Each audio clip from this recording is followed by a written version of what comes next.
What's better than this? It's guys being dudes here on the Locked On NFL broadcast of night 2 of the 2024 NFL Draft. I'm Joe Marino. He's Kyle Krabs. We are your co-hosts of the Locked On NFL Scouting podcast, and we're going to be here for you from right now until the end of night 2. So a bunch of picks happening tonight. We're going to be breaking them all down for you. We had a lot of fun last night. We look forward to doing the same again tonight. Kyle, welcome. Welcome. The dust settled. We've kind of had a chance to recalibrate, which is a part of the process with, night 1 to night 2. My first question, just to put you right back on the hot seat, how are you feeling? Excited. This is getting ready to make their first pick now. Yeah, they have the top pick here, 33. Go ahead. Don't be disrespectful, or I might come over to your house and take that hat off your head.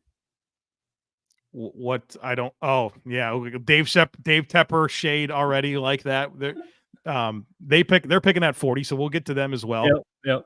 But a big night for the Bills, 33, 60, and 90 after trading out of the first round yesterday. And so they enter this top pick today, of course, with the big need at wide receiver. There's receivers that are available. A.D. Mitchell, Keon Coleman, Troy Franklin, I feel like are the buzziest names right now. Lad McConkey maybe deserves a little shout out. So there's certainly that opportunity. But Kyle, as we enter day 2, I feel like the best players right now that are available are defensive players, whether that's Cooper DeJean, the defensive back out of Iowa, Johnny Newton, the defensive tackle from Illinois. And so I'll be curious to see if the Bills take advantage of those players sliding out of round 1, or if they lean into the obvious need at wide receiver and get that done with this first pick, or do they trade, right? Obviously, they've had the entire time from midnight until this moment to field calls for this pick. And so do they stick and pick, or do they have a deal that they like? Well, that'll happen when you don't get a single defensive player in the first 14 picks. Kind of the waterfall effect is as that evens out, it'll give you some defensive talent that's left. You mentioned DeJean and Johnny Newton. I would extend it beyond just the pick at 33. Players that I had graded kind of in that late 1, early 2 range included Javon Bullard, the safety from Georgia, Mike Sandersill, the nickel corner from Michigan, Kool-Aid McKinstry, corner from Alabama. And then Trey Benson and Ben Sinnot are my 2 high water but low value positions, not premium positions. So you're not surprised that maybe they stick around a little bit longer on the offensive side of the ball. So those are kind of my highest graded guys coming into day 2. I think that's a good call out on Kool-Aid McKinstry. I'm looking at my board. He's sitting there as a first round grade for me. So yeah, I should have definitely included him in those comments. When you look at this day 2, obviously, we talked about some of those defensive players, but is there a position group that you still feel really good about what hasn't been cleaned out? There's 2 that stand out for me, but I'll give you the floor on this one. I think corner is one. I think the cornerback room, we mentioned McKinstry and Sandersill is very different types of players, right? Between a nickel undersized guy and then a big physical perimeter corner. But then Renardo Green and Rakestraw and Melton and Abrams Drain and Elijah Jones and TJ Tampa and Lassiter, in spite of him running slow, I think is a day 2 corner. Yeah, he's a good player, yeah. Cam Hart, I think, has some really high ceiling. I think he's a scheme-specific guy. Teams that like those long toolsy guys like Kansas City and Tampa Bay, a couple of teams that have a need at corner, stand out to me. So I think corner's got a ton of double-digit talent on day 2.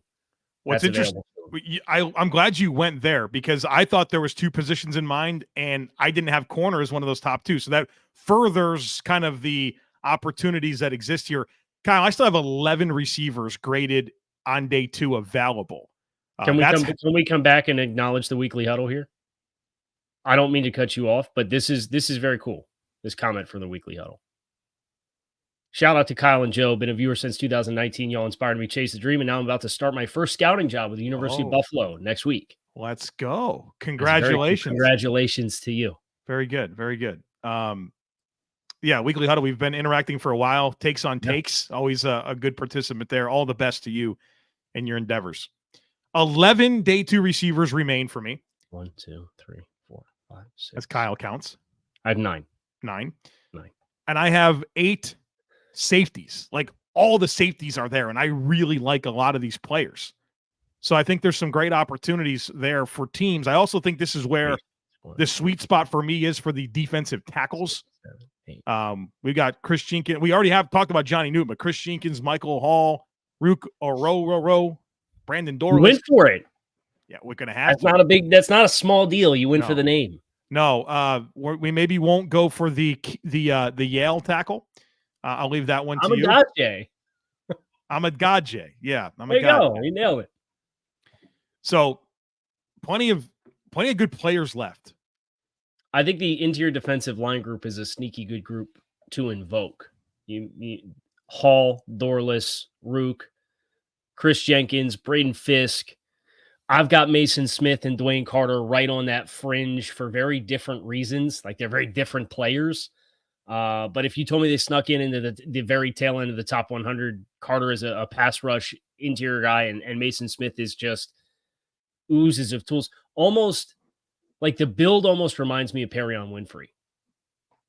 Yeah, it's a good call. And Perion had a very roundabout pathway to the league, but it was always the potential versus the production and putting it all together for him. And unfortunately, he's gotten a little bit derailed since he's got in the league. But Mason Smith, from a prototype perspective, it's kind of the same vibe for him as a player. Would not be surprised if he snuck in to the top 100. So I think that's a really good spot to invoke. And then I would also say interior offensive line. Oh, I think the tackles are just about wiped out. There's probably 3 guys that are probably going to go in the first 10, 15 picks. I would think so. Yes, good chances here. I think because of that, you might get like Blake Fisher might get elevated. The other tackle from Notre Dame might go a little higher than maybe you anticipated as a result of that. Or Amagaje, who you mentioned from Yale, who's super raw. But I only have one true interior offensive lineman off the board. And it was Graham Barton.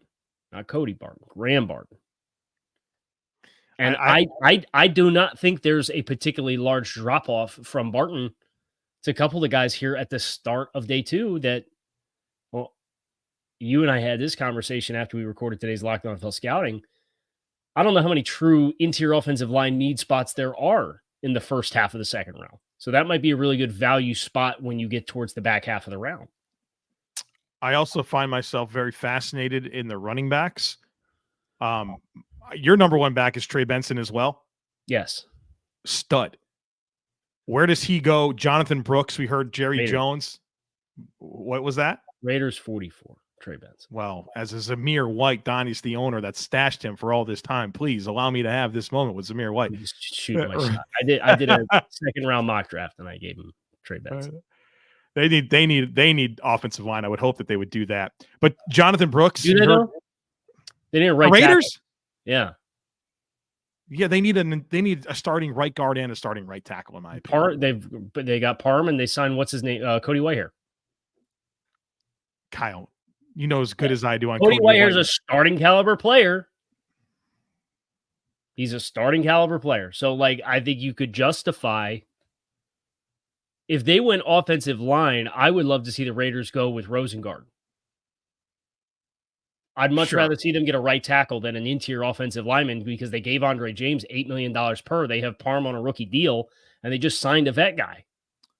Yeah, I don't think, to use your words against you, Cody Whitehair doesn't prevent me from drafting any interior offensive lineman in this class. But is Zamir White going to be your feature back?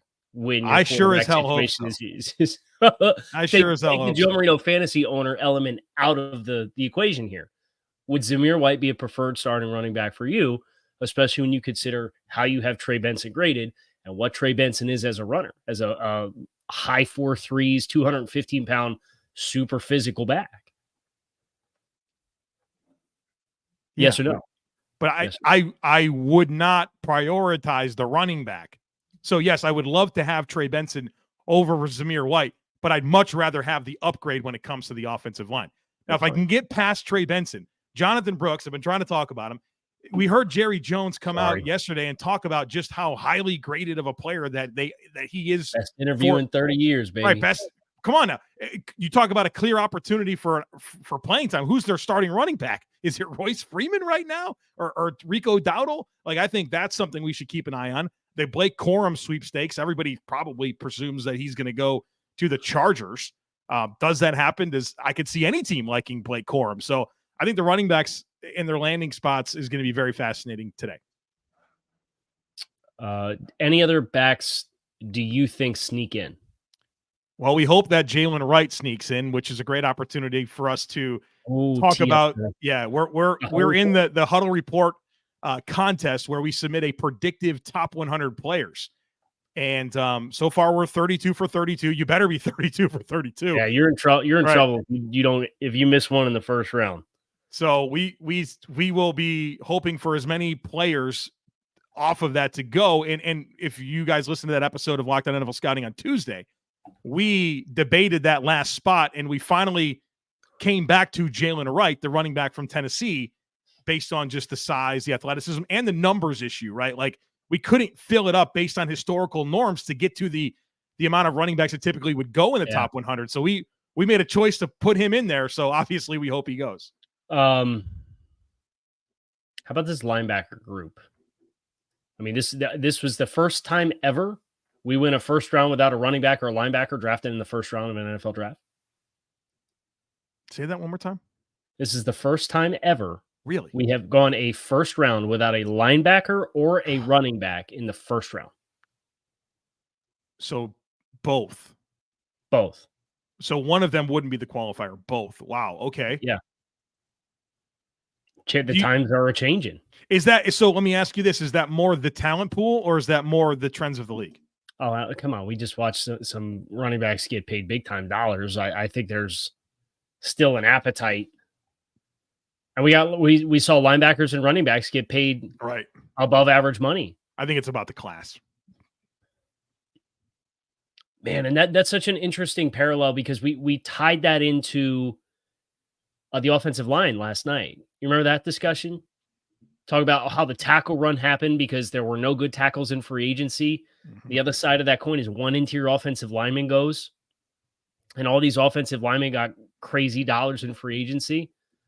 That might be a really nice kind of thing to look back on and look for predictive trends, if there's any that exist, as far as a correlation between free agent dollar spending at a position group and the early round action in the NFL draft. Your top linebacker, Peyton Wilson, I'm sure. Yeah. Once you work through your, who do you expect to go today? So day two linebackers. Yeah. I think at some point in the top 100, Peyton Wilson's going to be too good of a tape player to pass up. I have Junior Colson as my next linebacker from Michigan. Big kid, but pretty good in space, pretty good in coverage. I actually think he's a better coverage player than he is a run defender as far as the instincts and feeling it and seeing it and getting downhill into it. Edgerrin Cooper from Texas A&M is a long space defender, really dynamic, really good pressure player from depth, really explosive first step. For some of these teams that want to play underneath zones and have eyes on the quarterback and have guys that can run and chase you and get the quarterback down, I think he's a player that can fill that kind of role.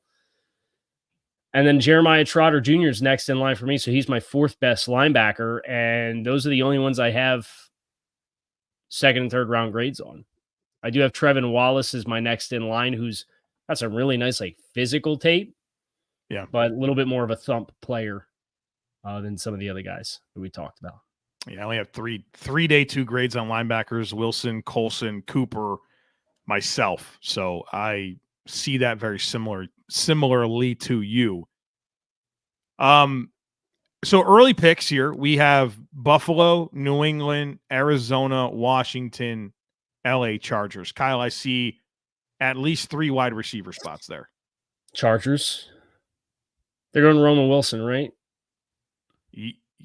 That would make a lot of sense. I think actually that's a very good skill set to introduce to what they have with Palmer and Johnson. Right, a couple of big body, vertical, long strider guys outside.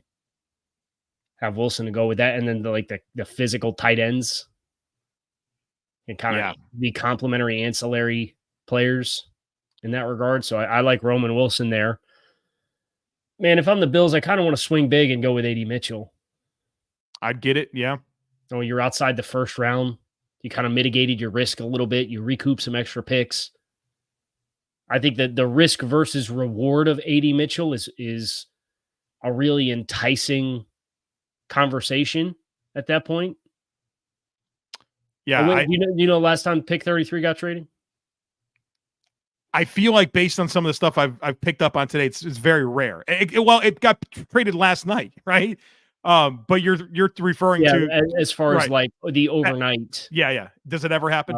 It was Chris Trapasso had it. It was 2015. Okay, so not that last often. time. Not that often. Yeah, I think A.D. Mitchell at this point, under these circumstances, given both the need for the Bills and the style of player that he is, and the ceiling, which is really high. I mean, size, athleticism, pretty fluid for his size. I mean, he's got great body control and really good ball skills and hands. I mean, doesn't drop anything. Mm-hmm. There's other concerns, obviously. I know the diabetes and how that's been managed. I think there's been some concerns that you can see on tape, but I think a very reasonable swing for Buffalo under these circumstances.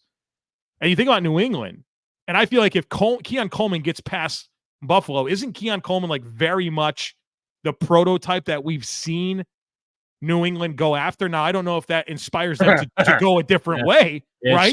It should. But it certainly fits their 10-year. Give me Lad McConkey to New England. Honestly, any one of those teams. Yeah, I think Lad's a good, really good option. I also would not mind Jalen Polk to New England too. Yeah, for coming from a vertical offense and Drake May and wanting to push the ball down the field with what his strengths are as a player. I think that makes a lot of sense. You forget Drake May is a quarterback for the Patriots. Yeah, I do. I think that's the right type of player. I wonder if Devontae Walker, right? As Walker, yeah, right. I mean, I don't know if 34 is too high or not, but Troy Franklin. So wouldn't that be interesting if like we started to see these college quarterbacks and receivers link up, right? Does Denver? I mean, they don't really pick until the third round. Is that Troy where they Franklin go? There would that be go do that? This is a big popular thing the last 3-4 years. I mean, when's Atlanta pick? You know, I mean, they're going to get for 3 or 4 years from now. They'd like to get some of those receivers in the fray for Penix. You know, 2027 was our big focus for that team. Just getting over that, digesting that pick the first time. I don't think we can. That's going to be a long time conversation. What's one pairing you want to see? I want to see Arizona take Johnny Newton. That'd be a great pick for them. I want to see Michael Hall go to the Cleveland Browns. I think that's a cherry on top for their football team right now. Yep. Don't pick the linebacker at 54, right? No. It's a devalued position. It's your first pick. Some interior rush depth. I dig it. I like it a lot. We've talked a lot about the Bills. I'm sensitive to our Fins Up fans here. The Dolphins picking at 55. What's your frame of mind right now? Well, what we know and what I've heard is that they were trying to move up from 21.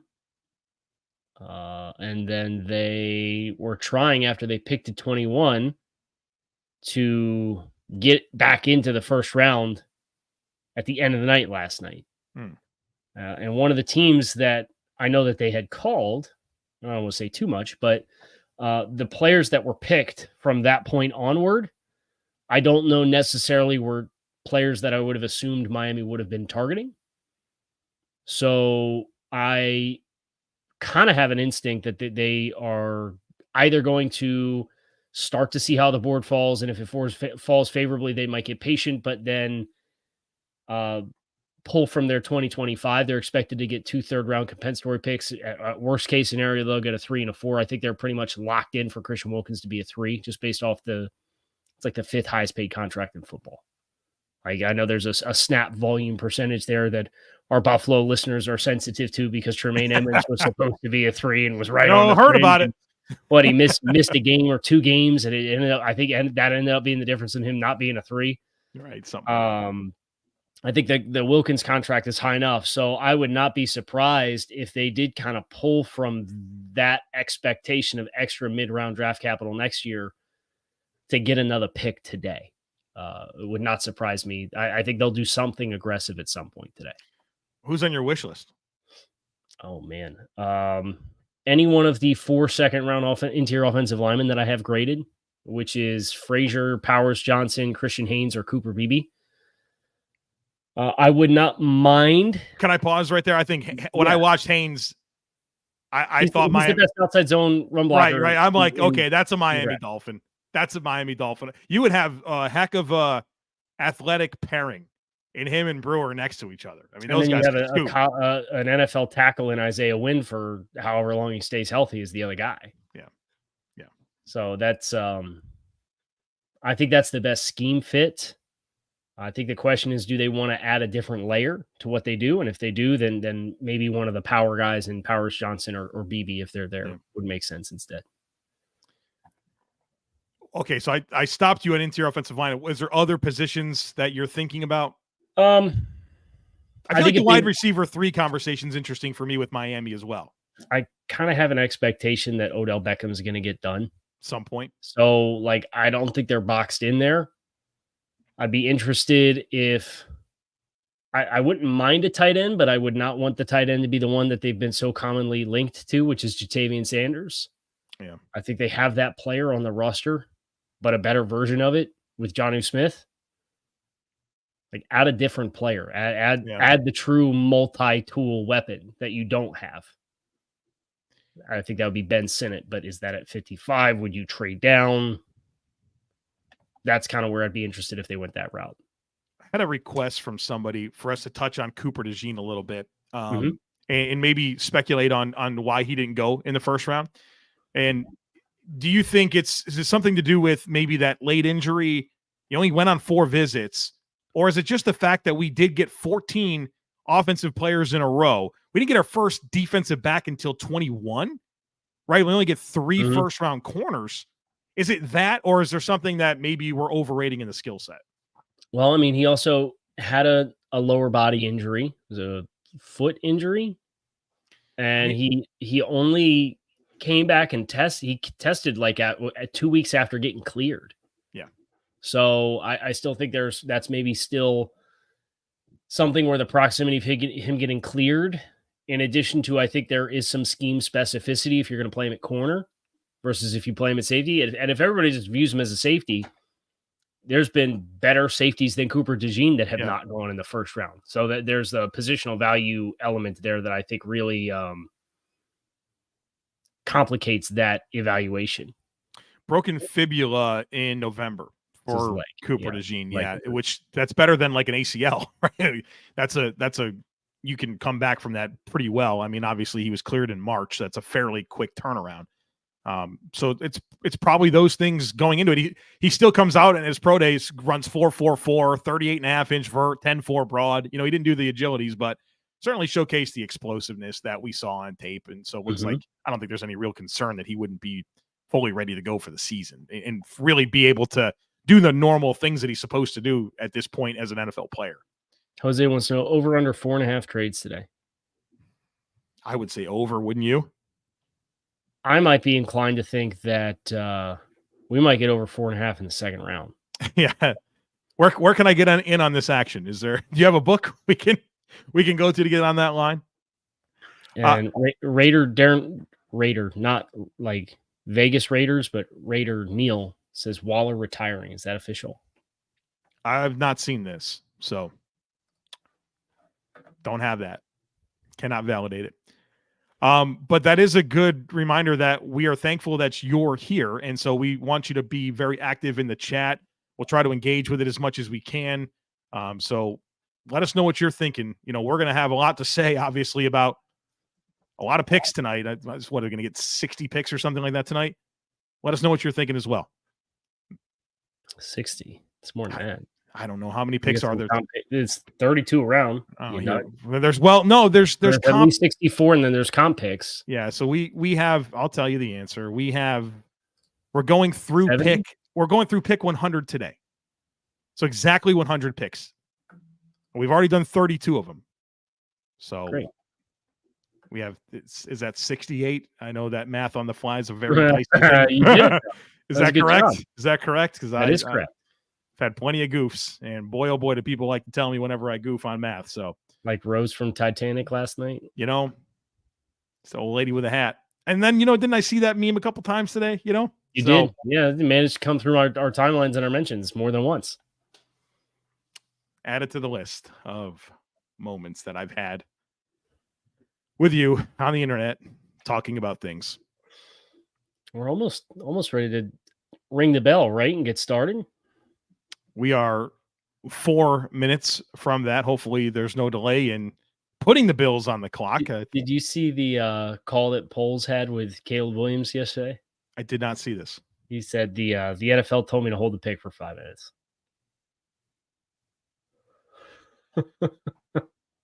Okay. Which is fine. Gives us a chance to get out in front of the production a little bit. Per Bill Enright, Waller officially retired. Need to be careful in these live streams. People put funny names in here trying to get you to say something dumb. So I don't even know if Bill Enright's a real person. Careful with it. I'm telling you, I have a feed of the people that you see it? Sports betting and fantasy football for SI. Sources, Darren Waller officially retired. Okay. I mean, Daniel Bellinger season for the New York Football Giants, if that winds up being true. Hey, can I get on my soapbox here for a minute as we get started? Yeah. I saw on my timeline somebody had the 2025 first overall pick odds. And who do you think was second highest odds for the 2025 NFL draft? Go number one overall. Shedeur Sanders. He was number one. Okay, so that's the number one guy. Mm-hmm. Does Penn State have a pass, or Ohio State has a pass rusher? Isn't there some really good receiver at Missouri? It's all quarterbacks. Oh, I don't know. Is there another good quarterback? Here's the thing: it's a quarterback, but it's not a good one. Quinn Ewers has the second best. I would like everybody to contact the Gaming Commission and file a formal code. This is theft. They're stealing from you. To have Quinn Ewers at plus 300 second best odds to be the number one overall pick. Objectively not good tape last year. Yeah, that's just watching all those dudes. And Texas was loaded, right? It was Brooks.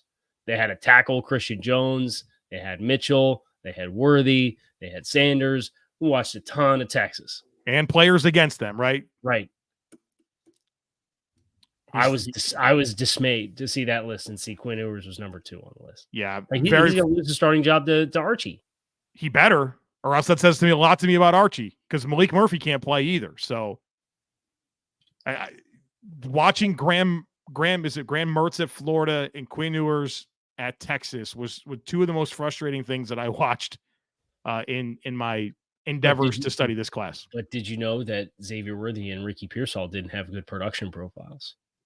Well, I wonder why, Kyle Krabs. I wonder why. All right, we are coming up on the top of the hour. I'm going to tell you about LinkedIn, and then we will get into the second round of the 2024 NFL Draft. Let's do it. Folks, when you're hiring for your small business, you want to find quality professionals that are right for the role, and that's why you have to check out LinkedIn Jobs. LinkedIn Jobs has the tools to help you find the right professionals for your team faster and for free. LinkedIn isn't just another job board. LinkedIn helps you hire professionals that you can't hire and find anywhere else, even those who aren't actively seeking a new job, but might be open to the perfect role. In a given month, over 70% of LinkedIn users don't even look on other leading job sites. So if you're not looking on LinkedIn, you're looking in the wrong place. And LinkedIn knows that small businesses are wearing so many hats right now and might not have the time or resources to hire. Well, luckily, LinkedIn knows that, and they're constantly looking for ways to make that process easier. In fact, they just launched a feature that helps you write job descriptions. So post your job for free at linkedin.com/LockedOnNFL. That's linkedin.com/LockedOnNFL to post your job for free. Terms and conditions apply.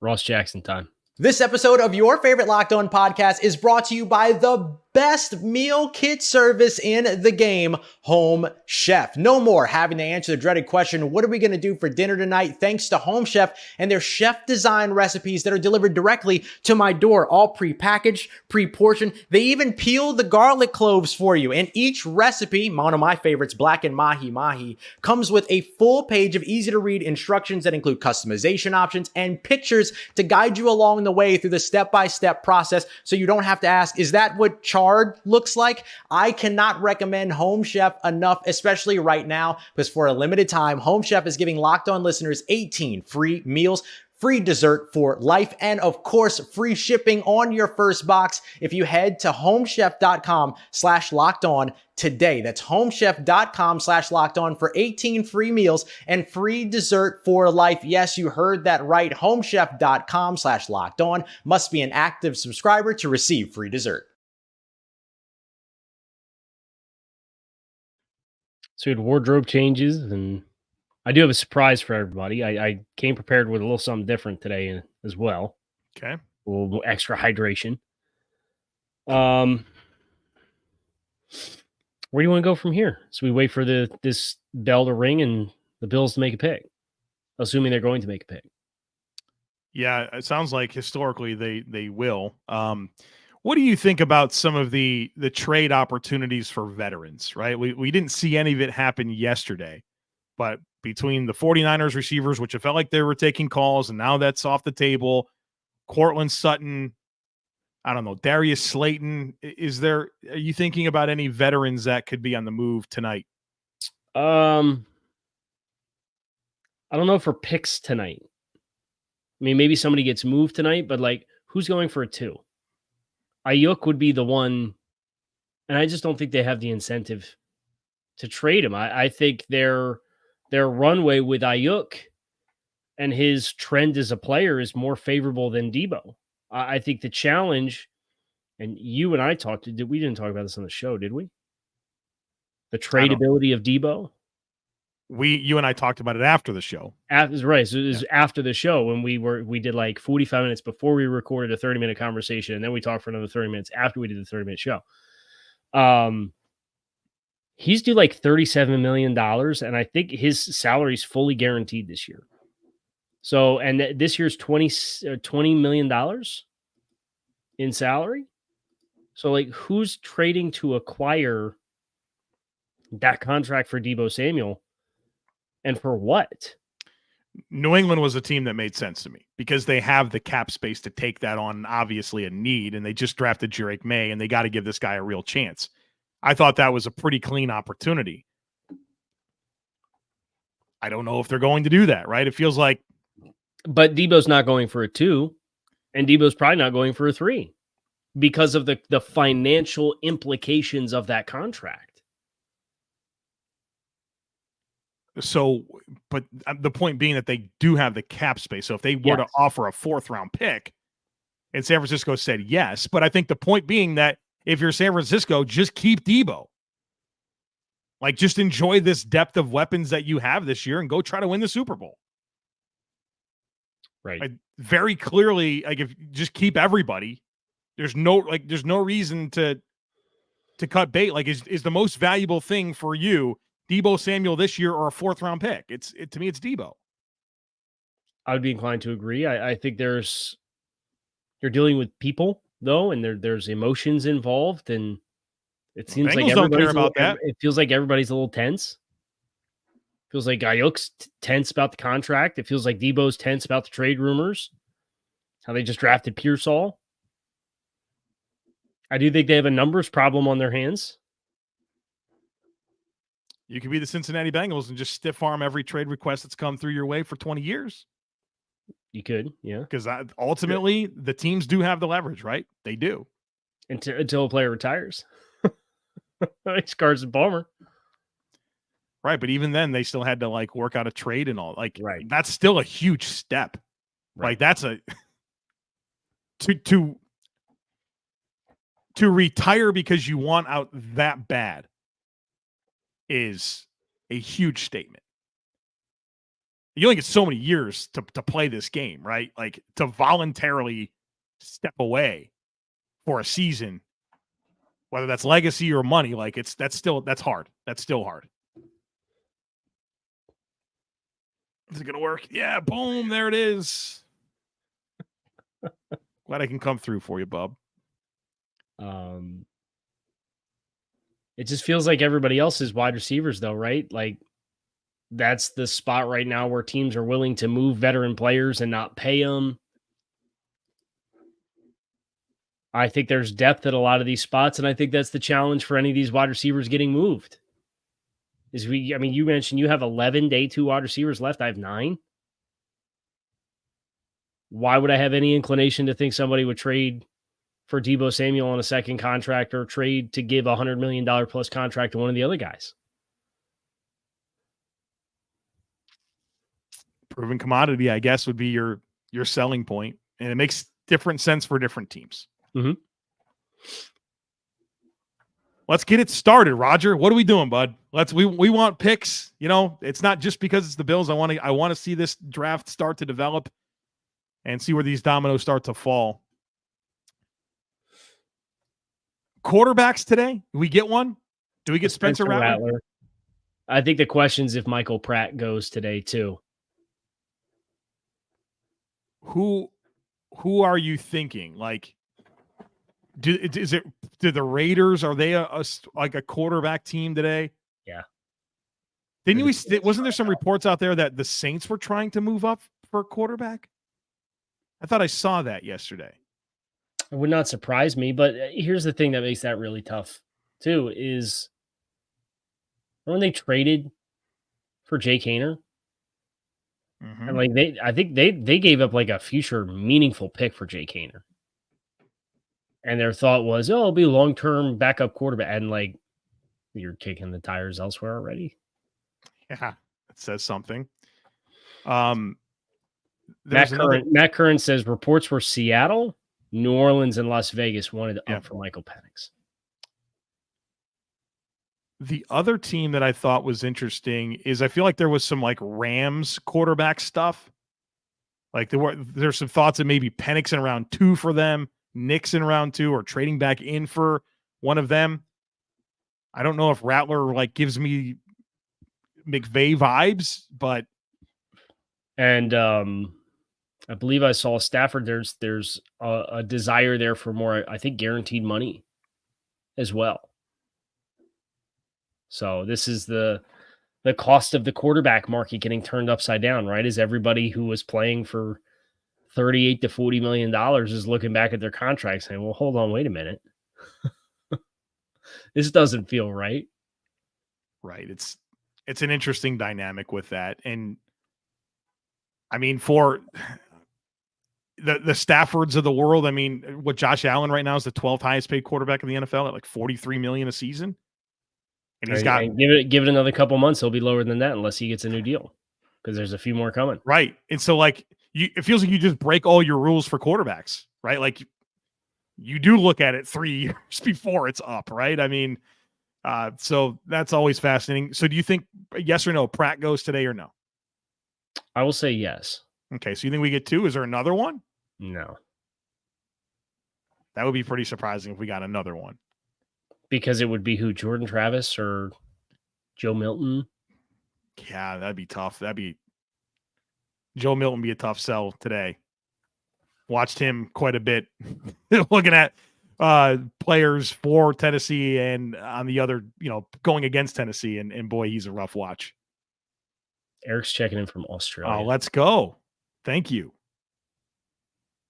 From down under. We had, how many countries were represented last night? A lot. It was like more than a dozen. Yeah. Should we a little roll call? Where are you watching this tonight? Where are you watching this stream from? Drop it in the chat. North Carolina here.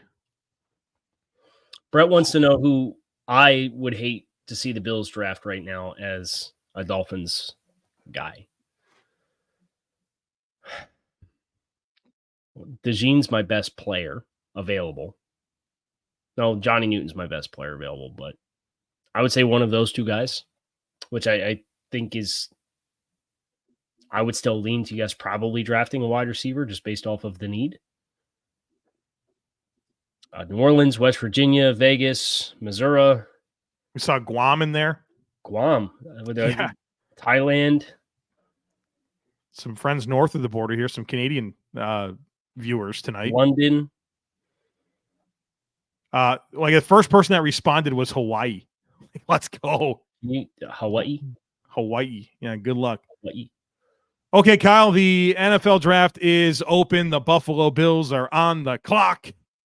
Let's have a night. Let's have some fun. Keep it loose tonight, right? Yeah. Everybody's always a little bit more dialed up on night one. Right. It's the formality of it.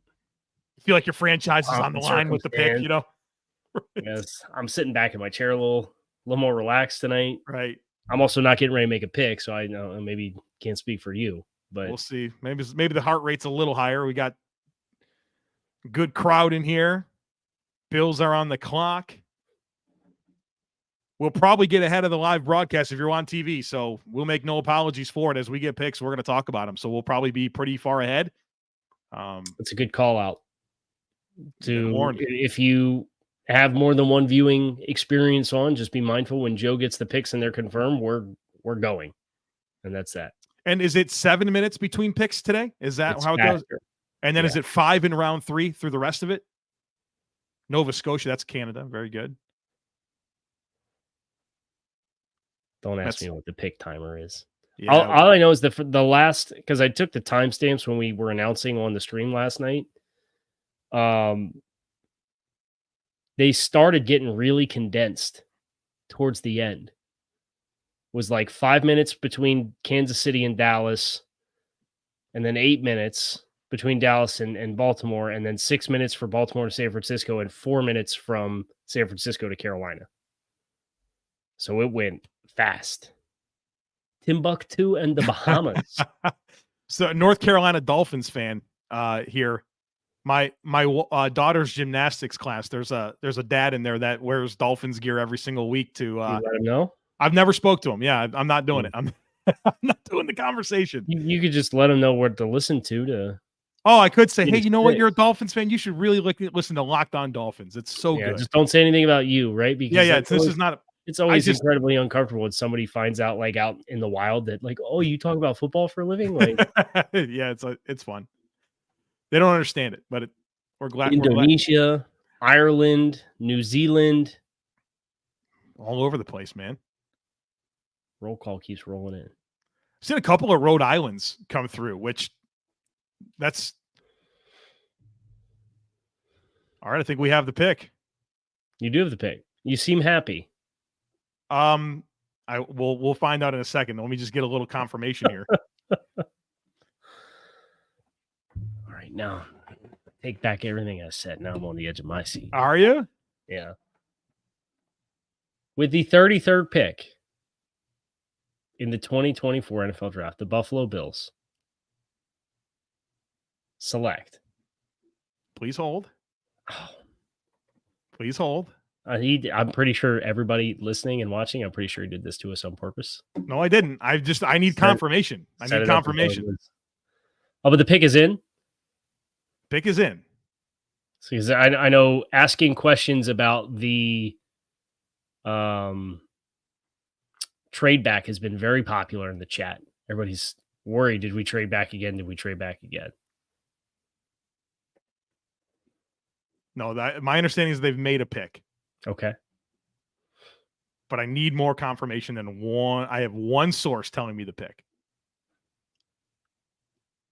And I need two. So, all right, the Bills have made a pick with the 33rd pick in the 2024 NFL Draft. The Buffalo Bills select wide receiver Keon Coleman, Florida State.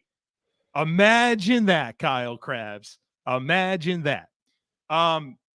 Keon Coleman, not my favorite prospect in this class because I don't think he's a very good separator, right? And my most important trait for wide receivers is the ability to separate. I recognize that he has very good size, He has very good hands, right? Like those are good things to have. Everybody raves about the gauntlet drill that he had at the NFL scouting combine, but what type of space can he create for himself? And for a guy that is kind of a power forward type player that you think is like a contested catch guy, you'd like to see him be more consistent winning in that capacity. So the Bills do add a dynamic to their offense that they didn't have based on your top three being like Curtis Samuel, Khalil Shakir, and Mac Hollins. Mm-hmm. So you added something different, but can he evolve in terms of creating space for himself? I don't know that this is like a big time yards after catch player. So it's a unique skill set for the Bills offense. Wouldn't have been my pick, but the rumors kind of were true here that there was momentum for this to be the guy, and that's who the Bills pick. So I also have my questions about Keon, but I think the good thing about going to Buffalo is it feels like the floor is Gabe Davis. He's more dynamic. He's bigger. I think he's more physical than Gabe Davis. Gabe Davis kind of had some communication and same page issues with his quarterback. Yeah. And yet all of that said, still an incredibly productive player, all things considered. Yeah. In the Bills offense. Yeah. So I think he's a very skill specific kind of player, but I think about what Gabe Davis was for the Bills from a production standpoint. And I think that's the floor for Keon Coleman. I think the question is how he can build out his skill set from there. And I think that will ultimately define like what the ceiling is, whether he's a wide receiver 1 or a wide receiver 2. But no, I think about the fit in Buffalo, and I understand why they went for this body type in the wide receiver room, because they had a body type that was a lesser version of this that walked out the door. A lot more consistent with the hands, right? I think if there's one area that I would say, I guess there's probably two areas where I would say Keon Coleman is a lot better than Gabe Davis. He is a lot better with the ball in his hands, like as a yak guy. Mm-hmm. Not that I would call him a great yak guy, but for a bigger bodied receiver, some acceleration there. But the hands, like legitimately, Keon Coleman objectively has very good hands. It's a very natural catcher of the football. One of my biggest gripes with Gabe Davis was really funky catching technique that led to a really high drop rate. So they get their big bodied receiver to go with this room. And I think this opens up a double dip opportunity with maybe some different skill sets as well. So here's your X receiver. They got him in Keon Coleman. Would love for them to come back and get like Malik Washington later. Yeah. Something Roman Wilson. Totally different kind of player, but well, Roman's not getting past the Chargers. But I think one other thing about Keon Coleman, you read in the 4.61 40-yard dash. There's a lot of very good GPS data about his play speed as well. So again, that doesn't change anything about the route running, right? I just don't know that he's a dynamic separator. So that's my big gripe with Keon Coleman. We have a trade. So the Patriots are trading out. So there's one of the 4.5 we needed. One of the 4.5. Here we go. So, all right. The Patriots are trading out. The Los Angeles Chargers are coming in to this. They were 37. Yeah, so not a huge move up here. They go from 37 to 34. And so this is fascinating. Does this start the wide receiver run? Did everybody it felt like there was some buzz that the Keon Coleman was going to be a pick. Is this kind of where, all right, you better get your receiver now? And maybe they didn't think Roman Wilson would get there. I don't know. I'd kind of like for Roman Wilson ran in the 4.3s, but if they were going to go with the highest upside player, is Roman Wilson the most high? Like, would you trade extra picks to come up and get Roman Wilson right now? No, I wouldn't. And so this is the pick. It's 37 to 34, and then they swap 137 for 110. So it winds up being that's a good deal for both teams. Yeah, they move up 27 spots. That's in the fourth round to move up 3 in the second, right? So that's the idea there. Do you have a call here? I have a pick. How about that? Okay, even better. Let's do it. With the 34th pick in the 2024 NFL Draft, the Los Angeles Chargers trade up for Ladd McConkey, the wide receiver out of Georgia. This was my highest ranked wide receiver coming into the day. Lad's a really fun player. You watch him on tape at Georgia. I thought not necessarily the super high volume passing offense. They rotated a lot, but he was asked with moving around. He was asked with playing in the slot. I thought physicality was kind of the thing that hung me up on him when I compared him to Ricky Pearsall. As guys that won in the slot, I thought Pearsall was more of an inside-outside guy, where I think McConkey's more of an exclusive slot. But there's a lot of efficiency with his routes. That as long as he's able to play in space, and I think the Chargers' anticipated style of playing offense is going to keep the middle of the field clear for him to really work that area and find space. I like this fit for the Chargers. I'm a little surprised that they were so assertive with how many wide receivers there are out here to go up, but you can go up and get your guy, I guess. Yeah, very clearly, right? And we sat there and certainly speculated about Roman Wilson for very obvious reasons, but like they wanted Ladd. And they didn't have a net loss in volume of picks. They just moved back 27 picks in the 4th round to go get the receiver that they like. And I have a higher grade on Ladd than I do Roman Wilson. I like Roman Wilson, but I think that there's better separation skills when it comes to, Ladd McConkey. I think he might be a little more explosive too. Did I say McConkey? Who knows, man? Who knows? Apparently you made a face.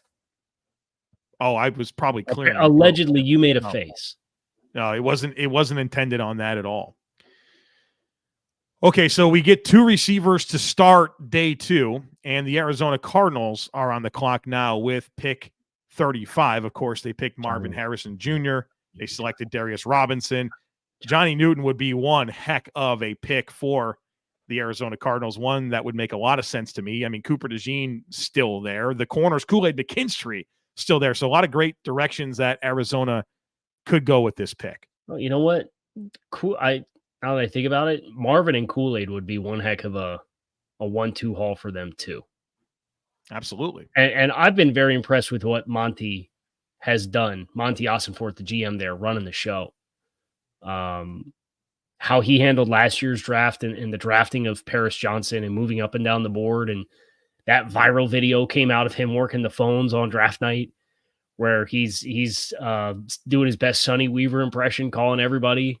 Did you watch Draft Day? Yeah, I've seen the movie, yes. Did you watch it like this year, though? No, I didn't watch it this year. I've watched it in a few years. Me neither, but everybody, my whole timeline on yesterday was Sonny Weaver and enjoy your GD pancakes and all that. But that was what made me think of when I'm watching this viral video that came out of Monty Ossenfort working the phone. So I like what he's done. They have been very premium position dialed in. So that's where I do think, whether it is Kool-Aid, or you could make a very firm argument for interior defensive line being a premium position these days, just based on the dollar amounts that you're seeing some of these guys get. I think that's where, if you told me who best available players were at premium positions, those are the 2 names for me that really stand out. So we have a trade. So here we go. There's 3. We're gonna smash the 4.5. Guess who trades up? The Atlanta Falcons. Here they are. Maybe they're and I thought I saw some rumblings out there that this makes a lot of sense. I don't think there's a lot of people that really understand what happened with that Michael Penix pick. You better get something going today that's gonna maybe get some momentum going. People excited, right? Yeah. So they move up. So they come up to 35. The Cardinals, as we just work through all the different options that make a lot of sense, Monty Ossenfort continues to move around the board. So the Falcons come up from, I guess it would be 43. So they move from 43 to 37.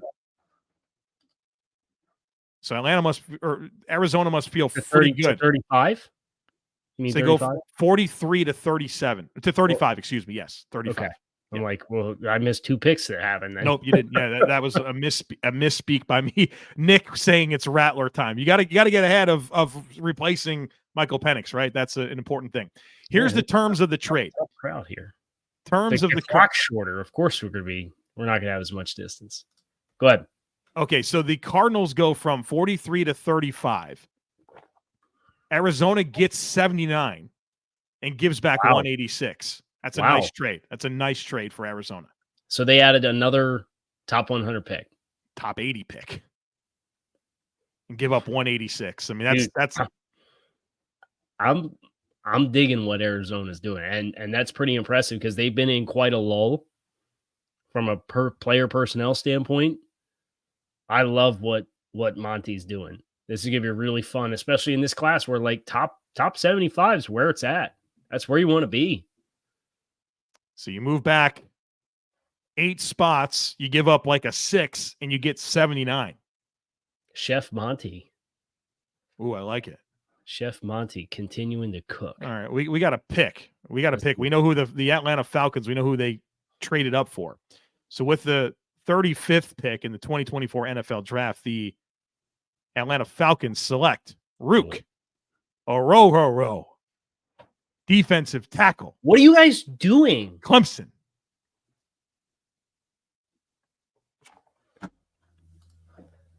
Okay. And here's the thing. I hate that that's my reaction because I like Ruke as a prospect. Really intriguing upside. Physical skills are off the charts. But he's so raw as a player. So now you take at 8 a quarterback who's going to sit for years, and then you're pairing that with a developmental defensive tackle that you gave up a top 80 pick for? And this was like your galvanize the troops pick after what you did last night? I mean, if you took Ruke's top 20 plays on a reel, you'd be all in. You'd say this is outstanding. But it's all the plays in between where it's just there's a feel that you need reps. And he started playing football late. And I did just think from what was it 10,000 reps? Is that the magic number? Mm-hmm. He's not there yet. And he's going to have to get there in the league playing against NFL players. And that's a tough place to be. So in this window to win with Kirk Cousins, you've now invested a top 10 pick, a top 40 pick, and a third-round pick in players that probably aren't going to help you that much. And, like, let's not forget, they still have Grady Jarrett and David Onyemata in the middle of that defense, right? Like, so this is like a rotational defensive tackle for you in Jimmy Lake's defense. Atlanta's doing things different. That's really intriguing upside. The athleticism is off the charts. But I don't know how much he helps you this year. It's fair. It's a fair question. So I'm not sure that was the inspire everybody pick that Atlanta needed. And there's 2 players that I have this phrase for. It's Marshawn Nealon and Ruke Orhorhoro. You will love to be there when the light bulb comes on because the physical gifts are very, very exciting. So as a bet on traits guy, I kind of get it a little bit there. I just feel like there's a curve. And look, I mean, this guy goes ahead of Johnny Newton. That's worth noting. Who had this as IDL2 on their bingo card? No. I promise you, I don't know that anybody did. No. So that gets us to our current selection. And it's the one in. Washington Commanders are on the clock with pick 36. And so this is exciting because Jaden Daniels, right, the new quarterback there, you felt like they've been wanting a tackle. Is this a Patrick Paul? Is this the BYU tackle? Feels like maybe that would be. But, I mean, there's also a lot of BPA conversations to be had about, Washington. This is a team that was extremely active in free agency. I mean, they've brought in like, oh, dude, they probably signed 10 starters in free agency. Hold on, I'm going to check. I believe Over the Cap has right there. Yeah, they are 5th in the NFL in cash spending in free agency this year. $94 million. Can you guess any of the teams that are in front of them? This year's free agency spending? Yeah. Jacksonville? Jacksonville's 3. So you need 1, 2, and 4.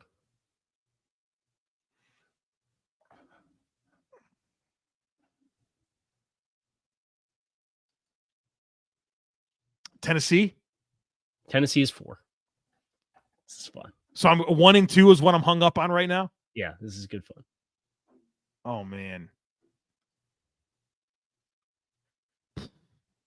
Let me correct myself. I actually opened the table that has the thing on it. First year cash, Washington's 3, and it's Tennessee is 2, and then Jacksonville's 5. So who's the rest of it? Just Houston. Houston are 1. Yeah, you forgot because they like swapped out a bunch of players. They like lost players, but then Daniel Hunter. Right. Yeah. Right. Yeah, that's exactly right. So Washington, busy offseason. Adam Peters, first draft. Oh, we have a pick. This is it the 35th pick? 36th pick. 36th pick. With the 36th pick of the 2024 NFL draft, the Washington Commanders select Johnny Newton, defensive tackle, Illinois. That's a heck of a pick, man. That's a heck of a pick. And Theron Payne, John Allen has been a very good defensive tackle tandem. But this is just like literally the best player on the board. And Dan Quinn, I think he can get creative with his fronts a little bit. And you get a dynamic penetration guy like Newton who has pass rush ability. Like Allen and Newton next to each other in the middle that's really exciting. Matt Curran, do they trade John Allen now? I would not be surprised if they move one of these guys. I think John Allen has 2 years, like $28 million left on his contract. I think he's 29 years old. There's kind of been like rumbling. I mean, he blew up towards the end of the year. Tired of this expletive for all the losing, right? Yeah. Yeah. Johnny Newton coming into the mix, new defensive scheme. That might be a really nice transition for a team that's spending a lot of cash. And I would be curious what they could get for John Allen. I feel like the player trades just are not getting the returns lately. So they're going to have to ask them wide receiver. Yeah, unless it's a wide receiver, right? I'm sure there'd be plenty of teams that would love to have John Allen. Mm-hmm. I totally get that. Yeah, I think he's a stud. That's something to keep an eye on. And that's one of the domino effects of the draft, right? Is like you get new players that affects the veterans that exist, and then there's like a new wave of opportunity that exists beyond the draft because of players that could be cut, players that could be traded. So this is kind of setting the stage for a lot of that. Some of this happens, like DeAndre Swift was a deal that happened last year, and he ended up having an excellent season in Philadelphia in a contract year and parlayed that into a 3-year, $24 million year contract. Rushed for 1,000 yards, made the Pro Bowl. It's not always small players. Remember, who else got traded during the draft for a day 3 pick? Trent Williams. Yeah, that was such a weird situation. It was a major weird situation, but like it's just an embodiment of like, I think people take for granted potential for veteran players because of the contracts. And that's like we were talking about Deebo Samuel. Like if San Francisco just decides, all right, we're going to pull the ripcord, like, I don't think they would get more than a 4. And if they feel good about Pearsall because they acquired that already, who knows? Got a pick here. We have a New England Patriot, Kyle Krabs. They traded back. And with the 37th pick in the 2024 NFL draft, the New England Patriots select Jalen Polk, wide receiver, Washington. Okay. We said this, didn't we? We said Polk with May in New England, the vertical passing offense in Washington. He's got some physicality to him. I think he is a 3-level threat. On some really nice routes on the outside. I like this for New England quite a bit, especially when you consider just how dire their wide receiver room situation was. Yeah. I especially like this because of the existence of Drake May. I think this is a really nice pairing. Jalen Polk, body control. Like that's what I think about with him. Body control, ability to leverage down the field, hands. Those are really strong traits. And so you see the fit here. They needed to add to this receiver core. I still, I felt there's work to do on this offense, but one, brick by brick, right? And I think they're starting to do that. And again, this is a player that they were able to move back. They like a pretty good return here to be able to, a little bit of a swap, right? They get a higher pick in the 4th round. They move up 27 spots, probably still get their same receiver they would have sat there and drafted. So right. Feels like a good move here for the New England Patriots. Do you want to tell everybody about your competitive side real quick? Yeah, and there's people that were speculating if I was going to tell people about it. I am going to tell you right now about my competitive side. Kyle's got a competitive side, and our competitive sides are a big fan of Monopoly Go. I'm sure you've heard of it. It's been downloaded over 150 million times. It's a great twist on Monopoly where you play on not one, but hundreds of Monopoly boards in crazy locations, building up amazing cities that bring you big money. But the best part is messing with my friends. I can charge them rent on my iconic properties, just like classic Monopoly. But now I can also rob their vaults of riches for myself, and the leaderboards show me who the biggest Monopoly tycoon is. But it's not just my competition that loves it. My competitive side that loves it. You can team up with friends, family, people all around the world in time tournaments to earn huge rewards. So get in the game and join your friends. Download Monopoly Go for free in the App Store or Google Play. Joe, as we get ready for pick 38 here, I know the chat has pointed this out, and it's worth acknowledging. We've now had 10 wide receivers drafted in the first 37 picks. Healthy. Very large number. Adonai Mitchell, for the vast majority of this process, was mocked in first rounds for him to at least be wide receiver 11 at this point. I know there were we had some questions in the chat talking about the what the character concerns are there, and all the information that we've heard is second and third hand information, but it did come out in the pre-draft process. He was diagnosed as type 1 diabetic. So there's a management of that condition that's required. And it sounds like there's just some questions about his maturity, whether it was during his time in Georgia or whether it was at Texas. So that's nothing that we can speak verifiably on, but I know some people did have questions. And as we're talking about Adonai Mitchell and wide receivers and now 10 wide receivers off the board, that's kind of what the narrative is. And whether it's accurate or not is another thing. But I think the teams are kind of tell you how they feel about it based off of how they've been prioritizing the wide receivers. I still think there's a lot more receivers to come. Yeah. So it's exciting to consider that. And we have the Titans. They're on the clock now at pick 37. Rosengarten. Double dipping on the tackles. Please do. I wonder. I would love this for them. I wonder about their appetite for a receiver as well. Now, Hopkins older. What do they have in Burks? Calvin Ridley, obviously big money player. I think about edge rush for Tennessee as well. So I think there's plenty different. I think Treylon Burks is in trouble there, huh? He should be.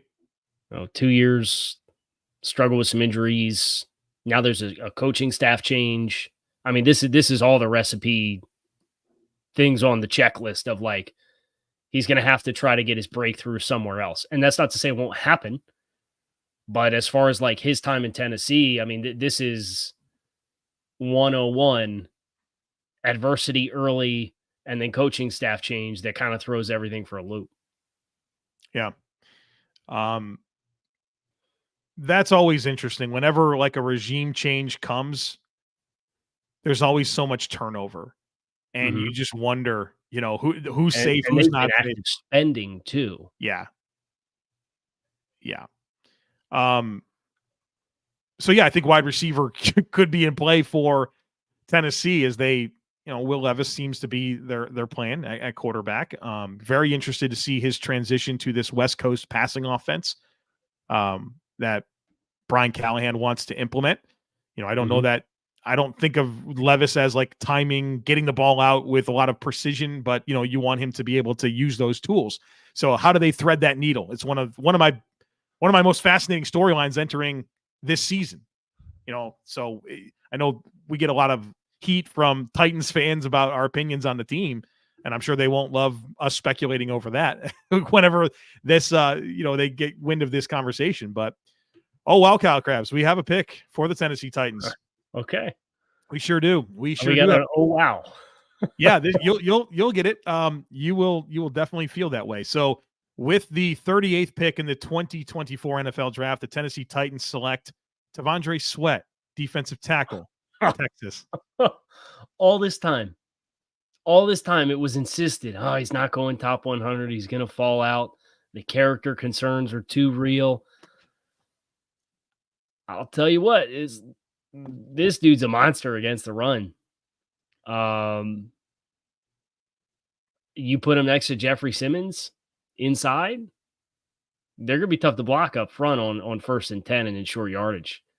But I think the question there is the passing down value and the snap roll and percentage. But you and I talked in the last 2 weeks leading up to the draft, and I asked you outright, and I felt very strongly about this.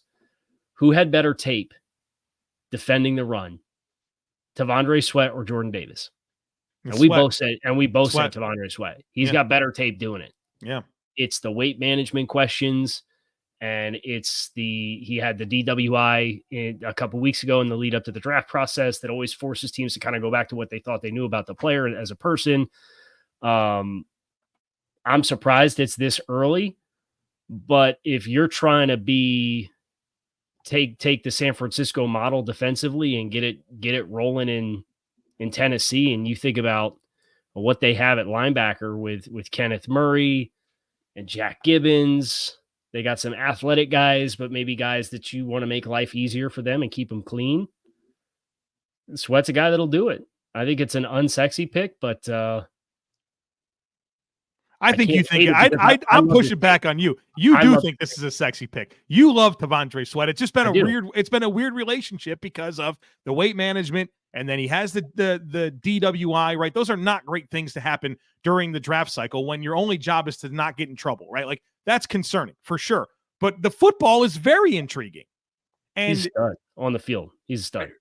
And you think about just like this type of presence within a division, and everybody wants to be able to run the football, right? Like, Houston's going to want, I know it's CJ Stroud and pass them all, they want to run the football, right? Like, that's part of the deal here. Indianapolis with Jonathan Taylor is going to want to run the football. You know, he's going to be a useful player for them. There's questions, but if they get what T'Vondre Sweat can be, it's a really good player. Yeah, and their interior kind of nose tackle types, Sebastian Joseph Day, Quentin Bohanna, and Keandre Coburn, right? Like and oh, by the way, he can play outside of nose tackle too in some alignment. Like, he can play some even front stuff, and he can play over top of the guard, and he can play, I wouldn't put him as a penetration 3, but if you're going to not just go odd front looks and bare fronts, and you're going to actually go 4 down, like, he can do that too. So I like there's some flexibility in that regard with how you can line him up. And I'm glad for you holding me accountable, because I love T'Vondre Sweat, the football player. Yeah, I knew you did. He's my type. Look at my buddy. I get got by nose tackles every year. Right. So I hear you. We have the Carolina Panthers at pick 39. They're on the clock. Has Dave Tepper put his hands on anybody in the Queen City yet tonight? I hope not.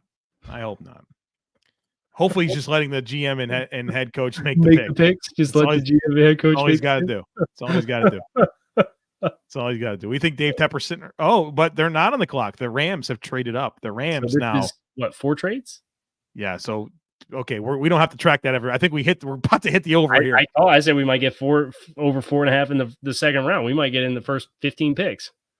Which says something about the teams that didn't trade, right? Like, they definitely wanted those players. Yeah, they had like Buffalo wanted Keon Coleman. I mean, as whatever other team sat there and picked their players, that's who they wanted.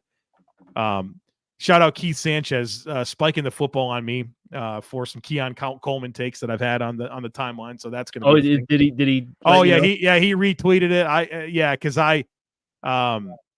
I disagreed with something, and he says, let's just agree to disagree. It was about Keon Coleman. He retweeted it. I see you, Keith. I love you, buddy. You're my guy.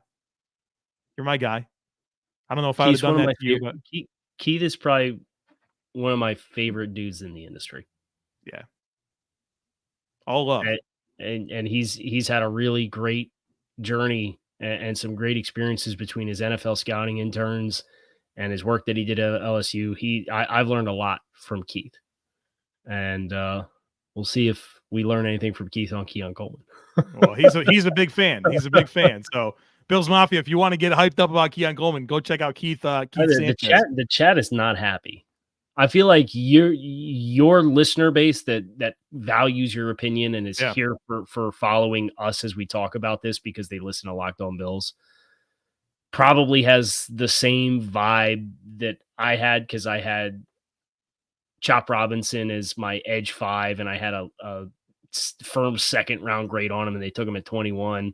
It was like, Kyle, you didn't like Chop Robinson. Was Keon Coleman like your was he on your like flip the table short list? I guess. Yeah, if I was I'll say it. If I was general manager, I wouldn't have picked Keon Coleman, right? But I think that's where you have to. Now the evaluation part of it's over. Doesn't matter. He's on the team, right? And so now you start to think about, okay, why did they do this? How does he help? I think you can look at it and say, okay, he's young, right? He's like 20 years old. He does have good play, functional speed. He's got really good hands. Brandon Beane recently talked about like what the biggest scouting miss that he had is that he regrets recently, and he said Puka Nacua. And then what did Coleman go out and do? He had the better GPS time on the gauntlet, GPS play speed times. Right. So like, you know why they did it. That's why they did it. Now the job is on the player and the organization to go out and show you that they did the right thing. I'm glad that they didn't just pick him at 28, right? That makes it more palatable to me. But oh wow, we have a pick here, Kyle Krabs, the 39th pick. This is the trade up.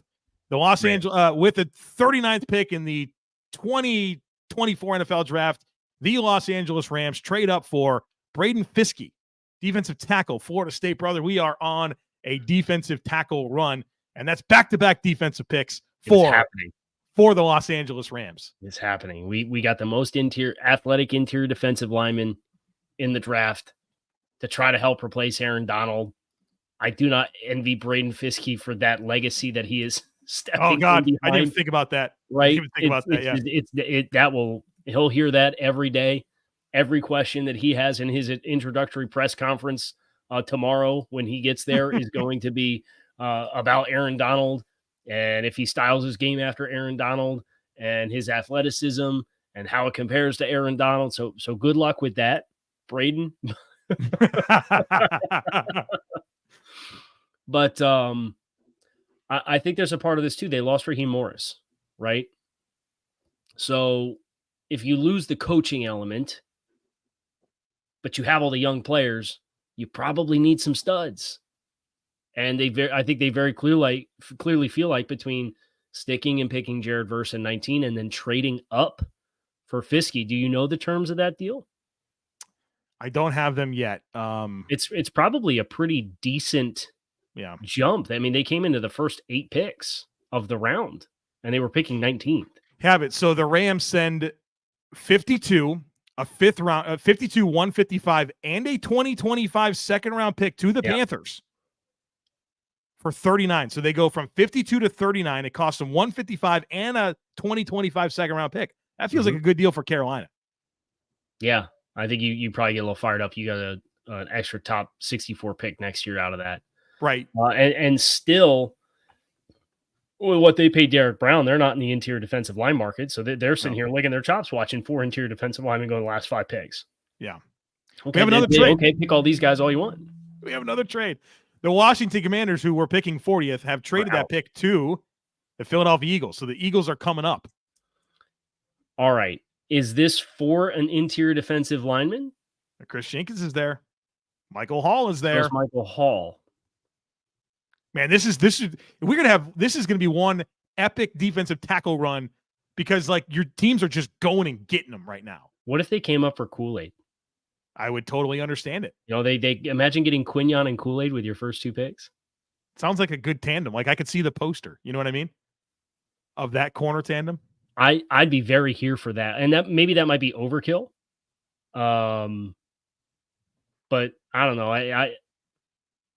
I think they desperately needed to rework that room. And if you get the 2 most physical press corners, I think that'd be super, super exciting for Phil. Right.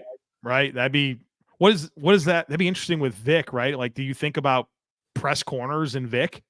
Well, I mean, Alabama's still a zone match. Right. They play. Right. There's a lot of overlap with the principals. Got to pick. We got to pick. All right, let's do it.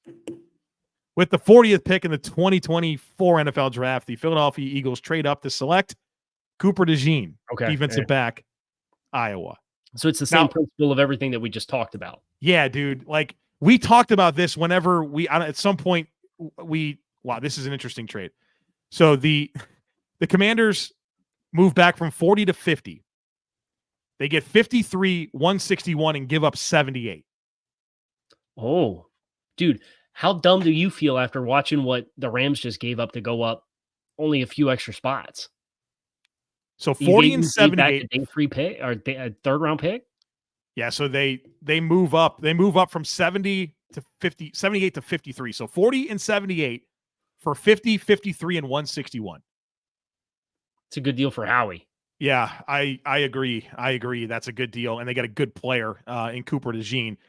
We talk about the versatility here, right? Like, if they pick Cooper DeJean in the first round, they got Quinyon Mitchell and Cooper DeJean, man. Yeah.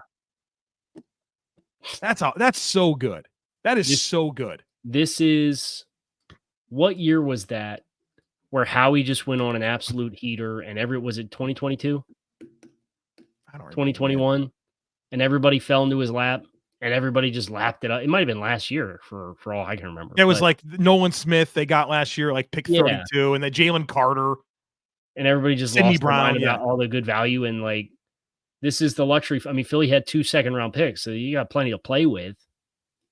You stand pat and get Quinyon, and then Cooper falls. And whether Cooper ends up at safety or a corner, what we talked about with that Iowa defensive scheme, it's a lot of vision zone from depth.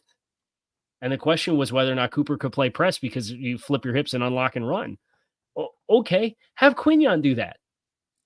This is a lot of split field coverage that requires different strengths for the corners depending on where you're playing and what the coverage strengths are.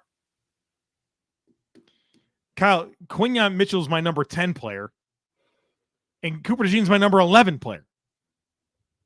And we have another trade. The Saints Everybody was busy overnight. Right. The Saints are now moving into this spot. So the Packers trade out of 41. The Saints move into 41. So we got just activity left and right. Imagine not loving the NFL draft, man. It's just constant. So who's this for? Well, they picked Fuaga for their first round pick. Yep. You always think trenches with them. Is there an interior defense, or do they want to get in on before Jenkins? The interior line runs out? I mean, they obviously just picked the Clemson Brian Brzee last year in the first round. This feels like it might be a wide receiver spot too, right? Yeah, I think that's fair. So this is the term. So the Saints move from 45 to 41. Okay, they give up 168 and 190. This is the best trade yet. You who cares about those picks? Now you only went up 4 spots, so I get it. Like these other teams, the Rams and Eagles came up from the 50s. I understand. Yeah. But to go up and go get your guy, whoever theoretically is in this spot, for a couple of day 3 picks, whoop-de-doo. I think that's a nice job by Loomis. Well, yeah, because he's not a hold your water guy. So no, they've never picked for volume. Well, yeah, we got 5 guys we like. We're gonna go get 5 of them. Right? Yeah, he says that. You always expect it, right? Like literally. I don't think he's ever traded back, right? Isn't that a thing? It's literally never happened. I don't know. That was the Gettleman thing, right? This dude trades up like crazy, man. Go get our guys. That's why him and Sean Payton were a heck of a tandem. Just very, very deliberate. Sean getting all goofy on the. I was actively involved in pretending like I was going to pretend like we were training up. Which meshes with everything we've ever heard about Sean Payton from anyone who's ever talked about him with us. Right. So, right. Different kind of cat there. So we are at pick 41. The New Orleans Saints are on the clock. As scheduled, we have the Saints, Texans, Cardinals, Raiders, Packers as our next coming picks. But we know Saints, that trades Texans, Cardinals, Raiders, Packers. Yeah. Who knows if that's really what teams will pick, because we've seen We'll get another interior defensive line in the next 5 picks, I guarantee. So you are thinking very good about these interior offensive line. What do you mean? None of for Miami, nobody's no. This is still the stretch where I didn't think that we had any. Okay, I thought. Now Philly was one of the teams that kind of stood out. They still have a pick at 53. But yeah, I kind of got through, and I thought the Raiders were maybe the first spot where you're like, they might go into your offensive line. All right, we have a pick. The New Orleans Saints, they have traded up. So with the 41st, is this pick 41? 41st pick of the 2021 NFL Draft, the New Orleans Saints select Kool-Aid McKinstry, cornerback, Alabama. Outstanding. So they've kind of had the ongoing saga with Marshawn Lattimore. They did some weird stuff with that contract to kind of manufacture some salary cap space. You think about a Debo. This is their kind of corner. 100%. Right? I mean, Lattimore runs at a certain rate and he runs fast, but like a Debo, who's the other guy that they had? Or Alante Taylor. Alante Taylor from Tennessee. Yeah. Like those guys are really physical guys. And the number one thing with Kool-Aid McKinstry is how he plays with his hands to offset some of the issues with his feet. And I think the reason why he slips, we talked about it last night, when he plays man and his back is to the quarterback, he doesn't find the football with consistency. But at this stage, outside the top 40, to get a player like this to kind of complement, and then you are in salary cap HE double hockey sticks. I don't know what we are and aren't allowed to say on the live stream, but salary cap heck. If you do end up moving on because of whatever you ended up doing with the Lattimore contract, then you have very few tradable contracts, right? Like they don't have a lot of contracts because of all the prorated money all these guys have. That's one where maybe there is some viability. Getting a guy like this, that value, we talked in the pre-show or before the draft opened about vets getting traded and how the draft and how it falls can maybe help facilitate some of that. It's interesting. All right, so we are at a point now where we're at pushing the top of the hour. We have the Houston Texans making their first selection here in just a moment. So let me tell everybody about LinkedIn, and then we'll get to this Texans pick. Folks, when you're looking to hire for your small business, you want to be certain that you can find as many quality professionals as possible that are right for the role. That's why you have to check out LinkedIn Jobs. LinkedIn Jobs has the tools to help you find the right professionals for your team faster and for free. LinkedIn isn't just another job board. LinkedIn helps you hire professionals that you can't find anywhere else, even those who aren't actively searching for a new job but might be open to the perfect role. In a given month, over 70% of LinkedIn users don't even check out other leading job sites. So if you're not looking on LinkedIn, you're looking in the wrong places. LinkedIn knows that small businesses are wearing so many hats and might not have the time or resources to hire. Well, thankfully, LinkedIn is constantly looking for new ways to make the process of hiring easier for you. In fact, they just launched a feature that helps you write job descriptions. So post your job for free at linkedin.com/LockedOnNFL. That's linkedin.com/LockedOnNFL to post your job for free. Terms and conditions apply. This episode of your favorite Locked On podcast is brought to you by the best meal kit service in the game, Home Chef. No more having to answer the dreaded question, what are we going to do for dinner tonight? Thanks to Home Chef and their chef-designed recipes that are delivered directly to my door, all pre-packaged, pre-portioned. They even peel the garlic cloves for you. And each recipe, one of my favorites, blackened mahi, comes with a full page of easy-to-read instructions that include customization options and pictures to guide you along the way through the step-by-step process, so you don't have to ask, is that what chard looks like? I cannot recommend Home Chef enough, especially right now, because for a limited time, Home Chef is giving Locked On listeners 18 free meals, free dessert for life, and of course, free shipping on your first box if you head to homechef.com/lockedon today. That's homechef.com/lockedon for 18 free meals and free dessert for life. Yes, you heard that right. Homechef.com/lockedon. Must be an active subscriber to receive free dessert. Joe, I have 2 bits of breaking news, including a pick. Yeah, we got the Texans pick. Yep. Cornerback, correct? Mm-hmm. Kamari Lassiter, University of Georgia is the Houston Texans pick. So let's go there first, and then I'll get into what I have. All right, with the 42nd pick of the 24 NFL draft, the Houston Texans select cornerback Kamari Lassiter out of Georgia. He's a good player, man. I know the testing was a problem for some people, but his football is good. I like him a ton. I think I had a very firm second round grade on him. No, I'm a coward. I had him as a 3, so I bought into the testing concerns. But I really like his tape.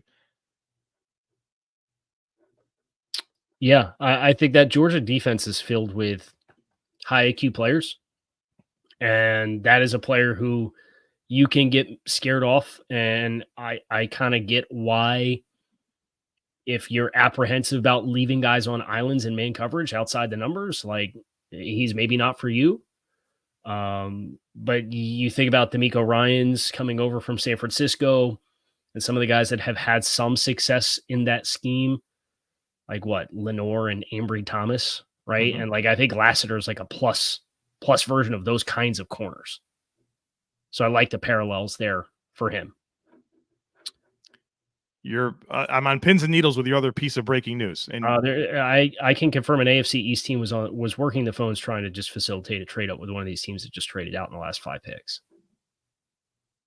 Okay, so it was my team. Right. So we know that the Dolphins have been actively trying to move up. Yeah, I had a text that they were working on a deal with one of the last 5 picks teams that traded out, and we're working on terms, and then something else went for somebody else. So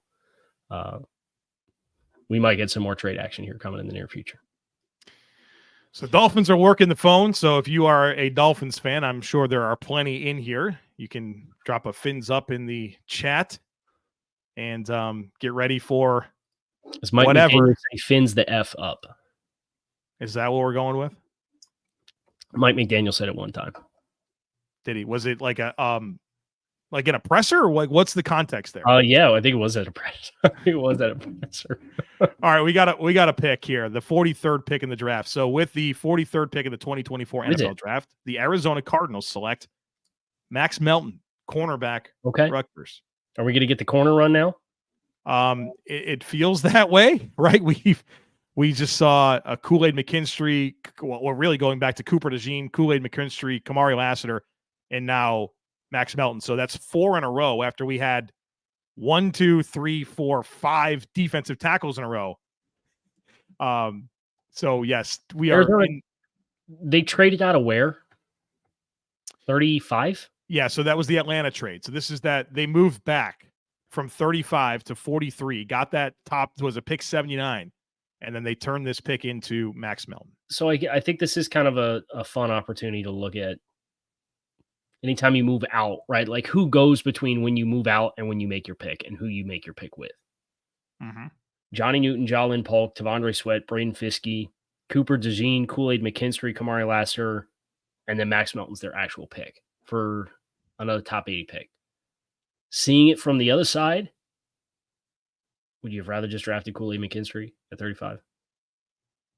Yeah, because I think there's a big drop off. I think Kool-Aid McKinstry's a first round talent. So that's where it's different for me. Obviously, you would think they thought to themselves, well, we have a cluster of guys we're probably comfortable with. We'll let the board sort itself out.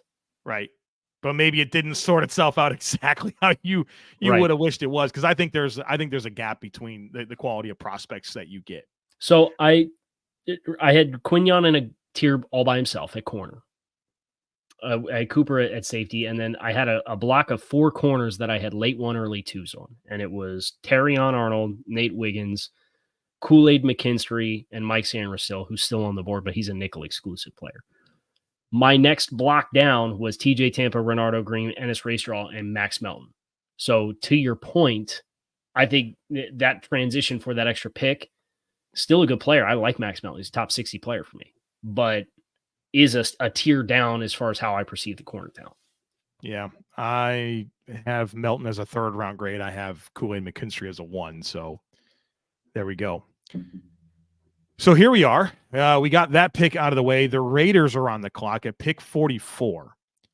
Have we heard from the Raiders since their 1st round pick of Brock Bowers? I think this is their next pick. Correct.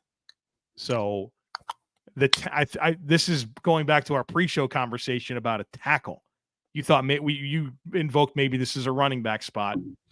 I feel like they should find a right tackle right now. Rosengarten would be a great pick. Yeah, Smooth. I would agree with that.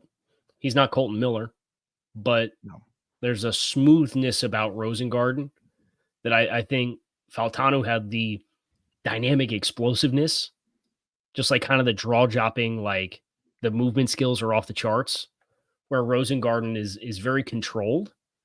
He's not as dynamic. He's not as twitchy. I don't think he's as powerful, but I think he is just a fairly clean projection.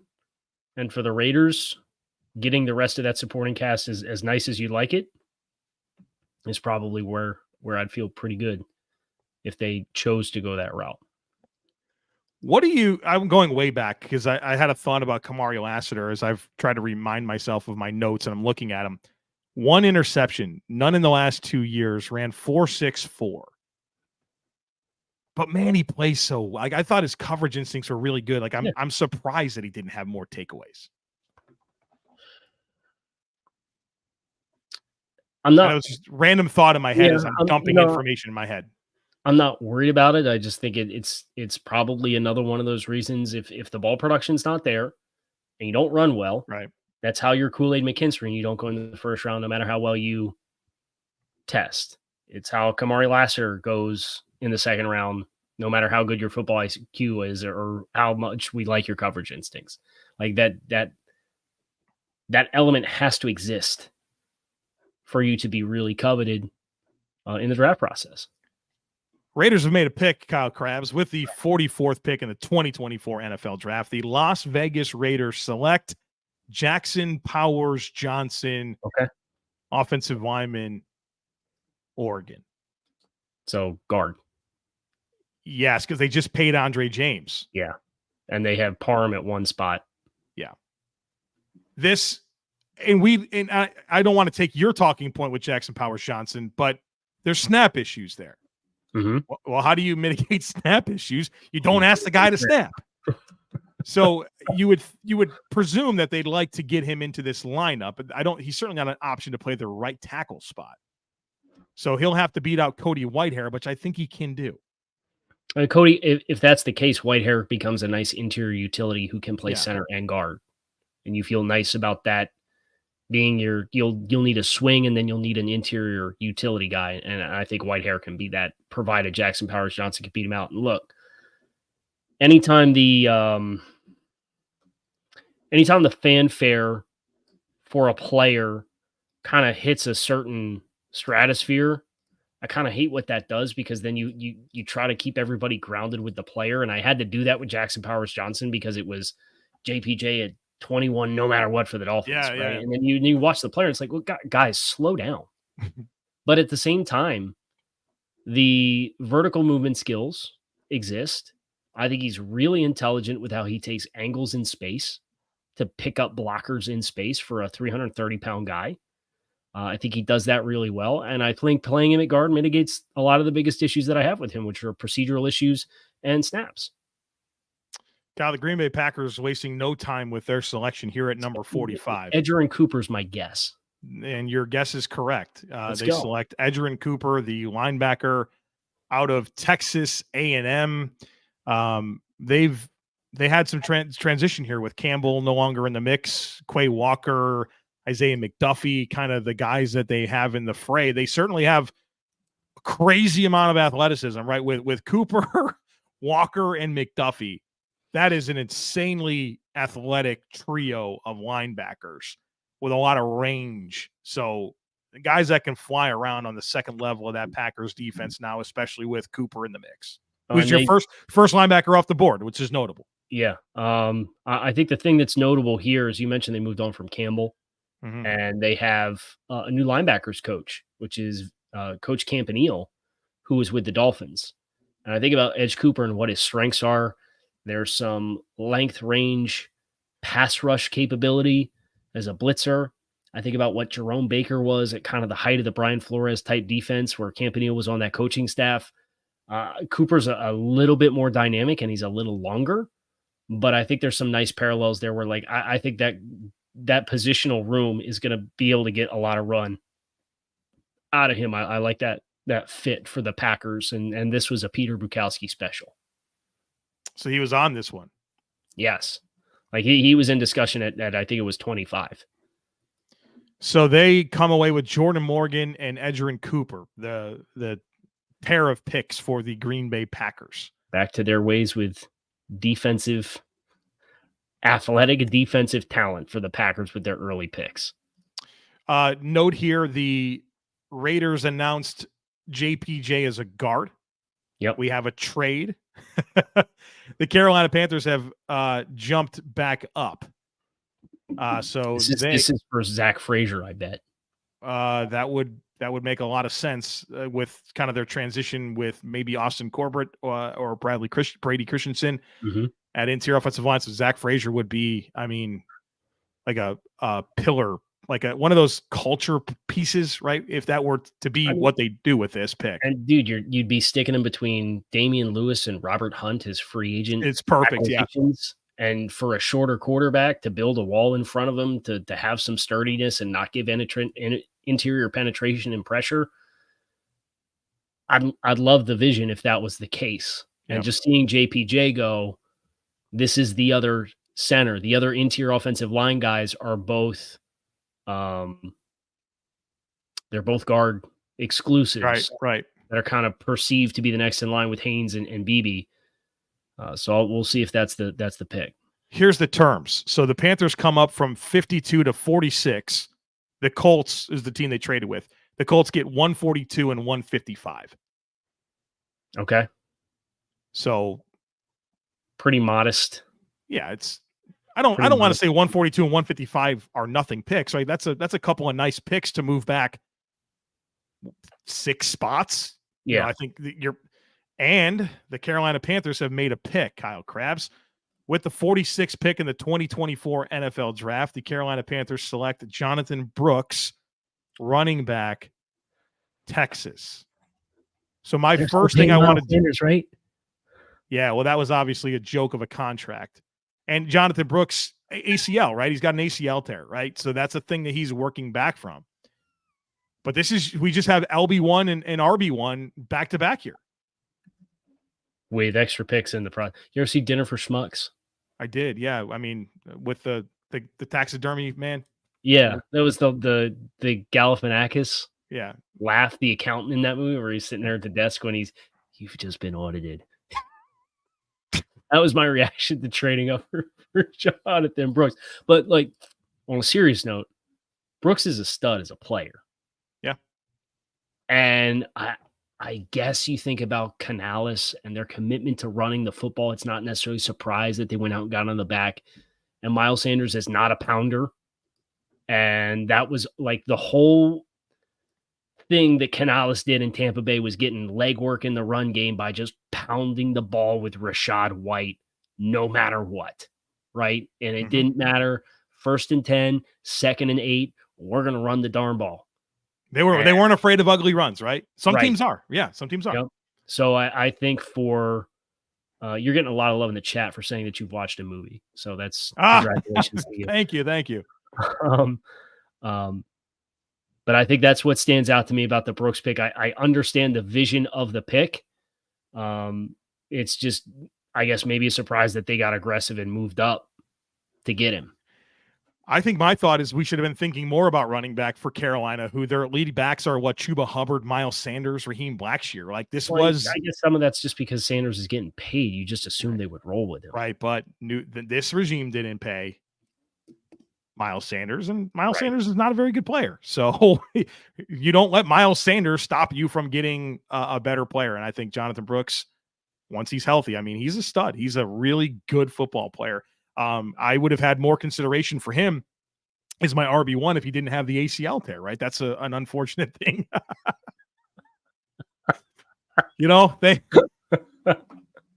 Between that and I didn't want to put this one up. I didn't want to put this one up, but the chat has just been going off about Keon Coleman for an hour now.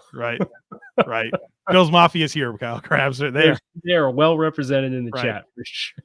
Right. Listen, Keon Coleman, if there's a silver lining, Keon Coleman is a better player in my mind than Gabe Davis. There you go. You upgraded that spot. And would you agree with that, Kyle? And you could say no. I'm not putting you on the spot. I would agree with that because he's a more dynamic player, and I think he's a better catch point and hands guy than Gabe Davis. Yeah. Okay. So Giants? The Giants, I think they've made a pick here. I just need to remind myself of what number. So we are on pick 47. 47. Yes. Okay. So the New York Giants have made a selection with the 47th pick in the 2024 NFL draft. The New York Giants select Tyler Nubin, safety, Minnesota. That's my mock. So Kyle, this is pretty. We get linebacker 1, running back 1, and safety 1 in 3 consecutive picks here. This has been a very interesting second round in terms of that and the runs that we've seen at receiver, corner, and defense tackle. Good for Nubin still getting drafted in this range where I thought the tape was good. I think the concern was the testing. I mean, it's not a good athletic profile at safety. But I don't really know what to make of the direction of this position across the league right now. But you do wonder if we're playing more too high shells.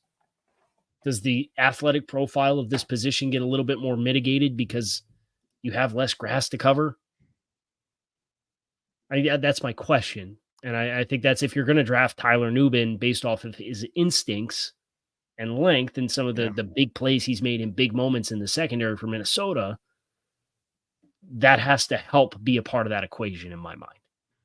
Well, obviously they lose Xavier McKinney. The Giants do. Their current safeties, Jalen Mills, Jason Pinnock, certainly an area of need, right? You can upgrade that. Pick. Shane Bowen coming over for Tennessee to be that defensive coordinator. So you think about some of those staples. They ran the Titans ran the highest amount of 3 safety looks in the NFL last year, like by comfortable margin. So you start to think about that stuff and you're like, oh yeah, we should have been thinking about the Giants as a safety destination.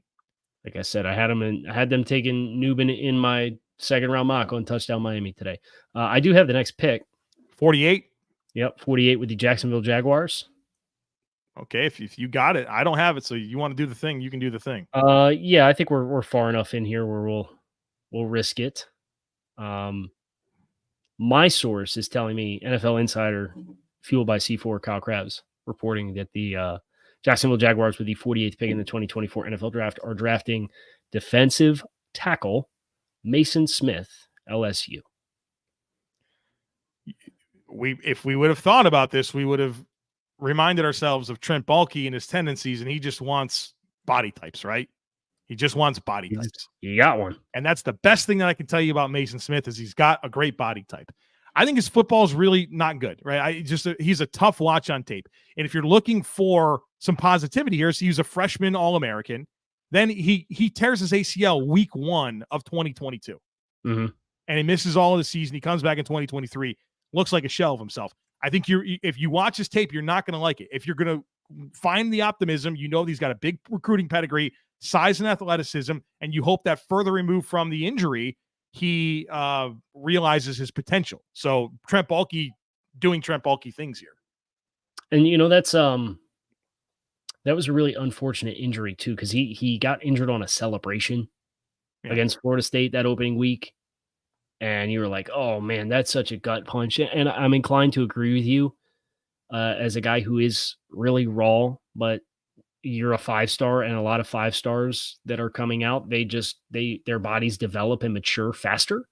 So they reach a physical profile before other players do, or they're more genetically gifted with what their body type is going to permit them to be. And I think for Mason Smith, losing that 2022 season really kind of set him back. It's probably the same conversation that you could have about Ruke. Just, Ruke played the years in Clemson, but didn't really play competitive football until a later stage in his youth and adolescence. So Mason Smith, body type, very Trent Baalke type fit, makes all the sense in the world from that regard. And I do think this defensive front needed a little bit more in the way of juice. And now between adding Eric Armstead this offseason and adding Mason Smith, I think there's certainly some tools for them to work with up front. So for as many defensive tackles that have come off the board, Chris Jenkins still there. Michael Hall still there. There's a couple nice players. I like that. To me, that Dorless too. Dorless, yes, I would. That's another good call out there. So like my third and fourth defensive tackle are still available amid this massive run, a massive run. Well, and I think that's when we talked at the beginning of the show, or the stream. You asked about positions. What positions do you feel really good about, Kyle? Right? And what do we talk about? We talked about interior defensive line. Yep. We talked about corner. We've seen the corner run happen. And we talked about wide receiver. And we've seen the wide receiver run continue where that's now up over double digits. And I'm assuming we have one of those positions just coming off of 49. Oh, yeah, it's a friggin' good pick, man. Okay, so is this pick 49? With the 49th, with 49th pick of the 2024 NFL draft, the Cincinnati Bengals select Chris Jenkins, there you go, defensive tackle out of Michigan. Boy, oh boy, do I love what the Bengals are doing. Amarius Mims in the first round. I love Chris Jenkins. Like, to me, very close to a first-round grade. This has been kind of an area of the Bengals where they've needed some juice, right? Like Zach Carter has not been it for them as a recent pick. They signed Sheldon Rankins, which I think is a nice player, but they want to rotate up front. And I think Chris Jenkins has just a really exciting blend of athleticism, length. Maybe you wish he had a little more pop in his hands, but I thought he got better and better throughout his career, showed up in the big moments for them at Michigan. Like, I'm a big Chris Jenkins fan, and it's kind of painful for me to see two really good trench players going to the Cincinnati Bengals and Amarius Mims and Chris Jenkins. Well, I think that's, Duke Tobin and how they kind of got to this position that they've been as a competitive team before the Joe Burrow injury and this whole season that got off the rails for them in 2023. They hit on a lot of picks.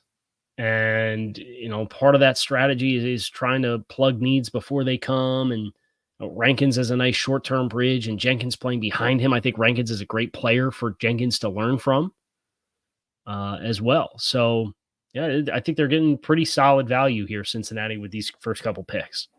I am pretty over the moon for it. So our next picks coming up, we'll have the 50th pick here, the Commanders, the Steelers, Colts, Commanders again, Browns, Dolphins. So don't mind me just casually watching interior offensive linemen to see who stays and who goes. Well, the only one that's been picked is JPJ. So Frazier and Christian Haynes and Cooper Beebe are right there for you. And I don't feel like Washington's going to be a threat there. They spend too much money in free agency, so I'd be inclined to agree with you. Watch Pittsburgh get Frazier. That feels like that's going to happen. Right? Like when you feel that's got to happen. Yeah. So, but if it's Christian Haynes, if they get Christian Haynes at 55, I think that'd be a slam dunk. I would be over the moon because when Haynes' name came up earlier, it's probably the best scheme fit in the class for a guard exclusive player. Yeah. So let's look who is on the clock as I reset my mind here. 50. That's Washington. 50 Washington. Yeah. So, and they traded back if I'm not mistaken. So correct. Yeah. And Washington's got all the draft picks this year. Them and the Cardinals, tons and tons of draft picks, and it's good for them. Those are teams that should have lots of draft picks based on where they're at in their life cycle. How about this from Rega, Pittsburgh, A.D. Mitchell? It's a very Pittsburgh-y thing to do, right? Oh man, him and George Pickens as a 1-2 punch at wide receiver. Russ Wilson just throwing up the YOLO balls of those guys, man. Dude, that's exactly what it would be, right? It's like those guys just win down the field. They got big body types. They got good ball skills. Chuck it. Just chuck it, man. So Washington, did they make a pick earlier? Martin, I guess you didn't watch last night's show. Well, Can't wait for Greer to make a pick that Kyle didn't wish for, and then by the time the next episode of Locked On Dolphins comes, he'll be doing a 180 since Chris Greer is always right. Just go watch the last show. Yeah. I said this would have been my lame. Boo. Washington traded back. They also Johnny Newton was the pick that I was trying to remind myself. So Jaden Daniels, Johnny Newton, a trade back, and now their opportunity here at pick 50. So looking at the board, take command. A tackle, right? It's tackle for Washington. That's what they need to be doing right now. Theoretically. You'd think Patrick Paul or Rosengarten. I think I had them with Paul when I did my second round mock, but you also have Suamataia. Yeah, he's there available too. Like all the offensive tackles went in the first round. I don't think we've had one yet today. No. And it's been the defense catching up from a raw numbers perspective. We appreciate everybody being here. We've had such great viewership throughout the night. If you're enjoying it, feel free to share it on the social media. Let people know that you're enjoying it. And you tag me. I'll be happy to retweet that as well.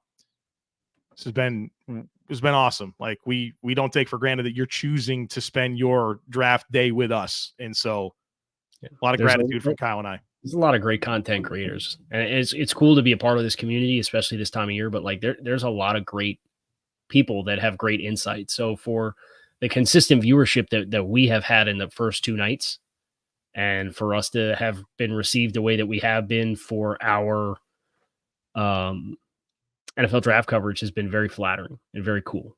Yeah, we didn't really publicize that we were doing this as well as we should have. So means a lot. Means a lot that we get to do this. Thank you for being here. So I feel like this has been the longest time it's taken for a pick yet today. I've been doing timestamps. So we had pick announcements going back to 43 at 134, 136, 138, 142, 145, 148, and 150. And we're not 155. So you are correct. So, in about the past half an hour, this is the longest we've had to wait. Thank you, Commanders. We have a pick. So with the 50th pick of the 2024 NFL Draft, the Washington Commanders select Mike Sanderstill, corner. Let's go. Michigan. Good for my guy. So Sanderstill was my second best available player on the board at this point. The positional value thing is as a nickel exclusive corner is kind of what hurts his value and slides him down the board. He's also not the biggest player. I think he's 5'9", 185 pounds. So he's not a big dude. But for a player who was a wide receiver at Michigan, transitions to the defensive side of the ball and is a starter in the nickel for the last 2 years, incredible instincts. Just the feel for playing defense while being a wide receiver is tremendous. And I think that's what gets exciting about him as a player, as a coverage option. I have heard that there may be some medical stuff there that also contributed with a slide there, in addition to him being a smaller player where you have to live in the nickel and be in the run fits and not being a big guy maybe contributed to that as well. But for me, this is a great value pick at pick 50 for Washington and Adam Peters. Yeah, new regime in Washington, and that's an interesting dynamic for the two DBs they drafted last year in Quan Martin and Emmanuel Forbes. Dan Quinn, now your defensive coordinator, and they played Benjamin St. Juste in the slot so much, which I've always thought was a little bit different and weird. Yeah, I wonder how they now piece this together. Like, what's going to be their preferred situation on the back end? You feel like Sanderstill will be your slot corner. Kind of fits what we've seen from Dan Quinn, but can you salvage Quan Martin? I'd probably play him at safety. That's kind of my thoughts there. Emmanuel Forbes, it's going to be an uphill climb for him, man. Yeah. I mean, the way he played last year and then just stopped tackling as a complete outlier, like a 166-pound corner that this regime didn't bring in, like that's. Well, that is the embodiment of everything that we were talking about with, who was it? Treylon Burks in Tennessee. Yeah. This is the painful part of all of the turnover and attrition that happens with football management is these players kind of get caught up in the wind of it. And it's the unfortunate reality of the league, and it gets really nasty. Because I like Quan Martin coming out of Illinois. I thought he was a good tackler. They threw him out there early this year. He took some lumps, and the fan base got all over him for missing tackles and busted coverage. But that's a player I thought had a really promising future, and just the way that this is trending, I don't know that, between Dan Quinn and now a second-round pick in Sanderstill, I don't know how much of a look he's going to get.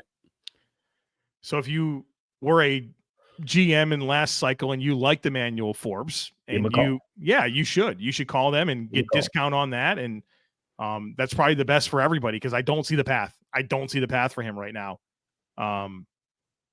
with this team. So that's an interesting dynamic as we now get to pick 51. So this is Pittsburgh. This is Pittsburgh. So we're thinking Zach Frazier. We're thinking A.D. Mitchell, right? Like receiver and center just feel like massive needs. There's talent available. Yep. So who knows? They could go in a different direction. Maybe there's a corner they like. In the first round, they picked who did they pick? Okay, so we have the pick. Troy Fautanu, you jerk. Troy Fautanu. So with the 51st pick of the 2024 NFL Draft, the Pittsburgh Steelers select Zach Frazier, center, West Virginia. Yep.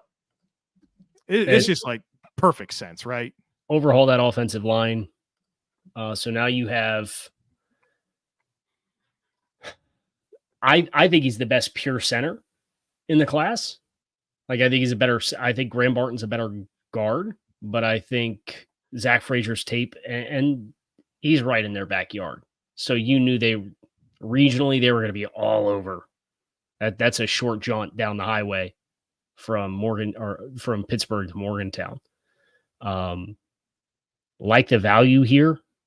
He's my third-rated interior offensive lineman, but one of the two in front of him was Talise Fuaga for me.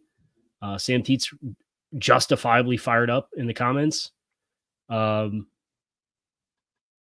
do you not get excited about Broderick Jones, Troy Fautanu, and Zach Frazier added to your offensive line in the last 12 months?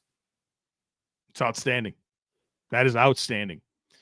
And I liked how they didn't panic. Like, they didn't force themselves into Graham Barton in the first round. They was like, okay, Fautanu's here. We'll find the spot for him. Let the board come to you. And the natural centers the last couple of years have slipped in the draft on day 2. So I think that's a good cognitive awareness for Pittsburgh to kind of understand the trends of the position. Yeah. Outstanding pick. So we're here with the Colts now at 52. So we have the Colts, Commanders, Browns, Dolphins, Cowboys as your next 5 picks. I'm not going to say it. You have the pick for the Colts? No. I had a thought about the teams that you mentioned between my pick and what's on the clock for my rooting interest for that pick. I'm not going to jinx it. Yeah. Think about the rosters of the Colts, the Browns, and who was the other team? Commanders. The Commanders. Yeah. And what they do and don't need. Yeah. You're probably all right. You're probably all right. Please. But don't marry yourself to one outcome, Gal. You know this. You know this as well as anybody. Yep. Do not do it. It's the first class ticket to getting disappointed in the NFL draft is to marry yourself to one player outcome at any stop along the way. But then when it does happen, man, is that a good moment? Is that a good moment? Good. Especially when you pound the table for Jalen Waddle and Jalen Phillips. Right, and you get them both. That was the high of highs as like a draftnik and a fan simultaneously. And it haven't got too much of that since. So it'd be pretty cool to get that back. But we'll see, because we have a couple picks left. Indy. Yep. You got that pick? Have it. It's an interesting one here. All right. So with the 52nd pick in the 2024 NFL Draft, the Indianapolis Colts select A.D. Mitchell, wide receiver out of Texas. Good pick. At this stage of the draft, this is a good pick. So you got Leatu Latu, and first Mitchell. edge at 15, and then A.D. Mitchell, who from a talent perspective, I think had a pretty strong case to be amongst the top 6 wide receivers in the class. And Chris Ballard came out and said, we need to protect and give weapons to our quarterback and Anthony Richardson. I think that's why you saw a lot of the mocks right before the start of the draft had them trading up for Brock Bowers or had them taking Xavier Worthy. You heard they really liked Xavier Worthy. Well, they get the other Texas wide receiver and they get him after they traded down to get here, right? If I'm not, they traded down. So they were picking earlier. This was one of the trade ups. Yep. So they moved back and still got A.D. Mitchell. Feels good, right? Yeah. Feels real good, I bet. I think you have to remember. I think you got to remind yourself that Josh Downs is part of this weaponry too. Because like I think you might be able to say, okay, you have like body control, catch point guys in Pittman and Mitchell. You do have that complementary player in Josh Downs, and by the way, Jonathan Taylor's still your running back. So and then you have quarterback run game math at your disposal as well. Yeah, which good luck with that. It's a lot to deal with. It's a lot to deal with for the Colts. I feel like they're giving Anthony Richardson a great opportunity here in year 2 coming off Nick injury. Saban talking my language. Nick Saban on Mike Sandersill, this pound for pound may be the best football player in this draft. He's a baller, man. There's no doubt. It's not hard. They experienced it firsthand. Yeah, because they played in the semifinal. Sometimes you watch DBs and it's hard, right? Because like there's a lot of plays where they're just not involved. That dude, the role that he played in Michigan, just all the time, just as active as they come. Right. Are the Commanders on the clock? Know if Washington finally goes tackle here. Well, they're on the clock at 53. So we have Commanders, Browns, Dolphins, Cowboys. And we've mentioned a tackle 100 times now, it feels like, for Washington. They picked the slot corner or the corner, Mike Samuelstroh. I didn't mean that to like slight him. I think he's an unbelievable player. It feels like this should be their chance to get a tackle right now where your left tackle right now is Cornelius Lucas. Come on, I know they drafted Braden Daniels, who's waiting in the wings, but I think you got to take this chance if you can.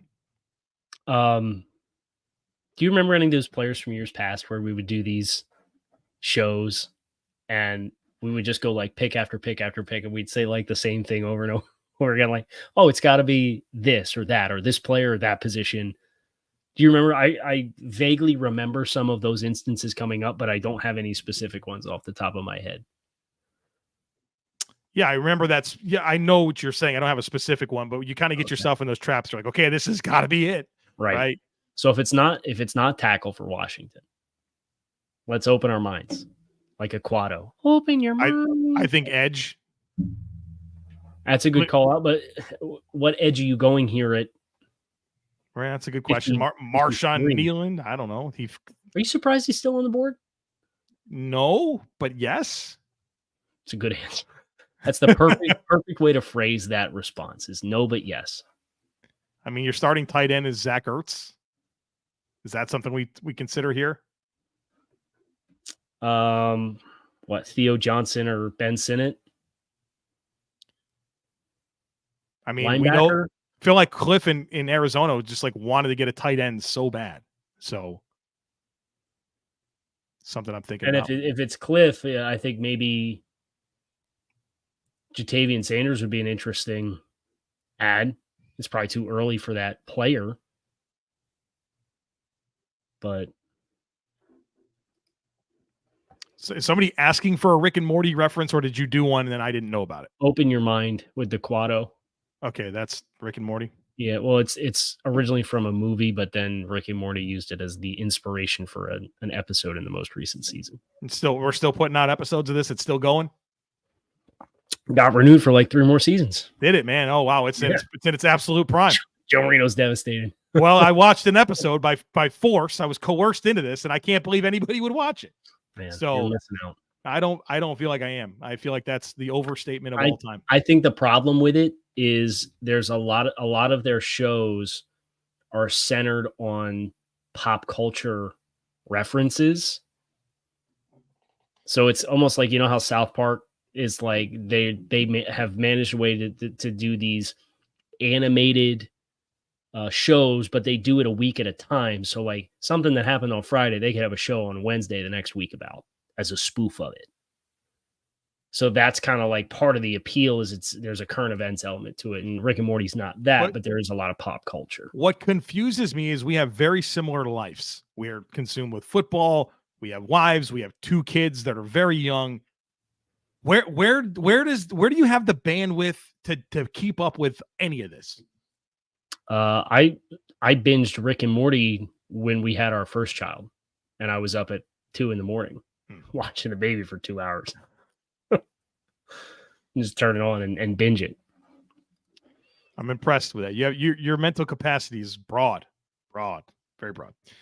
Okay, so the NFL draft is happening, so let's get back to that. The Commanders pick is in. We don't have it yet. So Commanders, Browns, Dolphins, Cowboys is our next slate of picks. We're speculating on a tackle for Washington.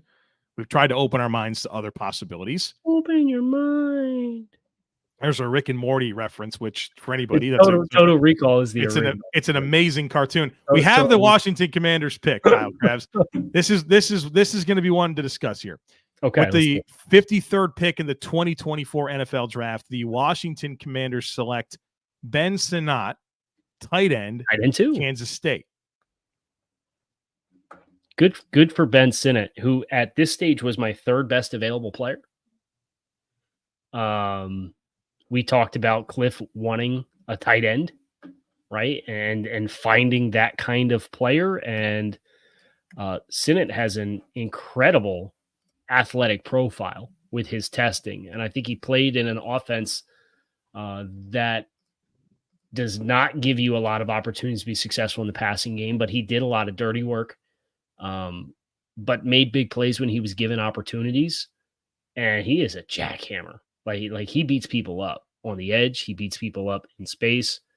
He's probably the best inline blocker of the class, other than, I don't want to speak out of turn. He might be the best. Tip Ryman from Illinois is the best inline blocker in the class. But for my money, Sinnot's the next best. But he's super versatile. He's got like 40-inch jumps. He's like 90th percentile jumps for tight ends at the combine since 2000. Like, this is a really impressive athlete with a lot of ceiling to tap into. If I'm not mistaken, he's got some pretty good size as well. 6'4", 250. Yes. Ran 4.68. Keep going. You got his other stuff? I moved away from it, but the point being is, like, as we convinced ourselves to open our minds, it kind of got to that place. Like, remember Cliff in Arizona? He wanted to get these tight ends, right? It was like constantly trying to get it figured out. And so now he does have Zach Ertz, who he had in Arizona, and Ben Sinnot as your top tight end. So Washington putting together a haul that includes Jaden Daniels, Johnny Newton, Mike Sandristil, and Ben Sinnot. 96th percentile 3-cone drill, 94th percentile broad jump, 97th percentile vertical jump, 81st percentile 10-yard split for Ben Sinnot. If you're going to wear 34 as a tight end, you better have some athleticism, right? He brings it. He's got it. So it's interesting situation there. Cleveland. Yeah, this has got to come on, Michael Hall, right? You got Hall. I mean, I hope not, but are you selfishly hoping that's the pick at 60? Oh, I'd be through the moon. It's Troy Franklin at 60, Kyle Krabs. We know what's going on here. I responded to your tweet. I knew what I was doing. Right. Who else stands out to you for best availables at this stage? Looking at my board, Trey Benson, I have very highly rated. Christian Haynes, Michael Hall, Peyton Wilson, TJ Tampa, Javon Bullard. Those are names for me that really stand out on the board. So Peyton Wilson, Trey Benson, and Javon Bullard are the three best grades that I've given out. They're kind of in a tier in their own.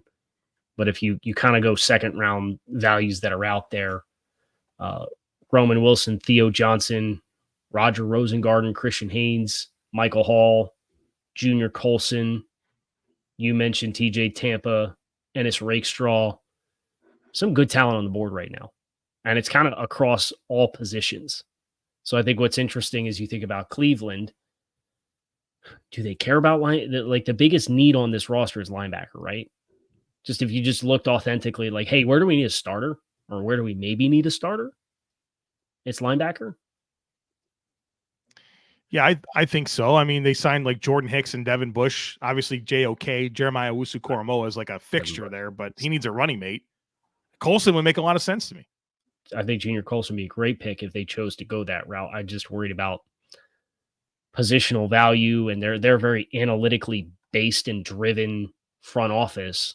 So using your first pick on an off-ball linebacker kind of flies in the face of that. I'd be a little skeptical. So, yeah, but the difference between, okay, what is the glaring hole on the team and what do we think they are going to do, right? Right. So I wonder let's open our minds. Open your mind. I'm still waiting for a tackle to get drafted today, man. I'm a little surprised. I don't know if that would happen here. Is it maybe because all of the teams other than Washington who we have associated as tackle need teams addressed the tackle position yesterday? Got to pick here, Kyle Krabs. Got to All right. pick. Got to pick. With the 54th pick of the 2024 NFL Draft, the Cleveland Browns select Michael Hall, defensive tackle, Ohio State. So this is one I don't know. I feel like I've been talking about this for a while. I said at the beginning of the show, I said, what's the one pick that you would want to see? It's Michael Hall going to the Cleveland Browns, where I looked at their roster and I just said, okay, maybe some young pieces for this defensive line rotation where your starters are Dalvin Tomlinson and Shelby Harris. You have Quentin Jefferson is kind of that guy you signed to maybe be like the third guy. Michael Hall, man, like he's got length, he's got athleticism, he's got power. I know he's not the biggest guy; he's probably around 290. But I don't care, dude. He's so disruptive. Really he resets, he plays with extension, he has moves. I really like him a lot. I think this is one of my favorite picks of the second round so far. And for you to be Cleveland and have to be sitting on the sidelines for the first round, for the top 50, to have to just be sitting here and waiting to come on the board. I do a great Rick impression. Thank you, Wildcat Thompson. And have a player who has the passing down impact that Michael Hall is capable of having. And I know the raw pass rush production's not there, but when you watch him on tape, you see the disruptiveness that he brings to the table. Yeah, and if people are going to get hung up in like the raw production, I just don't care about it. Like, watch him play. You're going to be stunned that he didn't have more production than he did. Let me pull my notes on him. Michael Hall. So he winds up having 9.5 tackles for loss and 6 sacks in 24 games. He's going to turn 21 in June. Unbelievable athlete. 33.5-inch arms, 10-inch hands, 9.27 RAS score. He can play. And I think it's a really good spot for him. Like to play behind like a Shelby Harris, what a great player to have for him in the room to kind of work behind, because I feel like there's some similarities in how they play. Well, you wanted to tackle. The Miami Dolphins are on the clock for the Miami Dolphins. Yep. So you have the Dolphins pick. I would like you to confirm it. Okay, well, I will wait to confirm it when I can. We talked about Michael Hall so quickly, I forgot Miami was on the clock here. Sounds like there's a tackle. We'll see. Kyle's had a great opportunity here to gather his thoughts on who the pick's going to be. The chat, why don't you let us know your thoughts? I know there's a lot of Dolphins fans here. Offensive line. Who would you like? Who would you not like? So the board, I feel like this board fell a little bit better than the first round did for Miami. Now, what do they do with it? I think so. You sat here and watched. You had a big defensive run. I know interior defensive line's kind of an associated as a need for them, but I think they have enough bodies where like they could rotate. They'll need a nose tackle, I think, but I don't know how much more they would invest, like a big investment in. So Chop Robinson, first round for Miami. We've been thinking offensive line. If Kyle's corrected, it would mean it would not be Christian Haynes, who I would have thought would have been a phenomenal pick. Mm-hmm. Obviously, Austin Jackson now extended. He's the guy at right tackle. Terron Armstead's back, but kind of wonder about the long term there. Mm-hmm. Oh, I think this will probably be Armstead's last season. Right. So in Miami, he was kind of flirted with retirement. He reworked his contract and took less money. Kind of the writing on the wall. This is it. This is a weird moment where you feel like you know the pick. You're waiting for my confirmation. I don't have the confirmation. You said it's a tackle, so that means it's not a guard. I have a pick. There you go. So with the 55th pick in the 2024 NFL draft, the Miami Dolphins select Patrick Paul, tackle, Houston. I appreciate that it's an offensive lineman. Athletic, toolsy. That's their MO. They like premium positions with their early picks.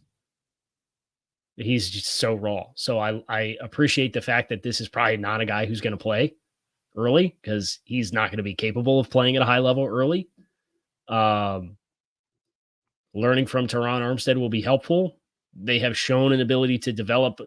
I think people maybe sleep a little bit on Keon Smith, who is a UDFA offensive lineman for them, who kind of flashed as the third tackle last year behind Kendall Lamb as the swing tackle. But they are very much betting on their ability to develop players, and they're kind of taking what the Bengals' MO which was we're getting out in front of some needs. Last year was getting out in front of cornerback with Cam Smith. This year it's getting out in front of potentially Bradley Chubb and Shaq Barrett as your third edge guy. Now you have Patrick Paul. He's got all the tools in the world, but he's nowhere near put together. So they're going to have to figure out how to do it. 6'7", 331, 36 and a quarter inch arms, 44 game starter at Houston. That's the discouraging part. 44 games started and just all over the place. Team captain the last couple of seasons for Houston.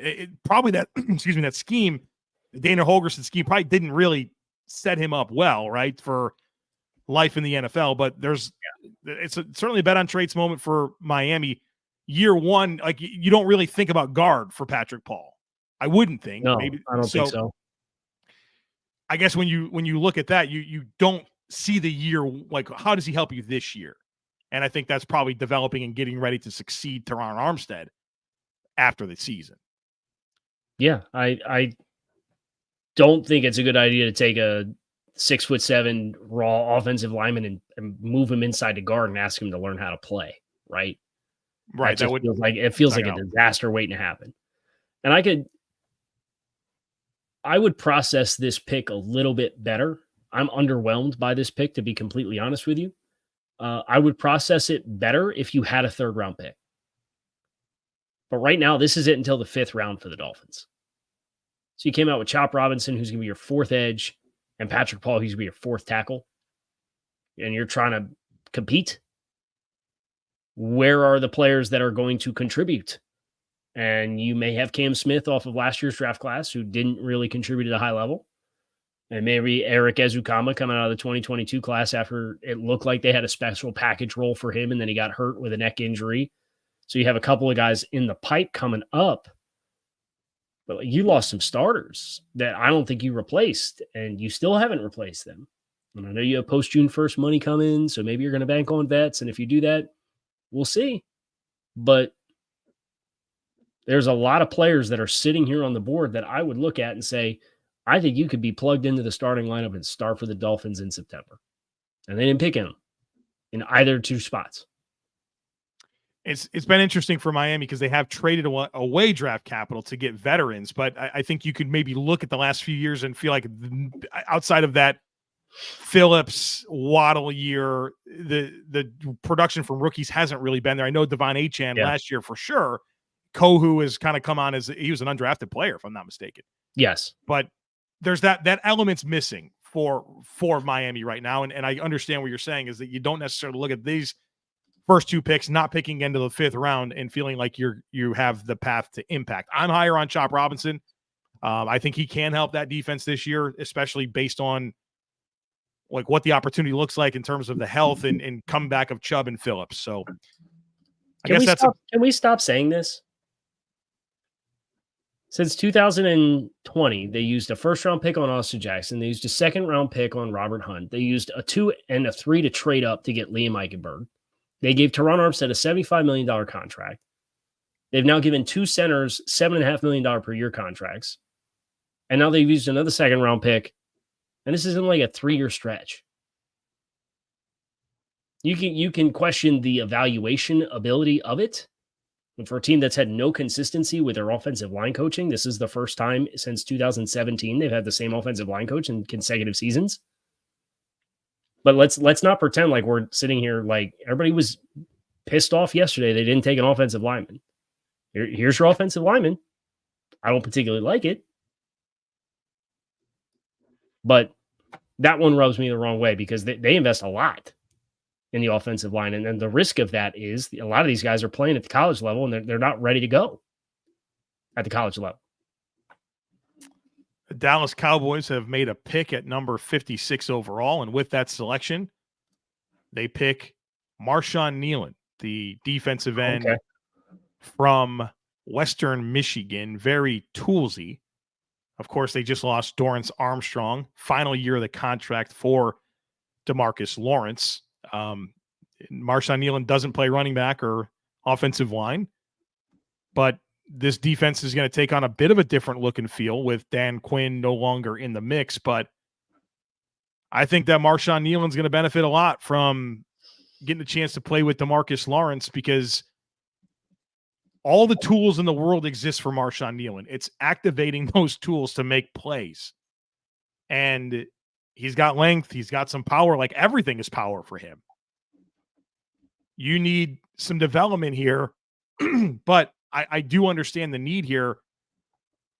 They did have Sam Williams, who's really kind of come on for them as well. This is definitely there's some vision required with this selection. I don't know how much he helps them this year. It's super toolsy. I appreciate that addition to an edge group that very much fits the MO of the kinds of guys that they've bet on, whether it's Sam Williams recently. Who's the Kansas kid that they brought Austin in? Booker. Oh, you're thinking of Armstrong, Dorrance Armstrong. Dorrance Armstrong. Thank you. Now in Washington, yeah. They have had a lot of success on toolsy edge guys. And I think this is a nice continuation of that when you consider what they have in the pipeline. And it's just a matter of them continuing that trend amidst the departure of Dan Quinn. So to reset here, our next picks coming up, we have Tampa currently on the clock, Green Bay, Houston, Buffalo, Detroit. As we get closer towards the end of the second round, the current team on the clock is Tampa Bay. And to this point, they've drafted Graham Barton. So they're coming back up with this selection. I wonder if Marshawn Nealon was a target for them, right? Kind of fits their type. Corner, we've talked about for Tampa Bay. Would like it here for him. TJ Tampa is still there to be picked, which would make a lot of sense, right? Sort of like feel like that should happen. Your thoughts on where we're at with Tampa and what their possibilities are here? Yeah, I would love to see them go corner here. And they obviously traded away a starter this offseason to Detroit. So they're a team that I having locked in the quarterback, having some veterans, is this maybe a weapons spot too? I guess I should take down Sue's comment. Sorry, I was up there. They will not yet draft another offensive lineman. All right, we'll go with TJ Tampa. Yeah.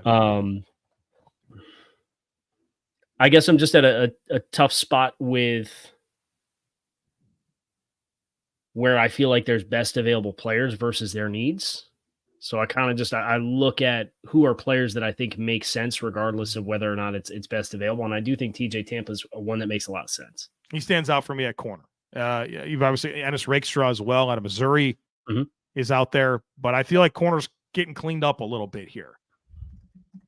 If they did go with a weapon, receivers still available. Roman Wilson, Devontae Walker, Jermaine Burton, Troy Franklin, Javon Baker. Is this kind of a sneaky safety spot?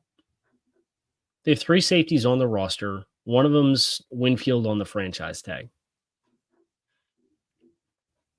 Jordan Whitehead's returned as well, right? Right. That was their free agent signing for the other safety spot. Yeah, I think it's a possibility. And there's certainly players at safety that I like. I talked about that in the opening of our show that I was like 9 that I like on day 2. We've had one go. Tyler Nubin, safety 1. I don't know. I'd like Bullard there. Yeah. As just the, if you want to get into just value propositions for them, I think that makes some sense. I think this are we deep enough into the draft where Peyton Wilson could be justified? I have the pick. Okay. So with the 57th pick in the 2024 NFL draft, the Tampa Bay Buccaneers select Chris Braswell, Alabama edge rusher. Okay. You called this one out as a top 100 player. We didn't have. I don't remember if we put him in or not, but I remember you invoked his name and like went to bat. Yeah, I just said you feel like Marshawn Nealon would have been a fit for Tampa, and Dallas just picked him. So you always wonder, right? If was I right about that? I don't know or not. I think Braswell's a really fundamental player. That's what I'd say about him. Like, understands how to set the edge and has baseline rush ability. When I watched him, I didn't see a super dynamic guy. I thought I saw like a 1-speed rusher that was kind of very methodical in his approach. I didn't see like quick twitch dynamic ability.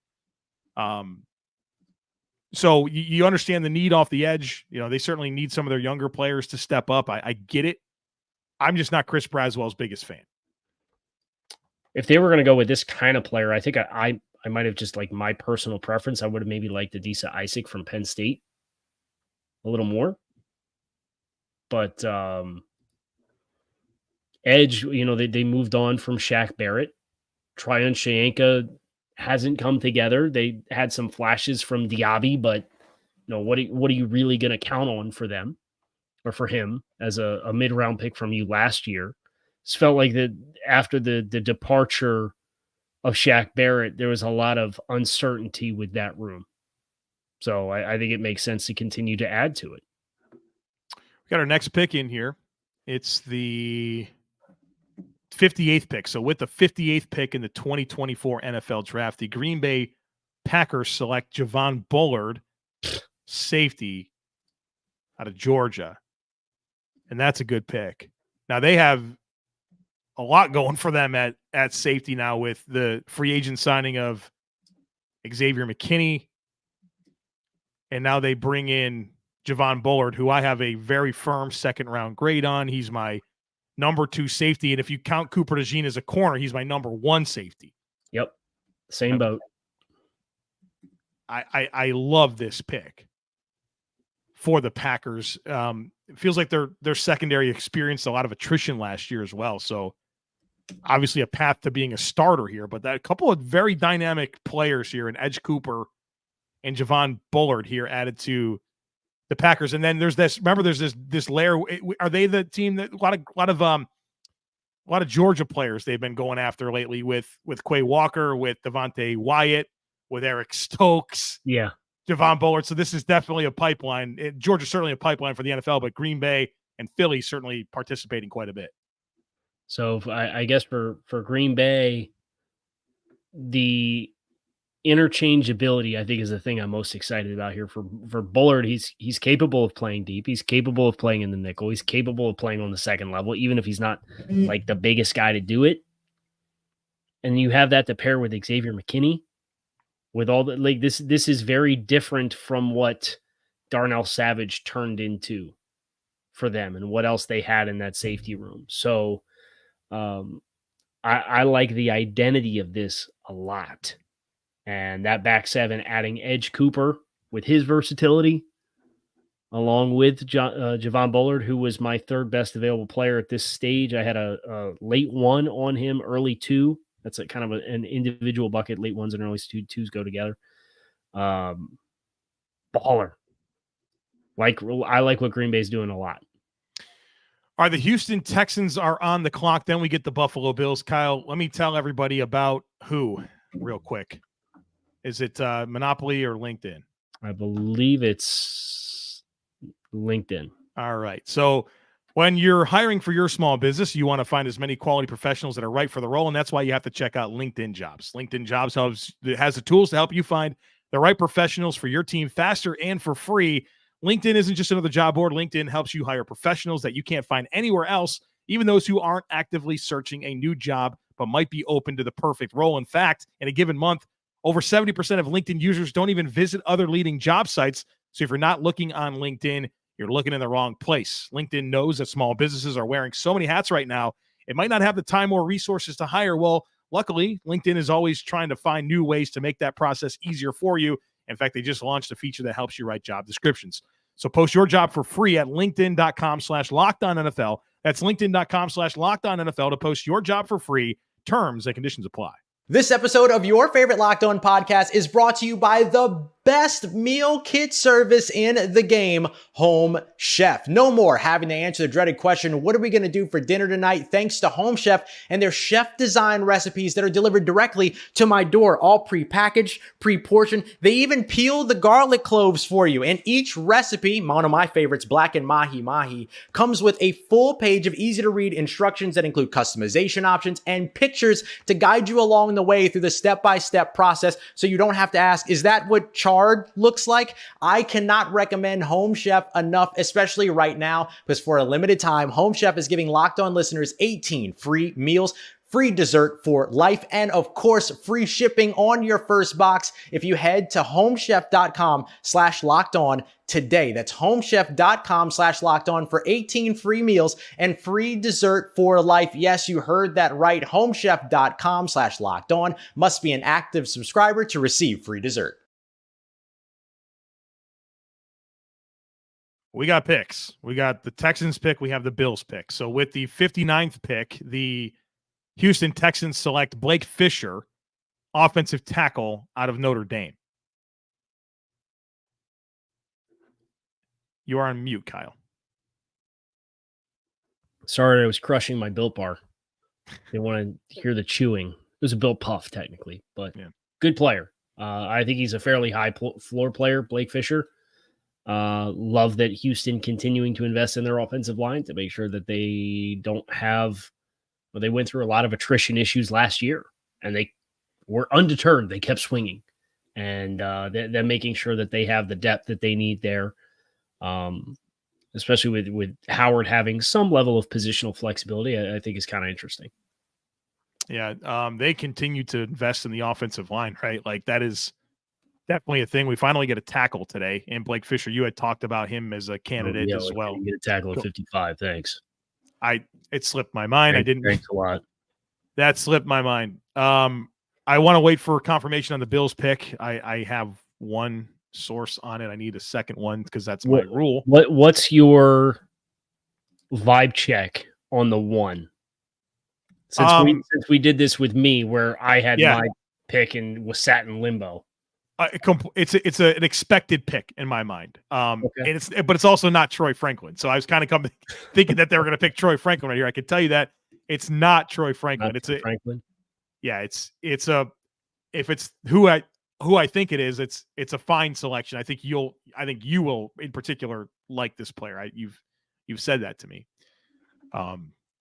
So we'll get the confirmation. As far as I know, it's not a double dip at wide receiver at this point. So I'm not expecting a wide receiver at this pick. We will wait on bated breath for Joe Marino. Yeah, here we go. It's the same scenario, right? Like you had it. We'll sit here for 6 minutes and wonder. I can point out that Sean pointed out that this was the fastest LinkedIn read in the history of mankind. I had to get through it. All right, I've got a second source on this. So with the 60th pick in the 2024 NFL Draft, the Buffalo Bills select Cole Bishop, safety, out of Utah. That is an expected pick. You're right. Right. Like even some of the mock drafts, so it was like no pick 60, Cole Bishop, really big time athlete, 6'2", 206, 988 RAS score, a 3-year starter at Utah. Played a lot in the box for the Utes there, and my favorite thing about him is when he does play low, how he triggers and plays downhill, how he tackles. He's a very high effort player, very good, like off the edge, shoot a gap type guy, a lot of short area quickness. And I think as a guy that can come in and play some man coverage against tight ends, I think that's where he provides a lot of appeal. Where I'm curious about Cole Bishop moving forward is what type of deep coverage ability does he give you? That's the thing, right? He didn't play a ton, at least in my exposures, in deeper alignments. And so I'm interested. Like, I don't think you're going to draft Cole Bishop and think, okay, center fielder. But I think as a split zone safety that you would play low, in the box from more time to time, it's pretty intriguing. And so now your safety room is Taylor Rapp, who you signed to a 3-year deal, but it's a 1 year and we'll see. You brought in Mike Edwards, who's a 1-year deal. You kind of feel like you have a cost control option here. And if there's one thing that Sean McDermott gets right, it's safeties. And so this is a pretty big investment in a safety that has a lot of athleticism. Surely Dalton Kincaid gave them all the tips on him as well.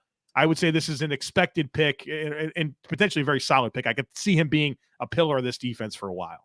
Yeah, I mean, the athleticism shines, and I think that's probably the biggest departure from what was there with the aging players, right? And Hayden Poyer to have, and Utah, between him and Sion Vaki, they moved their safeties around a lot. You talked about Cole playing low, and when they got down the red zone, he was playing some second level stuff.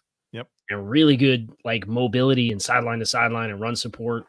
So I like that part of Cole Bishop's game quite a bit. I think the missed tackles are the biggest thing for him to kind of get dialed in.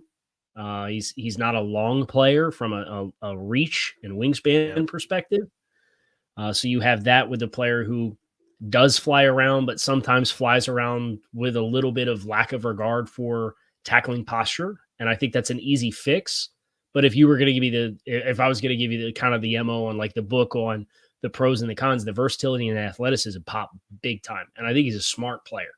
I just think he's got to get that part of his game polished up. Yeah. It's 29 3/4 inch arms. And I'm looking at my notes here for growth areas.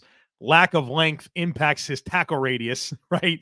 There you go. Yeah. So it's definitely something that I noted. So, okay. It feels like a solid pick. And I feel like the McDermott, this is a guy that I want to get, right? Because he's had like this long career of just like figuring it out with safeties. Yeah. This is a pretty big investment for him at the position. So expectations should be pretty high here. We do have another pick after. Yeah, it's Detroit. So this is pick 61. So with the 61st pick of the 2024 NFL draft, the Detroit Lions select Ennis Rakestraw Jr., cornerback out of Missouri. They're fixing that room, huh? Yeah, Terrion Arnold in the first round, coming back in the second round with Rakestraw. So two of the not necessarily the biggest, but some of the smartest high football IQ corners in this class. I think that's the thing that stands out to me for both of those guys. What really stood out was the instincts and how well they saw it and how fast they saw it. Well, yeah, and I really appreciated Missouri. I think I said this to you, and I'm not sure if it's a good take or not because I didn't watch enough college football like throughout the season. I felt like the team that just made it tough on every opponent was that Missouri defense. Like they just you did say that, yeah. Like they just made everything hard. And like one of the games that moved me off of Brian Thomas was Missouri because I thought Rakestraw ate his lunch. And so I think this definitely fits this Detroit, mantra. They have a type. I think he fits perfectly within that. And now you look at this corner room, and of course they brought in Carlton Davis, but Terrion Arnold and Rakestraw certainly gives them a lot here with their top two picks to really give them a lot of options and solidify that back end. Yeah. And for Detroit, I lost count of how many times we said this, but we're like, dude, Kendall Vildor is a starting corner for Detroit playing in the divisional round of the NFC playoffs. Like, can't go to war like that. we got to have more bodies. And they have gone out and prioritized. They have made the decision to invest in this position. They have not just addressed this need. It is investing in this position. And I think for them, with the foundation that the roster has been set with for how they have drafted the past two seasons, they have the ability to do this now, to start to narrow their focus on their roster and be a little bit more attentive with how they're spending their early picks. So we are inching closer towards the end of the second round. We have Baltimore, San Francisco, and Kansas City. Your last three picks, 62, 63, 64. Then we get to the third round. And if I'm not mistaken, it's 5 minutes between picks. So things will go fast. Yeah, it's going to go fast, which is exciting. But also, here we go. Okay, so I have the Ravens pick. Make sure I know the number here. So with the 62nd pick in the 2024 NFL Draft, the Baltimore Ravens select Roger Rosengarten, offensive tackle. Imagine that. Out of Washington. So they go Nate Wiggins in the first round, the corner.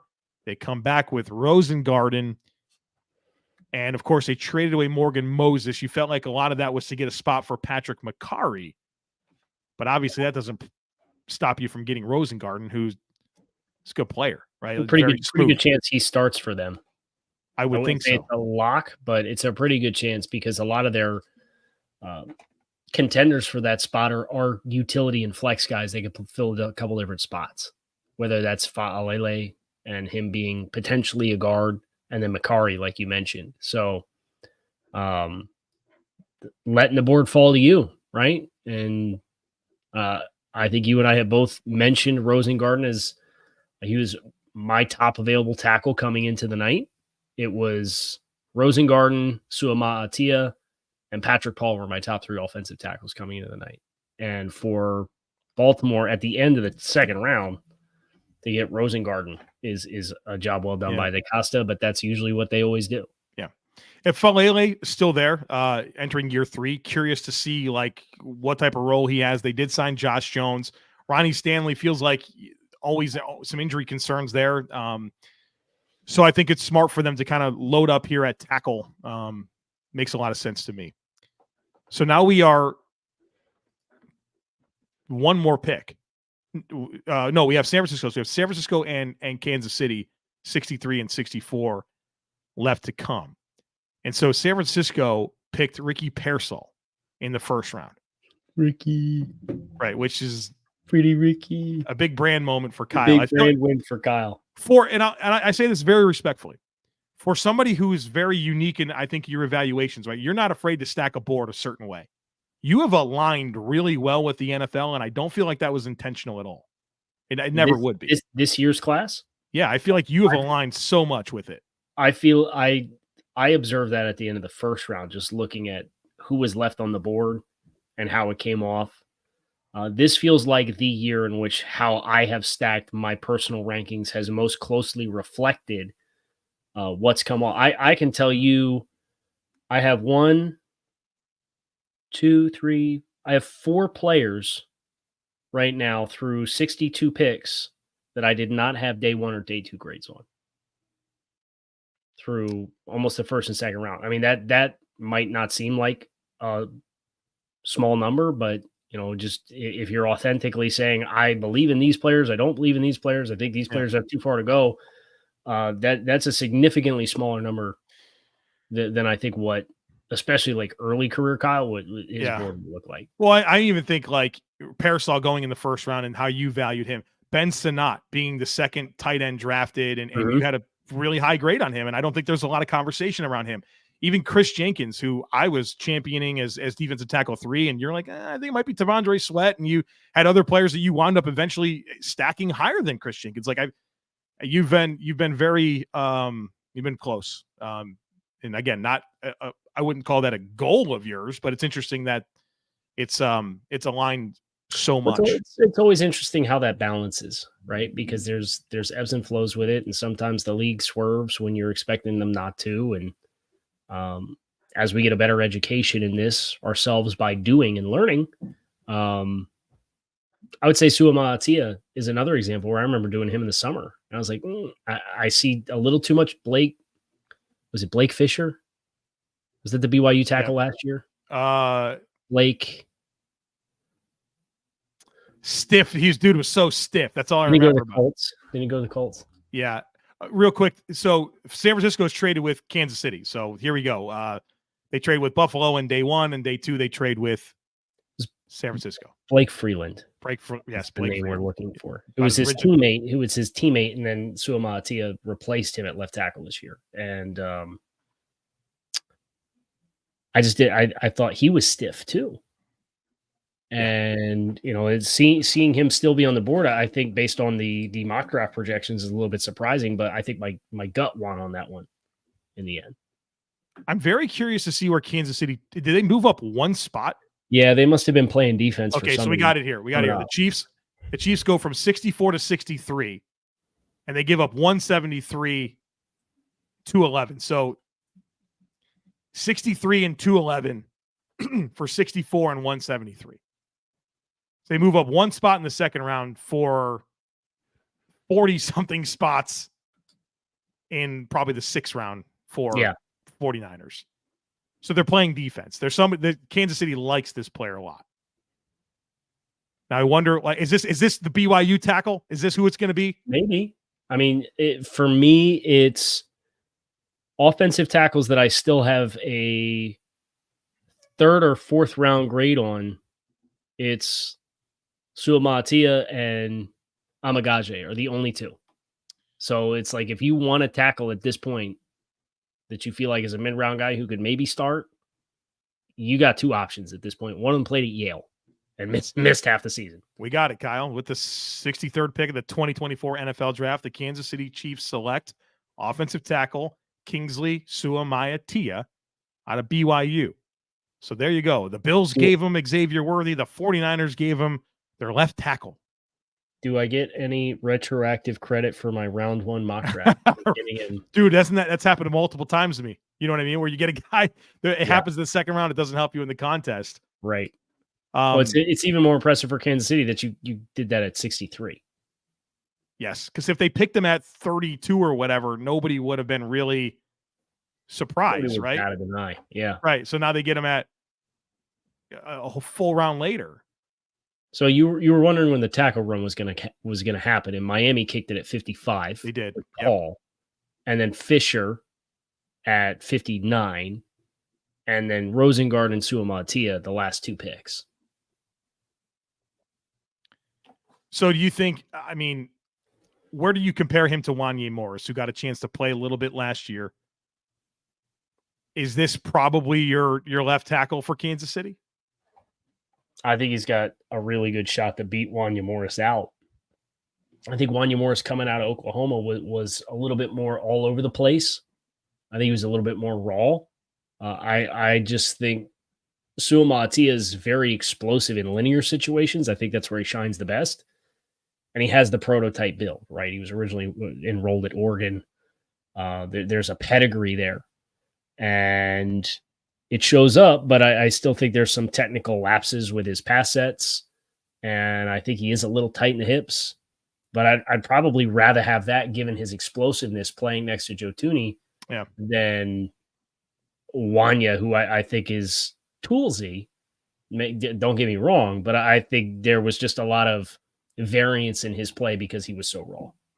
Well, in Juwan Taylor, the right tackle, I don't know how long-term they're tied there, but Wanya Morris could be the eventual successor there, right? It's not a bad thing to have depth at tackle, especially for them and kind of how vulnerable that was for them this past season. And then a couple of years ago when they lost the Super Bowl to Tampa Bay, I feel like the tackles were exposed there, right? So I think sometimes you learn lessons along the way, and for them to get some options here makes a lot of sense for Kansas City. So Xavier Worthy, Kingsley Suamataia, maybe if I said that correctly, I have no idea.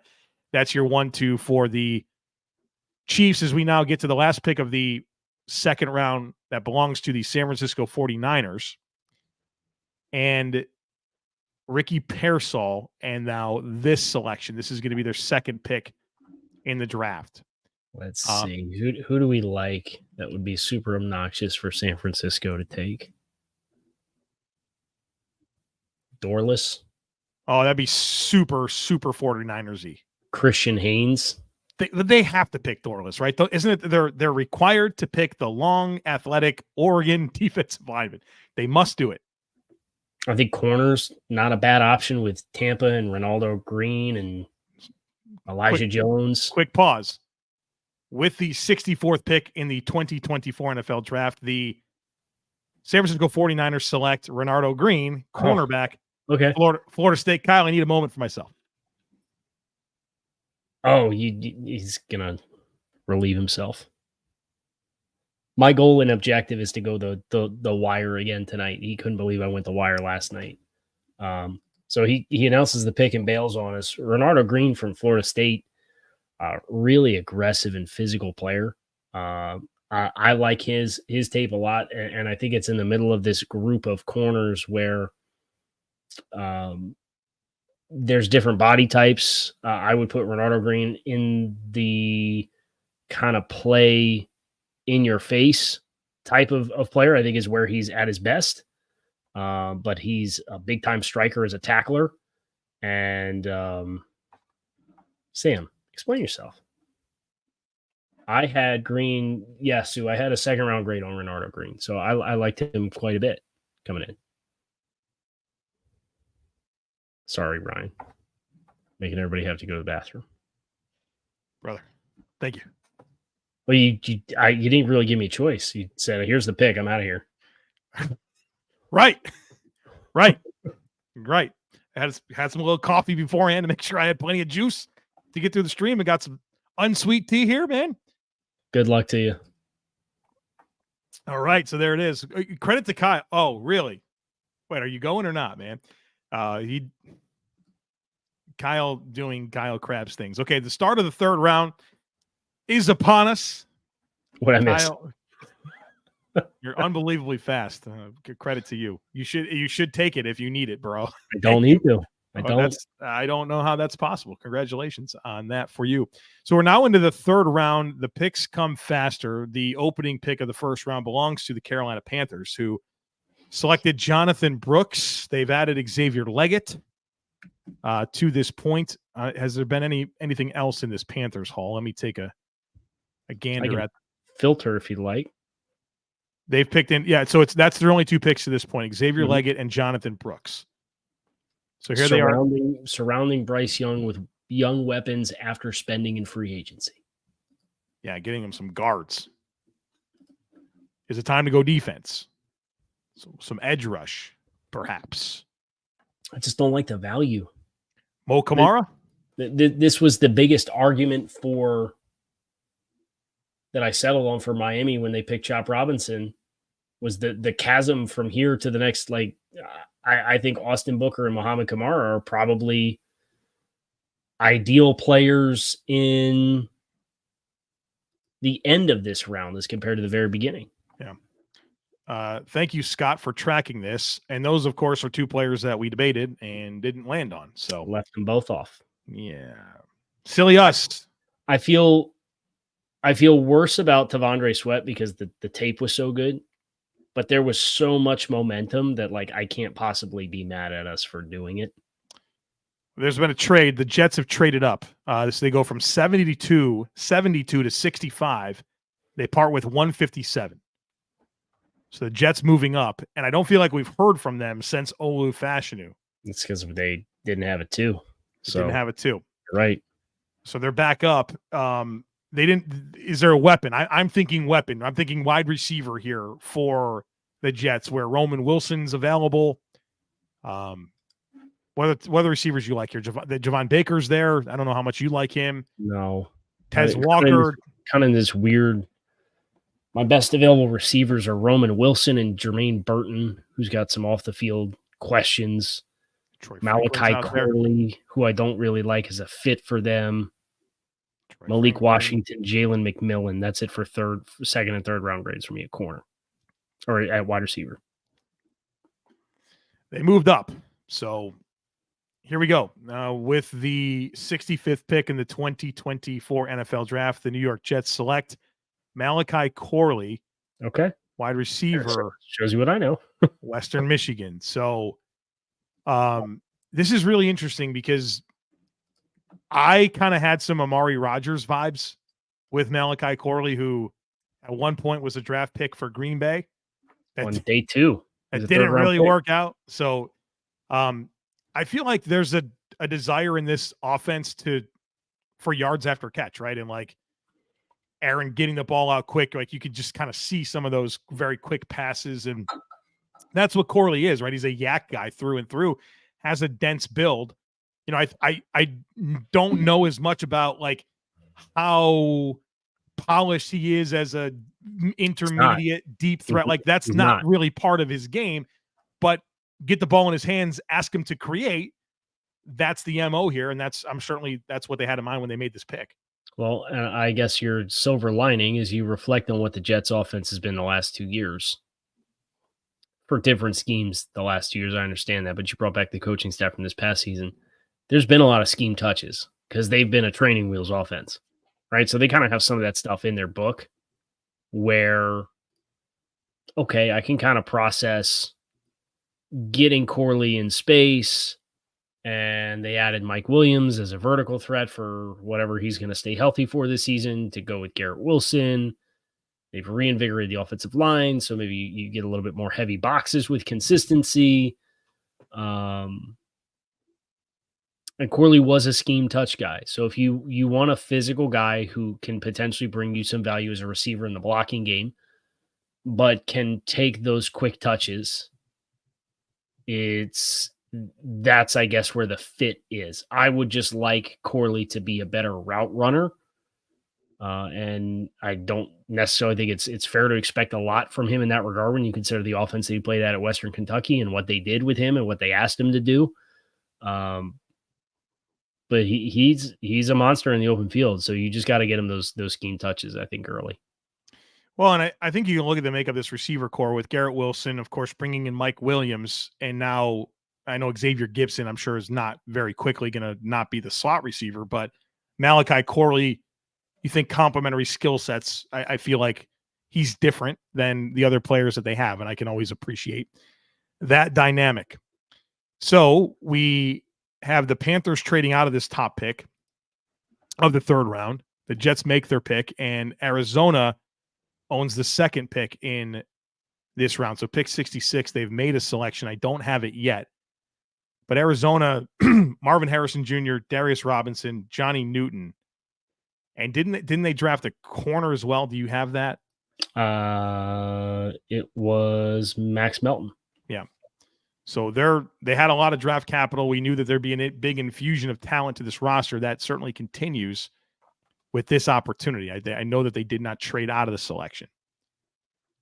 I still think that there's some this could be a wide receiver team for sure. Would like to see them just go best player available at this point, which I think is either Peyton Wilson or Trey Benson. Ooh, Trey Benson. Yeah, that's like how long are we going to ride James Conner? Right. You know? Right. You forget he's still there, right? Just plugging away and scoring touchdowns too. He is pretty productive last year. Right. You sleep on them all you want. It's not even like they didn't have everything right around them, right? Like the offensive line had issues. The quarterback obviously didn't have Kyler for most of the season. It was a disaster, right? Yeah, like they no Kyler. Yep. Does his thing, man, all day long. Sue Ann for her fantasy team put her foot down, says can't be Trey Benson. He's got you're out here salvaging our fantasy teams left and right, Kyle Krabs. But those are the only 2 players that I had. And obviously there's medical contributions for Peyton Wilson, and the running back devalued position contributes to him being there. But those are the 2 guys that I think are surprisingly available for me. And then Blake Corum, another running back, is next in line. Well, we have the Chargers coming up in 2 picks. So okay. Could it be Stay tuned. Right. If Blake Corum goes to the Chargers, he's a top what fantasy pick? It'll be a 1st round, right? Is that how that goes? Top 12. That'd be so interesting. That would be so interesting. I'm rooting for it now. Yeah, well, I mean, you said this. We did. What was it? We did some episode where we were talking about fits we love, and this was on yours, and I'm like, how did I not think of that? Was it the matchmakers for Valentine's? I don't remember. Did we do that? I don't remember. A lot of episodes. We just did our 2000th show together, right? We didn't even celebrate that. So I guess this is our celebration, technically. Yeah, here it is. We are now celebrating 2000. Like, count to 2000. Like, literally do it, and then think to yourself, that's how many times we said and hit record.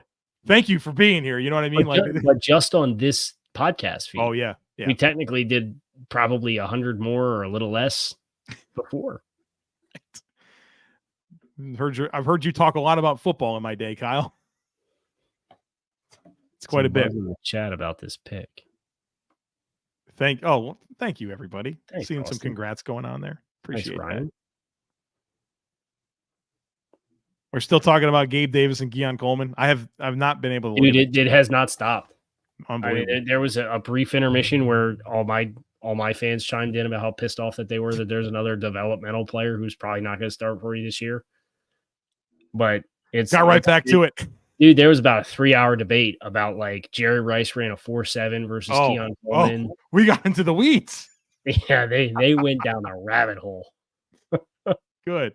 Big time. That's what we want you to do in the chat. You guys air it out, figure it out, solve all the world's problems. Back to business here. Do we have the Cardinals pick? No, somehow we don't. Arizona and Washington we're waiting on. This is gonna pile up. I know the clock's gonna go to 3 minutes. It's oh boy, here it is. With the 66th pick of the 2024 NFL draft, the Arizona Cardinals select. I'm so sorry, Suan. Trey Benson, the running back out of Florida State. We've been nailing him lately. Outstanding. And we just exhausted all the talking points waiting for this pick to get announced. So, I love Trey Benson. This is my number one back. Like, I just had so much fun watching him. He's like 6 foot, almost 200 pounds, sub 4.4 speed, breakaway runs left and right, sees the field well, and he can accelerate and go. Good, dense build, thick everywhere, never fumbles. Like, I love that about him. Over 300 touches, never fumbled at Florida State. But I also love that he's got 300 touches, which means like not a ton of tread on the tires or not a lot of mileage on the tires, if you will, going into the NFL. And so, it's James Conner who's been a really good player, but then that's it. Like, it's Amari DeMarcado and Michael Carter. Like, definitely a need here. I think this is a good move to kind of get ahead of that. I really like Trey Benson. I continue to like what Monty Ossenfort does as this team's GM. F in the chat for Suan's fantasy team. Yeah, so you hate to see it. My favorite Trey Benson stat, I dropped this on the Bleach Report stream we did on Wednesday. 54% of his career rushing yardage has come on runs of 15 yards or longer. This dude hits home runs and runs in the 4.3s and is 215 pounds. There's a lot to like here. And, oh, by the way, this is a team that gets quarterback run game going. Yeah. With Kyler, or they're capable of getting quarterback run game going. And now they have an alpha receiver on the outside. So they're piecing it together and just a master class for Monty Ossenfort. And the reason why I mentioned Trey Benson at this juncture of the draft, as we said, the first 2 rounds, they've been very cognizant of positional value and taking premium positions. You get to the 3rd round, it's like, all right, let's just take best player available. And my best player available without the medical tag that Peyton Wilson carries was Trey Benson. So I think they read this very well. Yeah, I'm a big fan. All right, so we now have the Washington Commanders on the clock. Then we have the Patriots and we have the Chargers. So the Commanders and Patriots have made picks, don't have them yet. So we will not have trades for those selections. The Commanders being on the clock. Okay, I do have the pick here. So with the 67th pick in the 2024 NFL draft, the Washington Commanders select Brandon Coleman. They've announced it as a guard out of TCU. He is a guard, so that's a good call.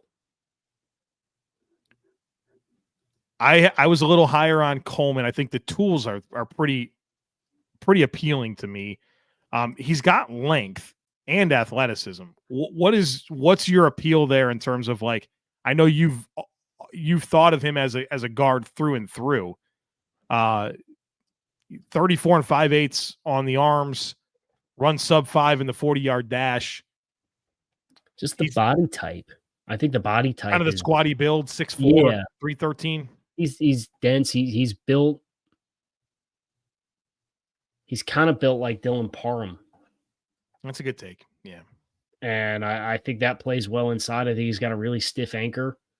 I think while he played sufficiently in the Big 12 as an offensive tackle, and his 2022 tape was better than his 2023 tape. I think that's somebody who you kick him inside and you don't stress him in vertical sets, and the power that I think he brings in the run game can really shine. I'm interested to see what the path is for him to be on this starting 5. They signed Allegretti.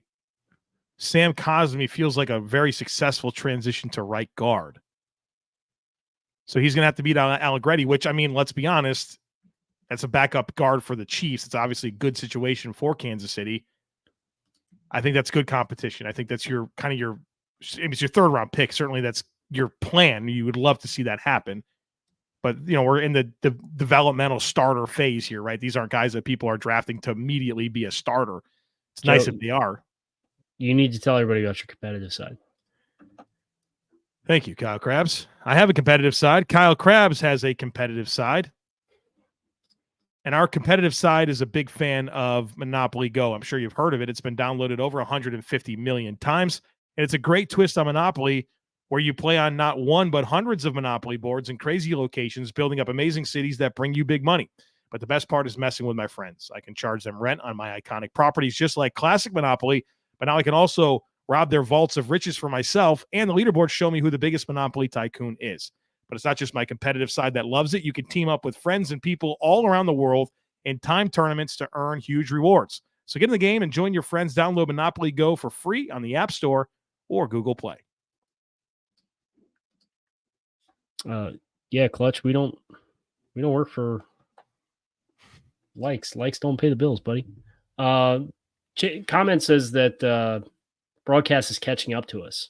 I've seen some allusions to Patriots pick. I've seen some. I have it. I have the Patriots to is it Caden Wallace?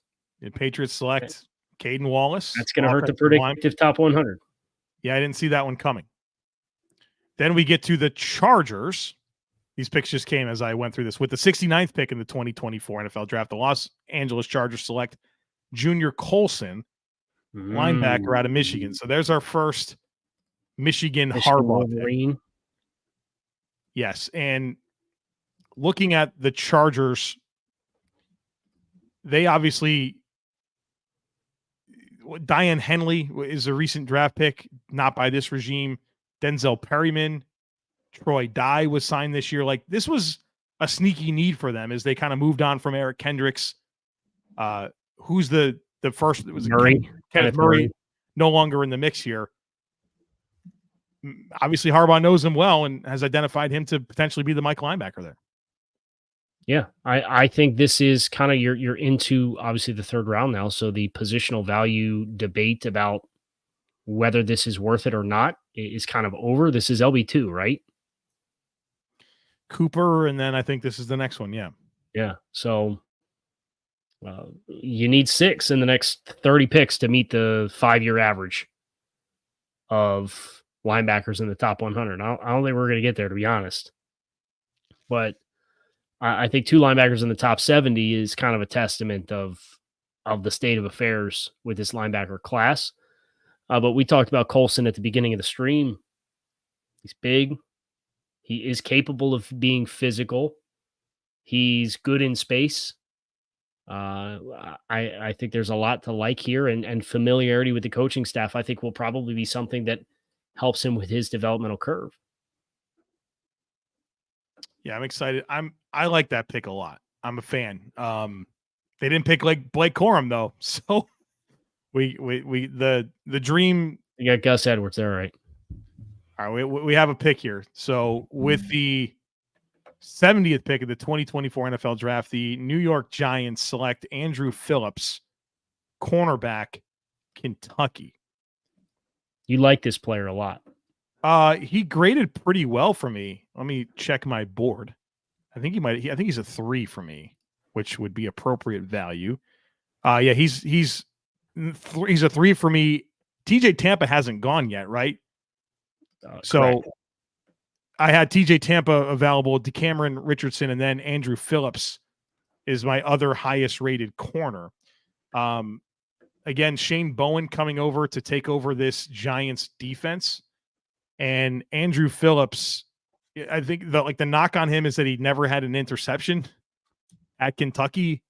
But I see a player here that is athletically gifted.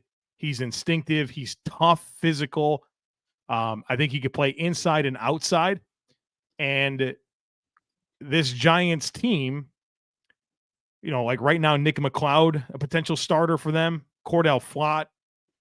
I feel like there's room for a corner here in addition to Deonte Banks entering year 2. So Tyler Nubin and Andrew Phillips back-to-back picks here for the Giants after going with Malik Neighbors in the first round. Yeah, the secondary get a nice overhaul. They've invested a lot in that defense, right?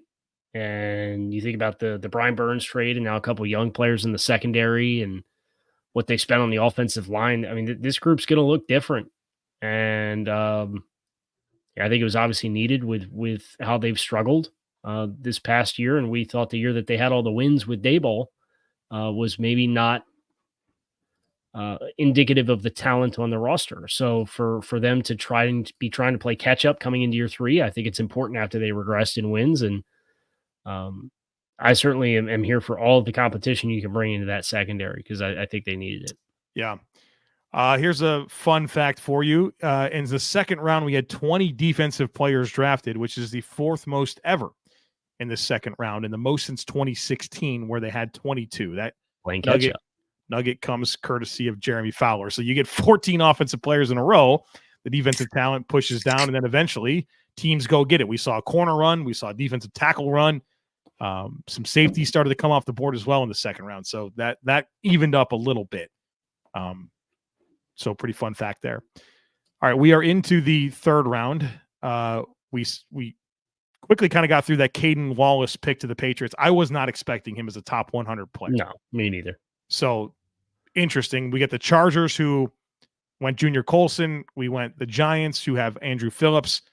Now we're here with Arizona at 71, Carolina at 72, Dallas at 73, whose hearts must be broken that Trey Benson's been drafted. And then the Atlanta Falcons. So hold your breath with that one coming up. That has been brought to you by C4. Send us the money. I know people get mad that we have to do ad reads and we like to pay our bills and support our families. So thanks for sticking with us for 45 seconds while I say some words.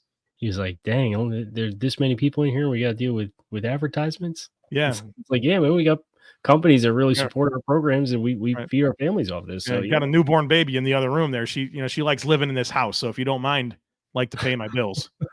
A little bit of tolerance for a couple ad breaks. Enjoy the free content. Nothing pisses me off more than complaining about us making money for doing this work. I'll get off my soapbox. I don't want you. I'm going to redirect you here. You get me going, brother. As I look at the board and what's available, are you surprised that we have not had any more of these interior offensive linemen go? You have Christian Haynes, Cooper Beebe, Zach Zinter, Mason McCormick, Dominic Pooney, Bo Limmer, who you mentioned. Yeah, I'm very surprised by that. Tanner Bortolini's still out there.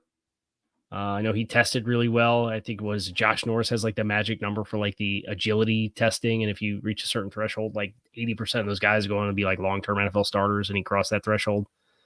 That's the group for me that I'm kind of looking at. We expected depth at wide receiver just because of how deep the wide receiver group ran. But we thought we've had 3 interior offensive linemen, 4 now with Brandon Coleman. Yeah. That's it. That's a little out of order too. Right. I know certainly Jim Nagy hyped up Brandon Coleman as a day 2 player, but I wouldn't think ahead of literally 4 of the guys you just mentioned. Yeah, especially because we've seen the market for these guards and what they're being paid. Like all due respect to Robert Hunt, I think he's an excellent starting player in the NFL. I do. Is he elite? Is he $100 million elite? Like, I would have never in a million years would have guessed he would have been a $20 million a year player. Right. Like that's your 20% upcharge on the open market turned into a 30% upcharge on the open market because of the salary cap growth this year. It's never, it's just. I think the last update that I saw was we are 67 of 70. Yeah, shout out predictive top. Oh, so that friggin' tackle from Penn State, Cade Wallace, who has no business being a top 60, like whatever 68 player. That's the one you're like whatever.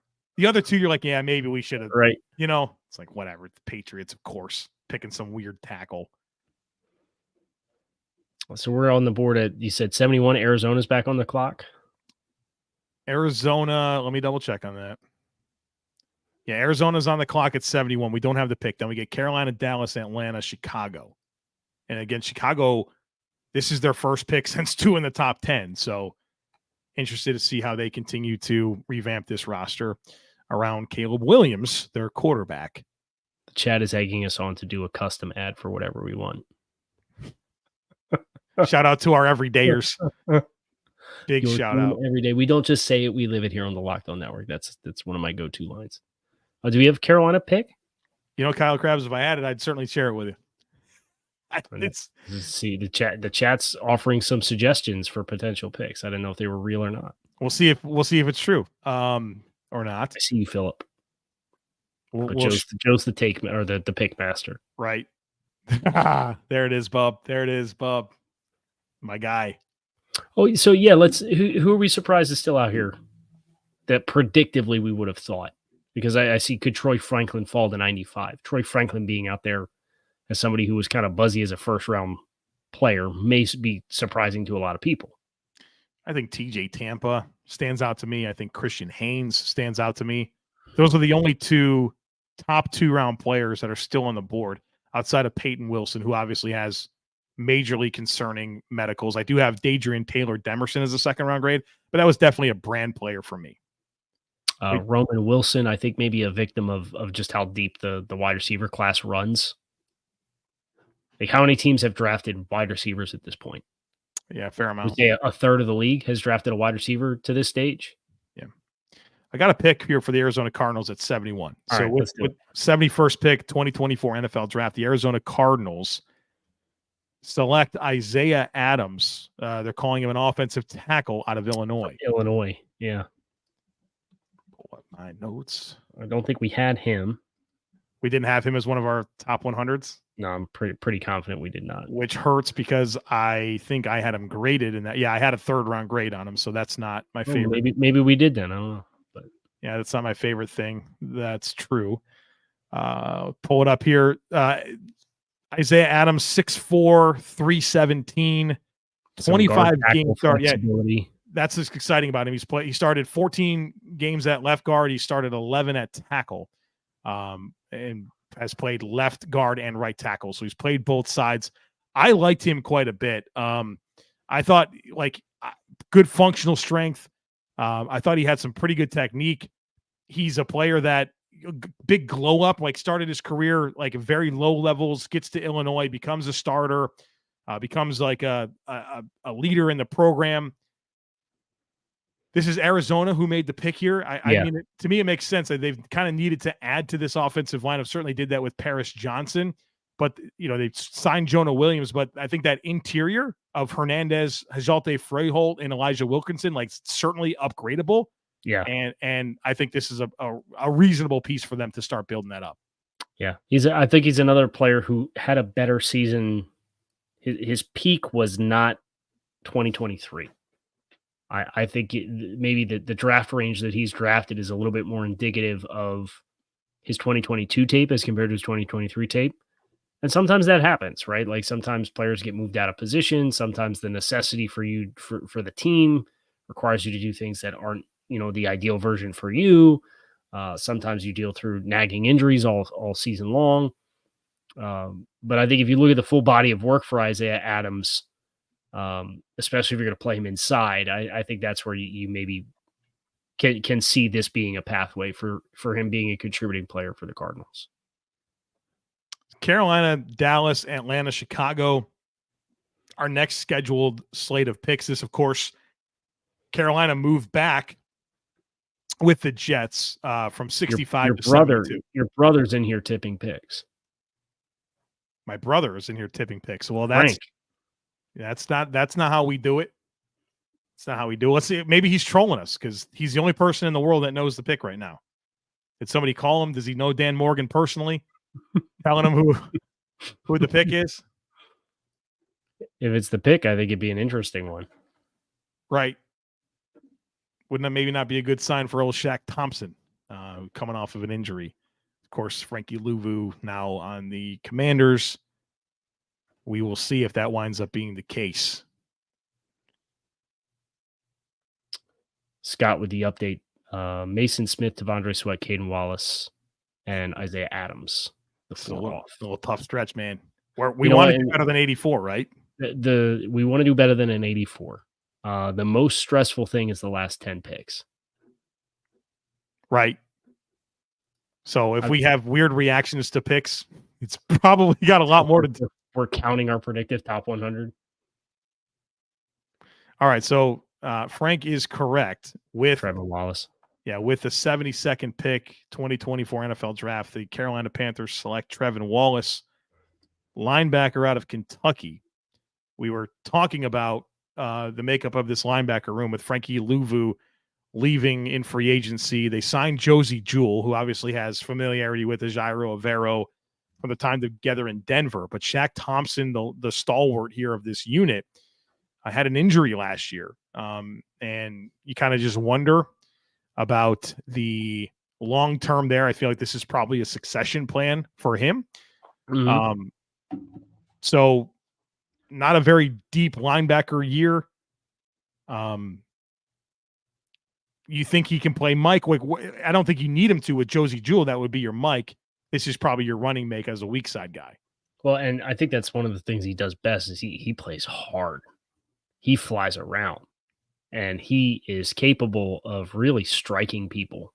I think that's one of my favorite things about him is some of the hits and tackles that he has with pursuit to the football. So I think for Trevin Wallace, that's where if you are going to put him in a pursuit role in the defense, I get pretty excited about it. I think he's somebody who showcase some linear and short area explosiveness. I think you're going to ask him to play in long ranges.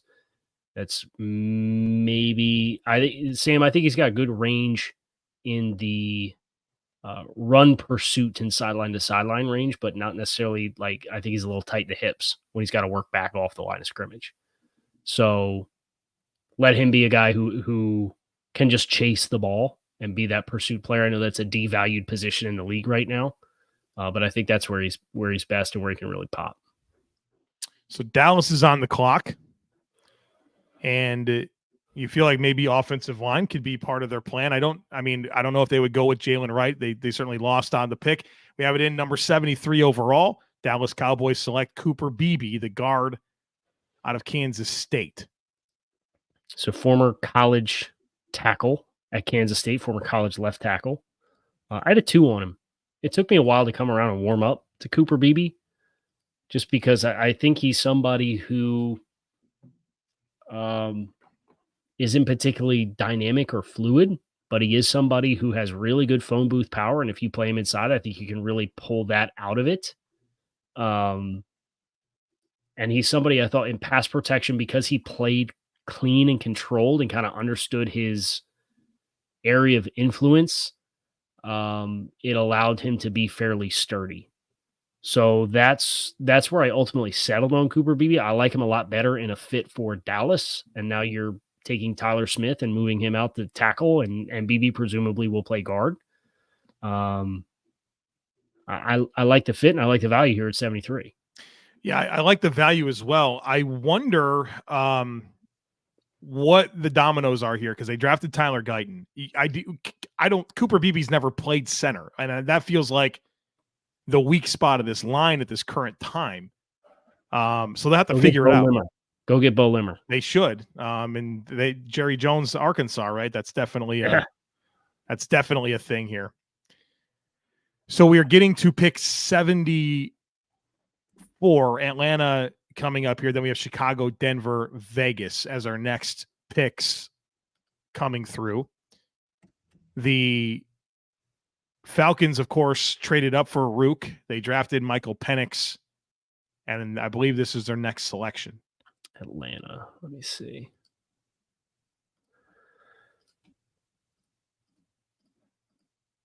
Can confirm. So Okay. Picked at 8, 35, and now this pick here at 74. I would certainly love edge rush. I'd like corner as positions. So who do you like as the next? Do you like Kamara, Booker? Yes, those are my two guys. Those two guys. Kamara and Booker are my favorite, like, third-round edge rushers, and they're both on the board. I'm a big fan of both. I think what's interesting is I do have the two threes, and it's Kamara and Booker, but I have very high fours available in Brennan Jackson from Washington State, Isaac from Penn State, Xavier Thomas, Gabriel Murphy. That's going to have some unique challenges as far as their skill sets. And then their roles, there's kind of intersections of like, where are they best? Where are they actually implemented? But Kamara and Booker do stand out as the two top ones if they do choose to go. And then Jonah Ellis, I would include in that conversation as well. Picks in for Atlanta, so that means we'll get to Chicago, Denver, Vegas, Philadelphia. Surely Philadelphia will just get another amazing addition to their secondary as this continues to roll along. Maybe that'll be TJ Tampa. John jokes and wants an ad read. It is the top of the hour, so don't mess around with us. I like LinkedIn and Ross Jackson cameo. Right, yeah, it's coming. So your wish will be our command here very shortly. I'd love to. Feels like the chat is telling us that it's Braylon Trice. I am now. The chat is now beating me. I don't know what's happened here. So good on you guys. Man, if it looks like it is Braylon Trice, and we debated him quite a bit. And there it is. So with 74th pick, the Atlanta Falcons select Braylon Trice. Class is edge, a disaster. Washington. Interesting player, like not a lot of athleticism, not really the body type that you're looking for, but like the production is absolutely there. Like he was one of the most productive pass rushers in this class. It's just you wonder about the translatability, right? And the Curtis Weaver was kind of the name that you and I couldn't really shake when talking about him. And so I don't know, the draft class for Atlanta just continues to be kind of goofy to me. Yeah, I mean, this is a bottom percentile player in just about everything from a physical skill set. And this physical skill set's not be all end all, right? But he played in the 260s and cut to 245 and ran 4.75. Like, and I think the lack of explosiveness kind of showed up on tape. I thought he played hard. I thought he showed heavy hands, but he doesn't have length. It's 12th percentile for arm length. I thought all that showed up. So if you were telling me that Atlanta was going to go with a pass rusher to complement some of the toolsy players that they've added, like D'Angelo Malone in recent years, exponentially more athletic player. I think you think about, why am I blanking on the name from Penn State, second round pick, transferred from Temple. Oh, Shaka Tony? No, dude, they drafted in the second round. Transfer from Temple. Check it, or will I get it first?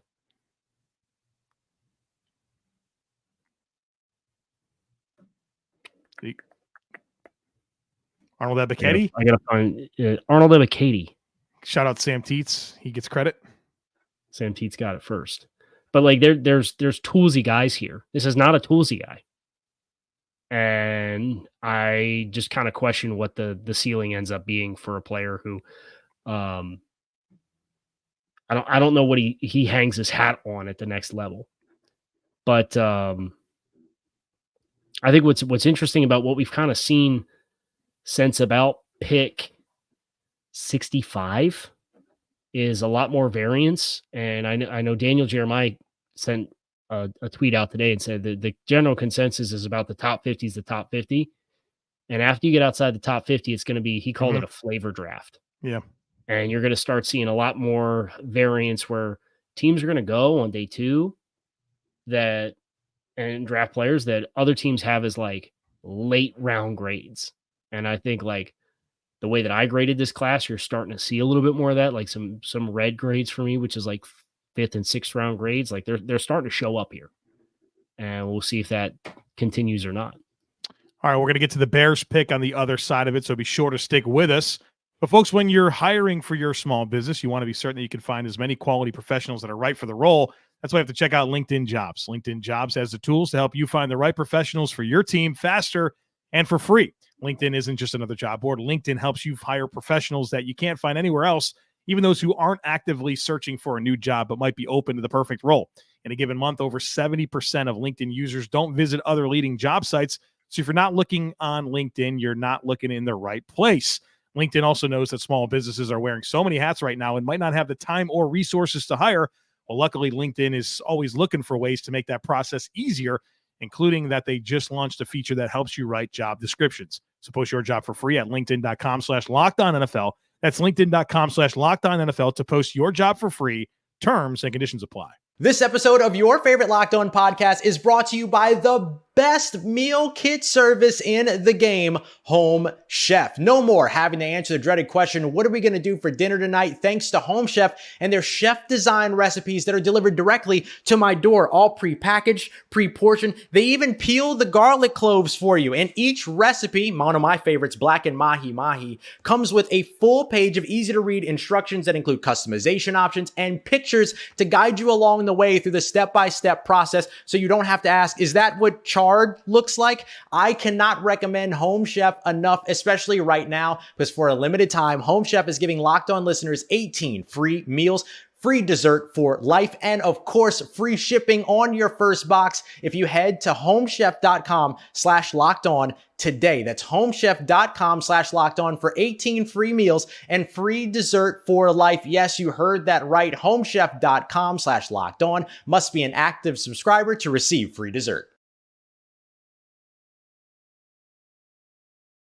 With the Those are 70 wild animals.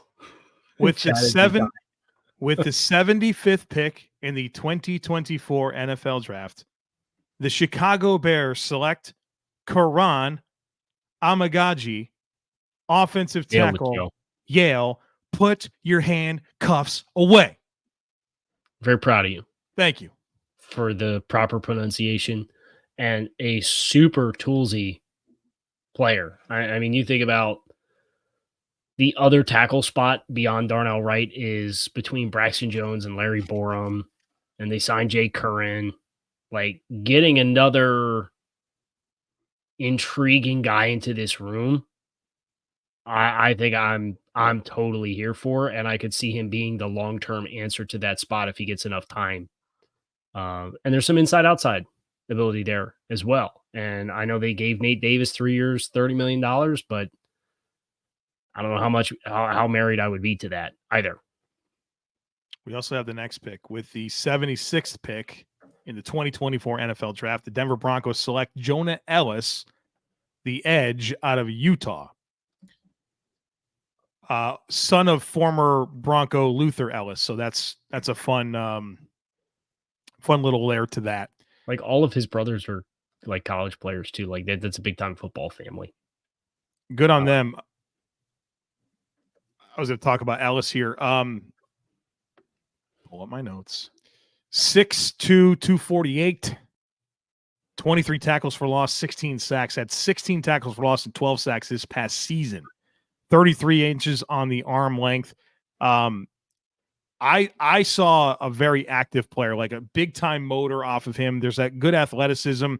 I think he's got to develop his pass rush plan, but I think there's really good first-step quickness.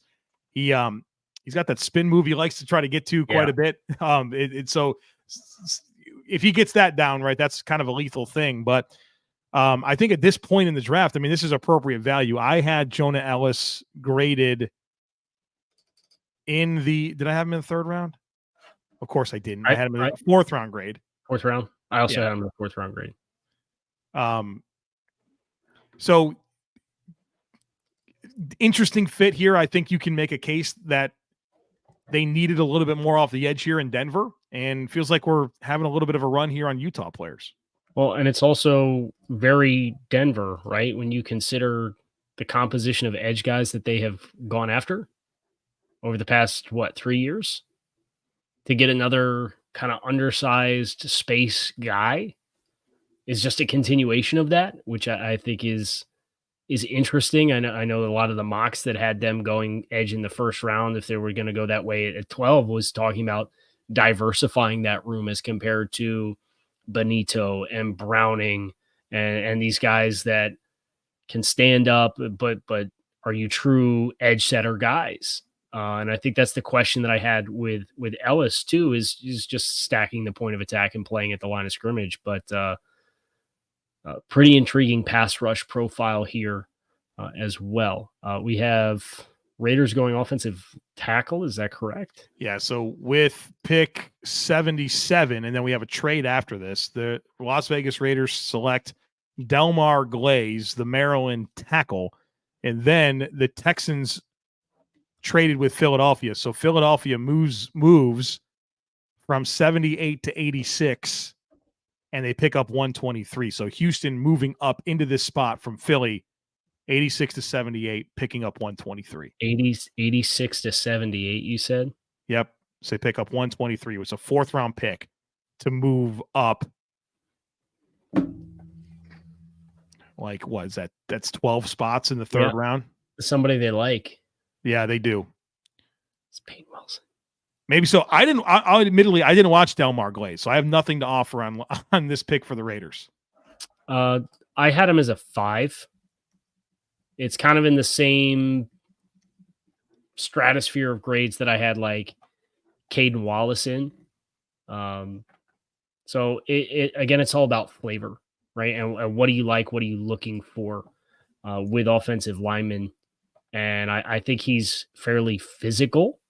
So when you think about the Raiders and what they have with their offensive line group, when you consider Jackson Powers Johnson already being added into that mix, I think he kind of fits the same just stylistic play. This is not a finesse player by any means. So now we're very interested about who Philly traded up for in this trade with Houston. Were you speculating on Peyton Wilson? Wouldn't that just be a cherry on top pick for them? Right, rub your face in it. Right. Right. Or Christian Haynes potentially in this spot. Don't you put that on me. I don't think he's getting to the 5th round. Miami could come up. They could. They probably should. If they're smart, they'd probably come up. But what type of ammo do they have after the 5th round? They could take their 5 and probably a 3 next year. Do the Carolina Panthers. Everett Brown, Amani Edwards specials? No, it was the Matt Corral deal. They did that with the Patriots 2 years ago. They should really stop doing that. It's not working out.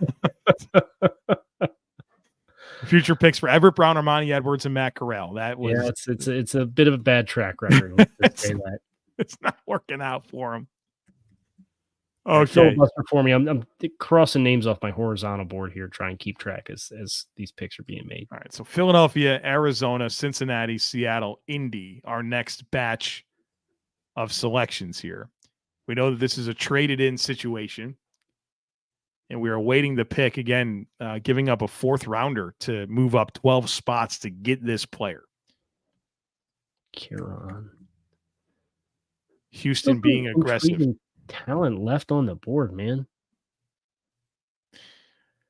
I wonder, man. So this is Houston trading into this pick. Yeah.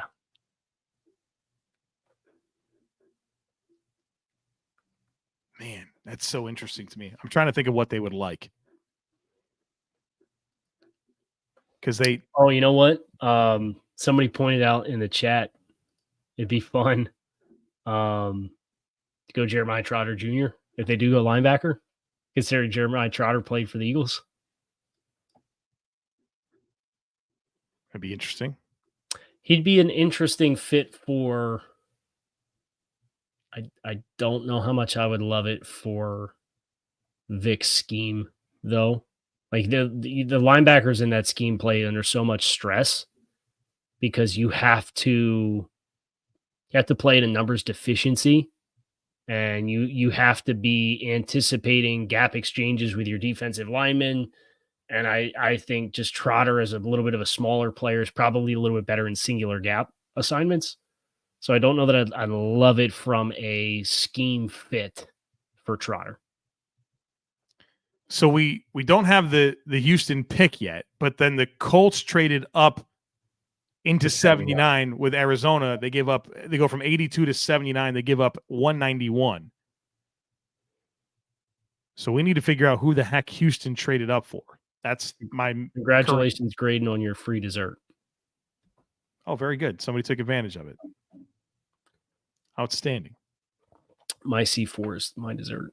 What flavor you got there? Is that one of the Starburst or what? This is the Hawaiian Pineapple Popsicle brand. Wow. Hashtag no free pub, but here we are. Except for C4, the one exception.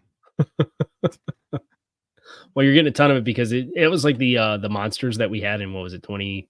Those white monsters? Yeah, in 20, was it 2018? This is Josh Allen draft. Yeah. We had those like crazy that year. That was bad. Yeah, you had me on them. You had me on them for that weekend. Yeah. But you need them for this weekend. Right. It's such a marathon. I'm trying not to. Unsweet tea I'm going with here. That's my form of caffeine.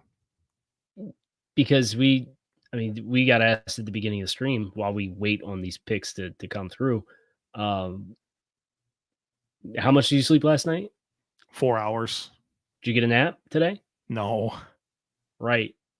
So, I mean, and it'll be like this tomorrow too. We won't necessarily be live, but we're plugged in for all the picks as they happen and doing content. And yeah, there's the after the stream is really where you got to get into the podcast. You got to do Locked On Bills, Locked On Dolphins. We have the pick here for the Texans. So the Texans traded a 4th round pick to move up 12 spots to 78 overall, and they get Kalen Bullock, the safety out of USC. So I like Kalen Bullock. He is a really rangy guy, corner background, ball skills. He can really run. And so I think if you're looking for a guy with range that can maybe fill like a one high role, that makes a lot of sense. Obviously they have Jalen Petrie at safety, who I think is extremely versatile. Skill sets. Right. And they still have Jimmy Ward as well.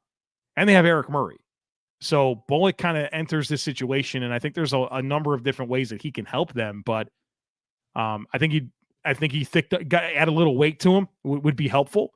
Yeah. But athletic and rangy, man. I enjoyed his film. And the ball skills are there. Yes. Too. I mean, he's got a big time nose for the ball. I thought the slightness of his frame was pretty apparent as a tackler. So I think that's why when you bring up Houston having names like Petrie and Murray and Jimmy Ward to complement that, I think that gives me a little bit more peace of Bullock, knowing that he's a little bit more of a skill specific player to potentially get some run depending on their early, if they want to get him playing time early. We have the pick for Indy. Again, they traded up from 82 to 79. They give up 191. And with pick 79, the Indianapolis Colts select Matt Goncalves, tackle from Pitt. And when Daniel Jeremiah's board came out and he was the number 85 player, we should have been suspicious that he'd go a lot higher than maybe he should have. And then we get another pick, and we're going to get right to it because with pick number 80, the Cincinnati Bengals select Jermaine Burton, wide receiver, Alabama. Wow. All right. Well, we'll glaze right over Goncalves. Let's talk about Jermaine Burton.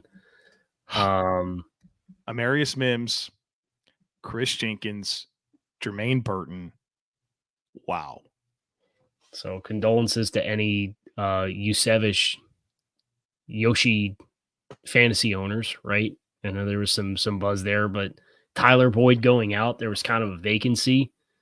And if Burton can stay on the straight and narrow, his vertical ability and ability to separate and track the ball down the field with some of the other threats that Cincinnati has as far as like where your attention's going to be from a coverage perspective. Burton's one that really stands out. This is as good of a value as I've had in the third round alongside Junior Colson and Cooper Beebe from a talent perspective. I love what Cincy's doing, man. I love it. I mean, really, really high upside players. Has there been a roll of the dice, at least with Mims and Burton? Yeah, there's no question. But there's also no question the ability that these guys have. And like one of our big questions for Cincy has been just a lot of new around Joe Burrow in terms of the weapons. I know that Higgins as of now is back and Chase is back, but Boyd's no longer there. A new tight end situation, new running back situation. But this is a heck of a way to reload here, man. And if Burton, I mean, look, 6 schools in 8 years, that's not nothing. There's things to be concerned about. But if it's firing on all cylinders for him, and you'd feel like a leader like Joe Burrow, can really have an influence here, and what they want to be as a football team, that could be a really special selection for them. The chat wants to know if T. Higgins is coming to Buffalo. If you can explain to me how the Bills can take on that contract before June 1st, I don't know. I think there's also a don't trade T. Higgins to right. Yeah, I agree. AFC rival that you're competing with if the Bengals are where they kind of expect to be. Element that makes that one challenging too. They just picked Keon Coleman with the 33rd pick in the draft too. Like they're telling you. Kind of like I'd like Keon and T together. Big body guys outside. That would be that. Okay, so we got to that Jermaine Burton pick pretty quick. So now we have Seattle, Arizona, the Rams, Pittsburgh, Cleveland as our next batch of picks. We're now at pick 81. What can you quickly pull up Seattle's body of work to this point in this year's class? Yes. I certainly can. That's the nice thing about the Google sheet that I am populating everything in. It's Byron Murphy. And so that's it. That's it. Because they traded Leonard Williams was their second round pick. Good pick. That's a good player. He got him on a contract extension too, thankfully. So, right. So this seems like an interior offensive line opportunity. That's where we've kind of been talking about with Seattle. I think it was wise of them to overlook that to get Byron Murphy in the first round, but is this the Christian Haynes spot? I mean, it's sitting here staring you in the face. He'd be a really good fit for stylistically what they do. Scott, keeping us posted, man. Appreciate you, brother. I see there. Yeah, there it is. Yeah, with pick 81, Seattle selects Christian Haynes, guard, UConn. Logical pick. So this is your Damian Lewis replacement with a player who's got more range in the run game than Damian Lewis. 100%. I don't think he's as physically stout, particularly in pass protection. I think that's where he does let up a little bit, but you're on a run heavy offense, or at least we could expect it to continue to be a run heavy offense. It's hard not to like this pick. I think it's plus value at this stage in the draft. A body type that's comparable to Damian Lewis, like we said. I'm feeling it. Yeah, it's a heck of a way to be patient and get an answer for your offensive line. I see a path to being a year one starter for Christian Haynes based on that opportunity. They got Byron Murphy and Christian Haynes as their 1-2 punch with no second round pick. It's outstanding, right? Yeah. It's absolutely outstanding. So John Schneider is very much normalized over the last couple of years after being one of the most strange drafting general managers. It feels like he is 100% I don't know. He got all the crazy out. He did. Yeah, he got the crazy out. That's a good way to put it. That's a heck of a way to put it. So we no longer have to hold our breath when Pittsburgh or when Seattle's on the clock anymore. So Arizona next up here at 82. Oh boy, here we go. We're gonna go with the best player available pick here. Yeah, this is Monty Ossenfort becoming a fan. We're becoming fans of him in his run with the Arizona Cardinals. Now they went Trey Benson was their last pick, right? Yep. And I'm just sitting here looking at my best available guys. Now they've drafted Darius Robinson, Isaiah Adams, Marvin Harrison, Trey Benson, Max Melton. You could go potentially with. Oh, I wouldn't mind them taking another wide receiver and drafting Roman Wilson. That's not what they did. With pick 82, the Arizona Cardinals select Tip Raymond, tight end, Illinois. The tight end. Okay. Blocker. Complimentary player to Trey McBride, right? Who's become a really good-looking young tight end, guy that you really trust to play in line. You said earlier, best blocking tight end in the class.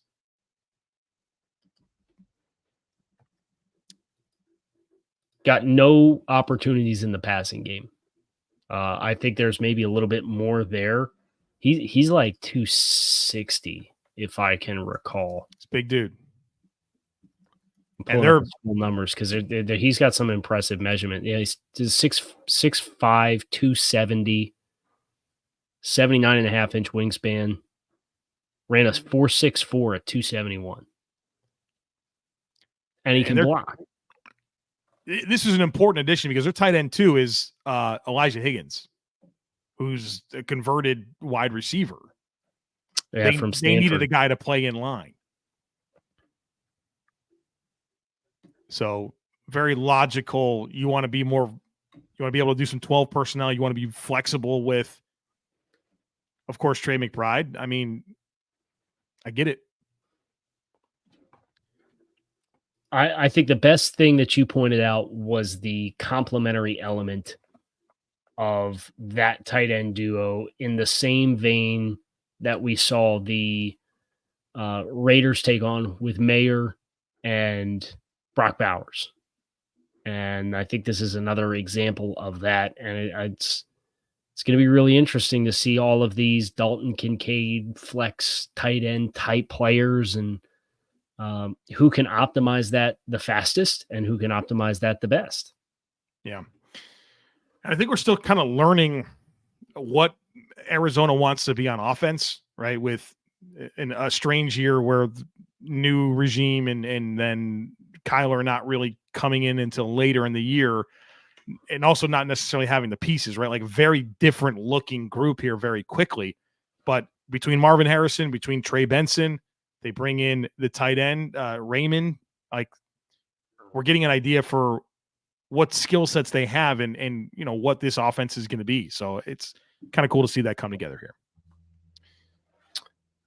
We have a pick here for the Rams. This is interesting. With pick 83, the Los Angeles Rams select Blake Corum, running back, Michigan. Man, so they're going to go Kyron Williams and Blake Corum. This is an running back. Kyle Krabs brand running back combo group. Good for you having the depth, right? Because Kyron Williams, he obviously got the massive run down the stretch last year, was one of the leading rushers in the league. And he's really good in pass pro, but he's not a big player. And for you to have another player who can do a lot of the same things theoretically, I think that's where I can appreciate this pick so that they don't lose their identity in the running game if they have to deal with attrition. That's what I was thinking. It feels like over the last few years, that's happened to them. Yeah. You know, with Cam Akers and like just having to start the most random players in the world at running back. Obviously, their offensive line coming together, I think, helped as much as anything. Kyron Williams is a good player, but kind of having that hedge and being able to share the ball a little bit, I think really does work out. And I mean, you have I think he's such a high floor with that tandem of Williams and Corum, especially in that scheme. So behind those maulers on the offensive line now too. Yeah. You're not even, their interior trios 1,000 pounds. Yeah, you're gonna hide 5'7", 205 behind With that, good like contact balance and quick feet and good vision behind it. right. It's gonna be interesting to see that come together here. So Blake Corum, he's not a Charger, Kyle. We're gonna have to remember that forever. That but he is in Los Angeles. he is. He can go over to Harbaugh's house for lunch whenever he wants. Right. And see Junior Colson and all the things there. So Pittsburgh is up. 2 big-time additions to their offensive line to this point in Graham Barton now and Troy Fautanu and Zach Frazier. Wide receiver a need for Pittsburgh. Corner a need for Pittsburgh. Is this TJ Tampa? Is this Roman Wilson? Feels like one of those 2 spots would make the most sense to me. I would not mind Dorless here either.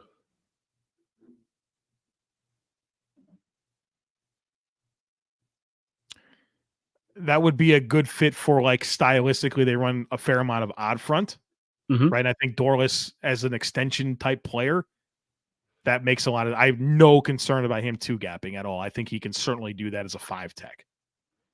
Yeah, you keep him out of the A gaps, but just a crazy amount of versatility to line up outside, head up on the tackle or down in the 3, and I think there's some good guys there that he could learn from and be a valued part of a rotation there if they went that direction. I don't know that he'd necessarily be a de facto high volume player, but as a part of a rotation with guys like Adams, Montravius Adams and Isaiah Loudermilk, like I think we could probably take some snaps out of that group if they were to take him. Yeah, I agree. So our coming picks, Pittsburgh and Cleveland is our next 2. So a couple of AFC North teams back to back. Fun to see Cleveland back on the clock and what they do. Well, and if they wanted to go Peyton Wilson, they can certainly do that. Don't do it. Cleveland's going to have like everything but the quarterback. And if DeJean figures it out, man, a dangerous football team. Right. I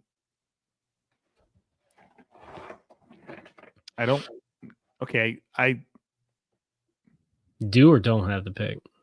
I definitely don't have the pick, but somebody thinks they do. It's clearly not the correct pick because that player's already been picked. So we gotta figure this out.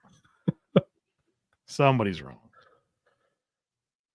But was it on your list of people that you? Yeah, who's been pretty reliable to this point, but this player's already been selected, so that's not. we're not running with that.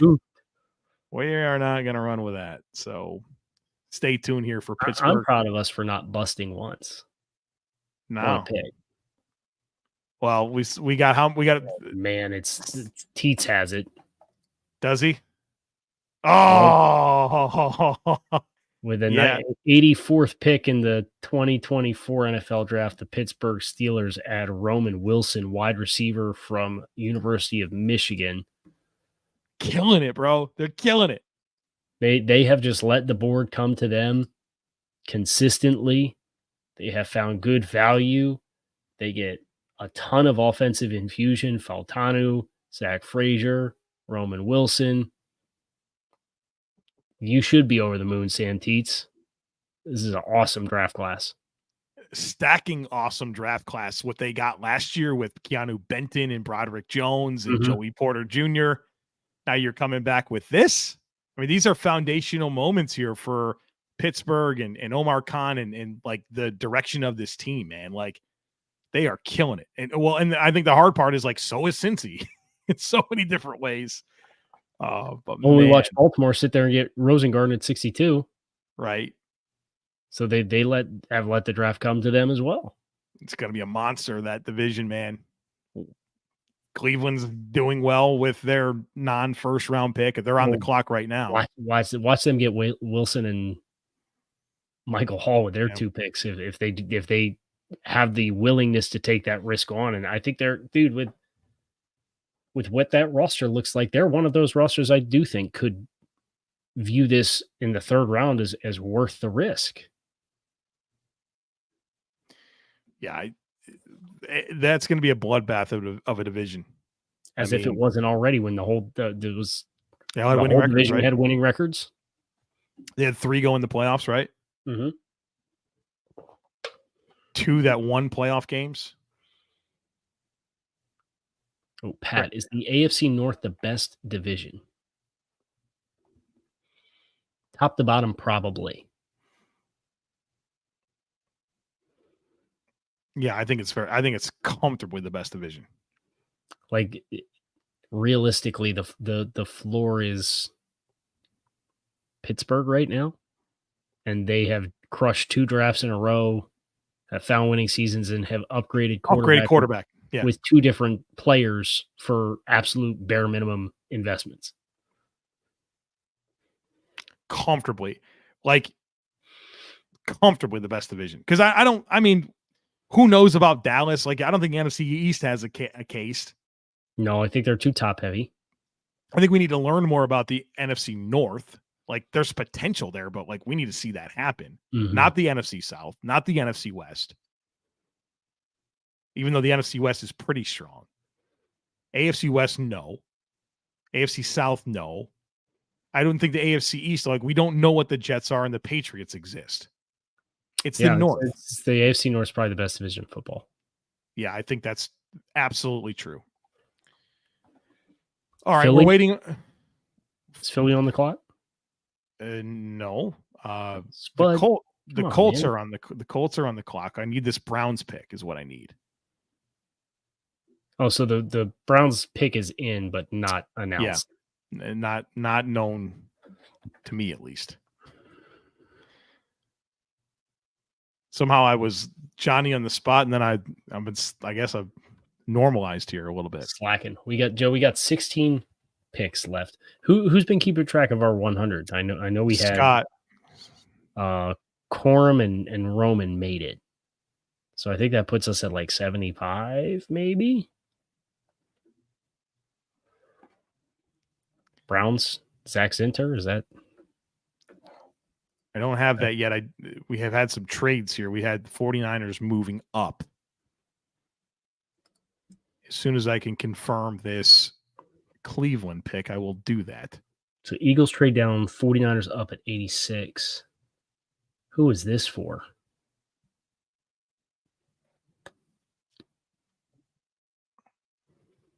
Was their offensive line? I think of them as an offensive line team.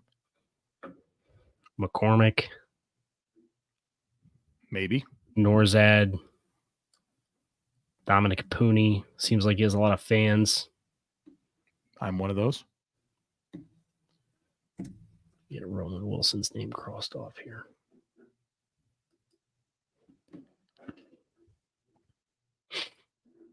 This is one of those things this is one of those times that you and I talked before we went on the air. Like, we've been on for 4 hours. Right.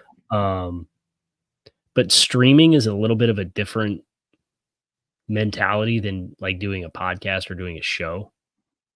And the element of being a streamer where like there's dead air, like when you do a show, dead air feels so awkward.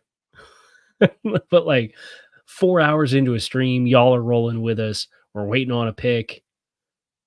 We could speculate on who San Francisco's coming up for. I'd just like to get the Browns pick. Like, why don't I have the Browns pick yet? That's driving me nuts. We're 75 of 84. Okay, so that means our ceiling is 91 at this current moment? Yes. Okay, so we do have the Browns pick. With pick 85, the Cleveland Browns select Zach Zinter, offensive lineman from Michigan. Good for him. Had the big injury late in the season, still going in the top 3 rounds. Probably a stash player, but maybe you look at him as a potential starter next year. And we've looked at Cleveland as a very complete team. I think they had the room to make a pick like this. Yeah. This was and they had a bunch of injuries on their offensive line that really killed them last year. Mm-hmm. And they transcended in any way. But this was my 6th best available player this stage of the draft. I think if he wasn't coming off of the leg break that he had to end his season prematurely, I think he might have been gone already. I think he could have been potentially a late 2nd round pick. the 49ers traded up here. They go from, the 49ers trade 94 to 86. They give up 132. So they give up a 4th round pick to move up like 6 spots in the 3rd round, like in 94 to 86. Pretty aggressive trade here. I mean, I'm pretty sure I invoked the name Brandon Dorlus when they were on the clock at 64. Wouldn't that make a lot of sense?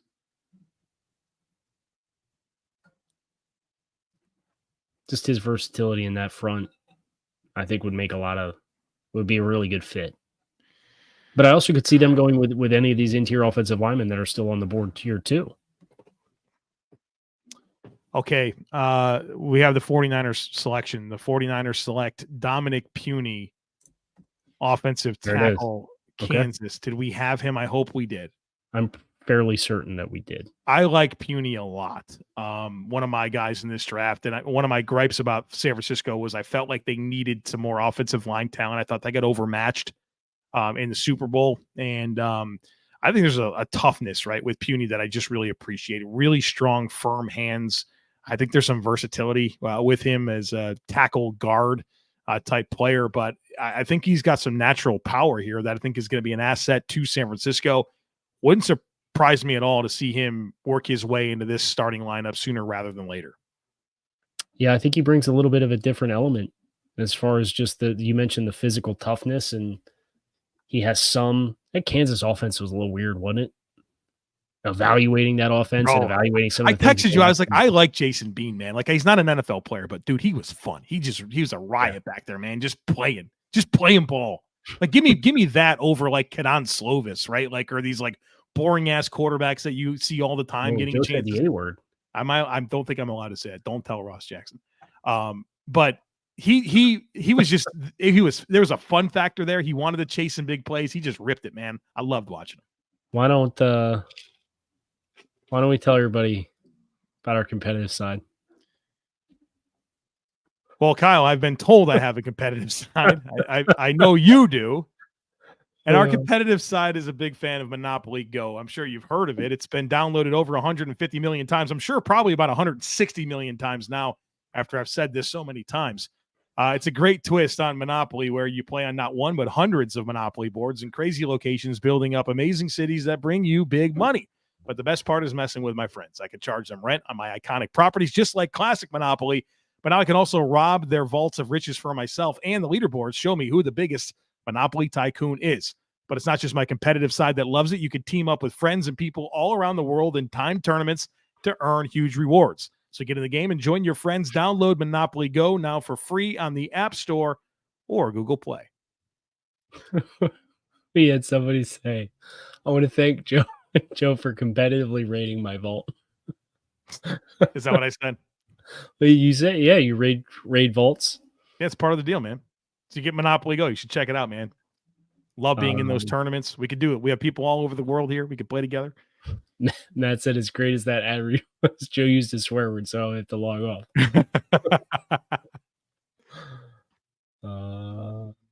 Yeah, here it is. Mr. Googly Pants. I want to thank Joe for competitively rating all of our friends' vaults. Glad to do it. All right, so the picks that we're awaiting here.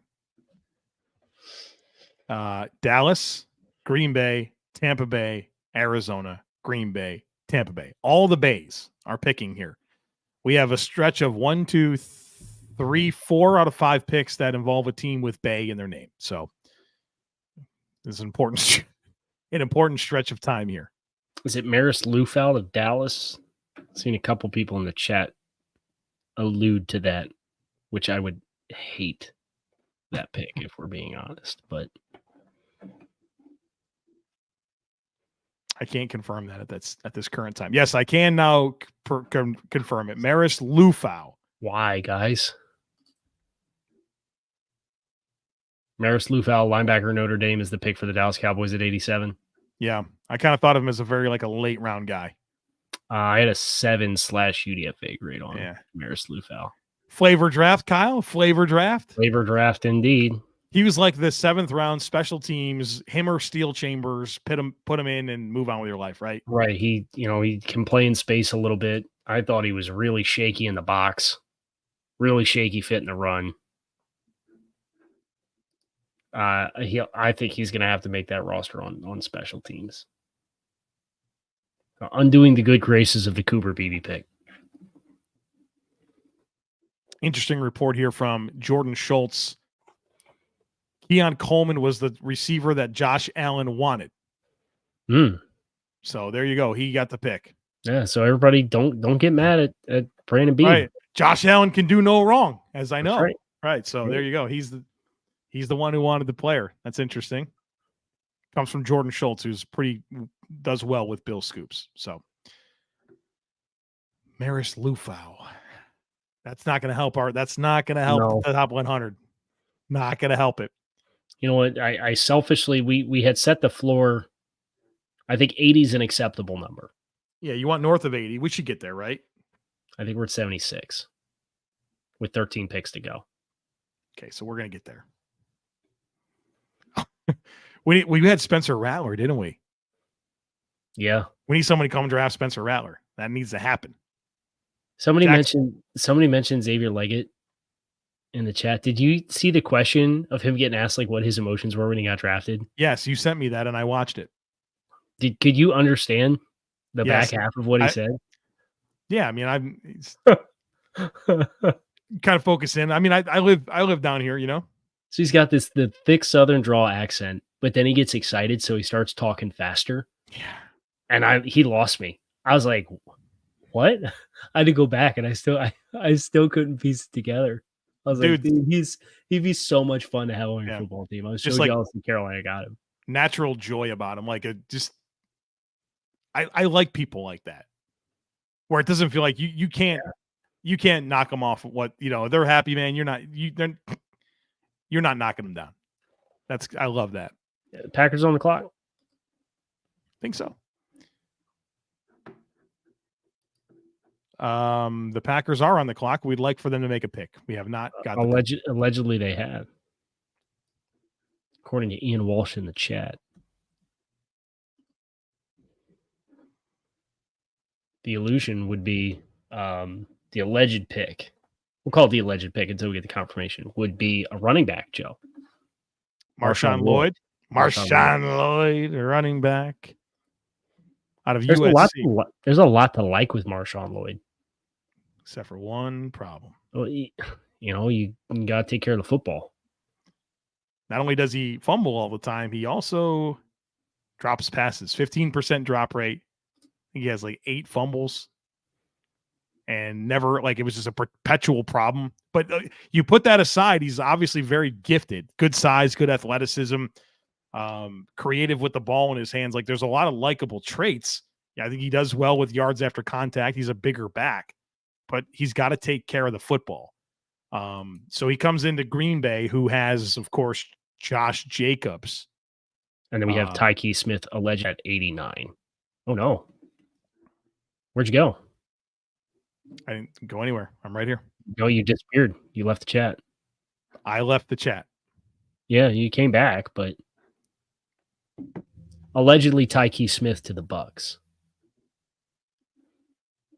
which I'm super fired up about. I like Tyke Smith a lot.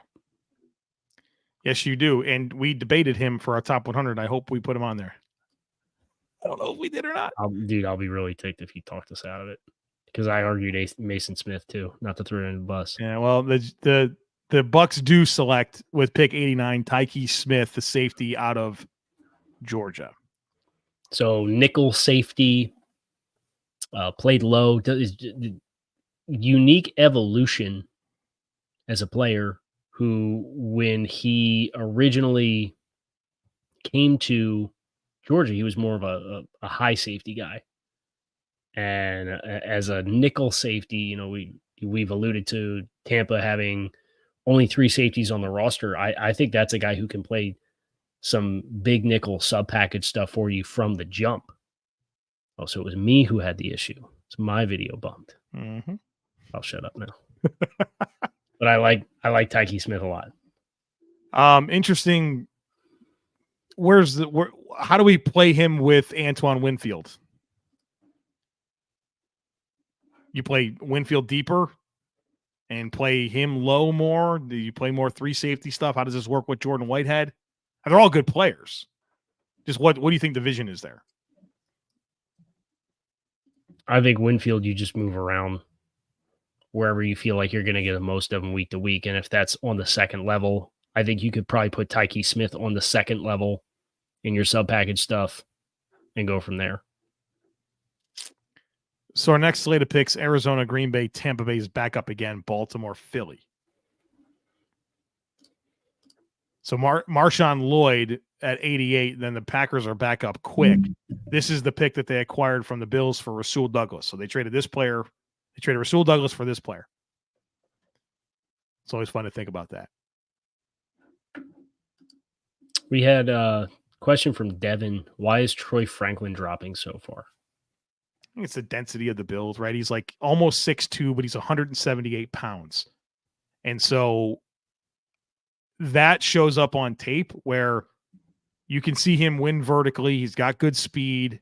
I actually think he's a pretty good route runner, but for a guy that played a lot on the line of scrimmage, I think it's 80% of his snaps on the line of scrimmage for Oregon, you worry about his ability to address contact at the next level, because whenever he had to be physical, you saw that be a problem for him there, where he would get bumped off his spot pretty easily. So I think that's play strength is the concern with Troy Franklin. I think play strength showed up a lot. He had a 10% drop rate this past year. I thought he had some really frustrating, like routine drops, like concentration type drops. So I think he is somebody who is more of an authentic Z as a receiver that's traditionally kind of runs your, not a volume player, runs your routes that lift the coverage. Not a guy that's going to get a ton of targets. Almost just had my first Freudian slip, but with an expletive, and I don't want to kick what's his name out again, who left because you dropped the cuss word. But I think the concerns with the drop, the lack of physicality, I think he did get bumped off his tracks too often if he had to deal with contact. And then the fact that he is, I don't think there's a lot of positional versatility for him as far as the wide receiver routes that he runs. I think if there's anything appealing about him is with Oregon, we had the Cardinals pick, it's Elijah Jones, corner of Boston College, pick 90. To finish up that thought on Troy Franklin, he was their go-to guy, right? Like a good offense. They wanted to go to the ball, him with the ball in big moments. And for an offense that was like 30% of throws behind the line of scrimmage, Troy Franklin's depth of target was still pretty far down the field. So I like how he produced in that offense. It's the projection that you can get concerned about, and that's why I think he's still available at this point in the draft. Seth, Peyton Wilson still being on the board, shocking? No, I don't think so. As talented as he is, 2 season-ending shoulder injuries, 2 season-ending lower like ACL tears. I believe they were both ACL tears. I just think that's a lot for a guy who doesn't have like the real rocked up frame, right? He is a little bit more of a narrow build on top of the injury issues. So I'm sure a lot of teams had him either off their boards altogether or significantly discounted just because of the medical concerns. That's good questions. Pull up my notes. All right. So we have Green Bay, their pick is in at 91, so we need to just get that. Again, they just picked Marshawn Lloyd. Then they picked a good player. Be my recommendation.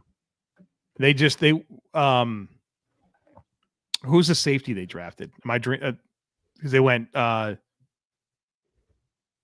Remind me of the Packers Hall if you can. It was Bullard. Was a safety. Bullard, yeah, Bullard. Good call. That was who I'm looking for. So Jordan Morgan, Bullard, Marshawn Lloyd, and whatever player they pick right now.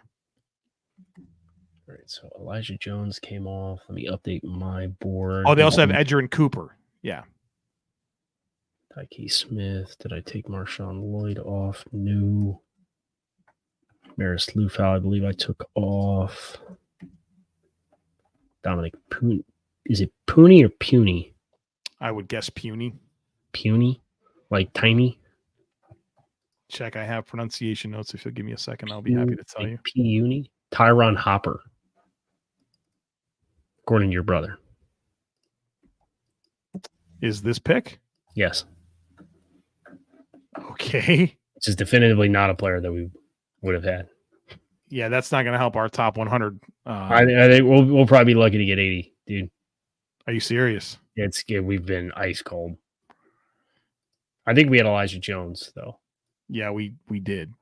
All right, so the Packers draft Missouri linebacker Tyron Hopper. So they get 2 linebackers here in day 2 in Edge Cooper and Hopper. I think this is a special teams guy for them. Now, maybe there's some developmental upside to grow into, but I think at least immediately, I can't imagine that he would take big time snaps. Hopper I had in the 6th. The flavor draft. And we're flavoring it up here. Bucks, Ravens, Eagles, Bills. Your next 4 selections. I feel like the Bucks have had like 20 picks in this round. Best interior offensive line talent still available. It's getting cleaned up pretty good here. I guess Christian Mahogany, Bo Limmer, Tanner Bortolini, Cedric Van Pran, Mason McCormick, Hunter's Norzad is my best available interior offensive line. I have Mason McCormick, Hunter Norzad, Bo Limmer, Trevor Keegan, and Tanner Bortolini, all with 4th round grades. And I liked Bortolini a little. He was a fun watch for me on tape. I liked him a good bit. You know what the comp was, and I couldn't unsee it once I saw. I think it was Lance Erline had it. What's that? Michael Dieter. Yeah, I wonder about Dieter. I thought Dieter was just like a better player in college than he turned out to be in the pros. I would be inclined to agree with you. Started at center his rookie season, I think it was, or started at guard. He started at a spot and then just it felt like he never progressed, and he didn't necessarily have it felt like he didn't have the anchor or the punch power. Kind of reminded me of, who did we sit on the bus with last year at the Senior Bowl? He wasn't a center, but Ole Miss, the old Nick Broker. Nick Broker, yeah, that's right. It's the same kind of play style, but just that inside, dealing with 325-pound defensive tackles is just a hard way to make a living. People asking me who I want for the Bills. I would like Tez Walker a lot, the receiver out of North Carolina. I would like Austin Booker or Mo Kamara, edge rushers. Those would be picks that I like a ton. TJ Tampa stands out to me as a BPA pick. Brandon Dorless would be a pick I like out of Oregon. So those are some names I'm kind of expecting, like Troy Franklin. That's who Josh Allen wants, obviously. So we'll see. Those are some names that are in my mind as the Bills do get closer to being on the clock here. Bucks take Jalen McMillan, wide receiver, Washington Huskies. That would have been a player as well that I would have liked for the Bills. Malik Washington, yeah, that's another good call out there, Joe. Jalen McMillan's a nice player. Yeah, route runner, right? Yeah, very smooth. I think Polk was a little bit more twitch, and McMillan, I thought, looked a little bit more like a Dunze as far as just like how graceful he was and how he moved. I think that's a nice add at this stage of the game. I think, Tampa, we talked about their weapons and potentially getting some infusion of young players there. They found some explosive, young late round guys as of late, but I think McMillan brings a level of polish that I don't think anybody after Godwin and Evans have at wide receiver. Yeah, different type of skill set for the room as well. So I think it's a good pick for Tampa. Receivers have kind of been taken quite a bit, but I think getting guys like him and Roman Wilson here lately, really, really nice selections. Yeah, good values here in the third round. Baltimore, Philly, Buffalo, Jacksonville, Cincy. Your next slate of picks. We're waiting on Baltimore to make their selection. Then we'll get to Philadelphia. Again, Philadelphia, they traded back, if I'm not mistaken. Yeah, this is the pick that they traded with San Francisco to move back. So there's the loop. Tyron Hopper is who Green Bay traded for Rasul Douglas. So there's that. Who's your best available quarterback? Quarterback? Spencer Rattler. Who's your best available running back? Jalen Wright. I have Bucky Irving. Who's your best available wide receiver? Tez Walker. I have Malik Washington. Who's your best available tight end? Theo Johnson. Who's your best available offensive tackle? Javon Foster. I also have Javon Foster, the 5th round grade. Who's your best available interior offensive lineman? Bo Limmer. Mason McCormick. Who's your best available interior defensive lineman? Dorless.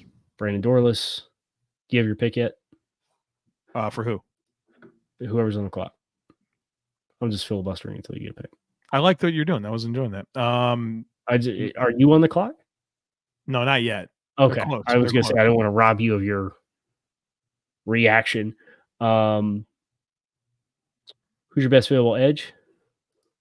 Mo Kamara. Who's your best available linebacker?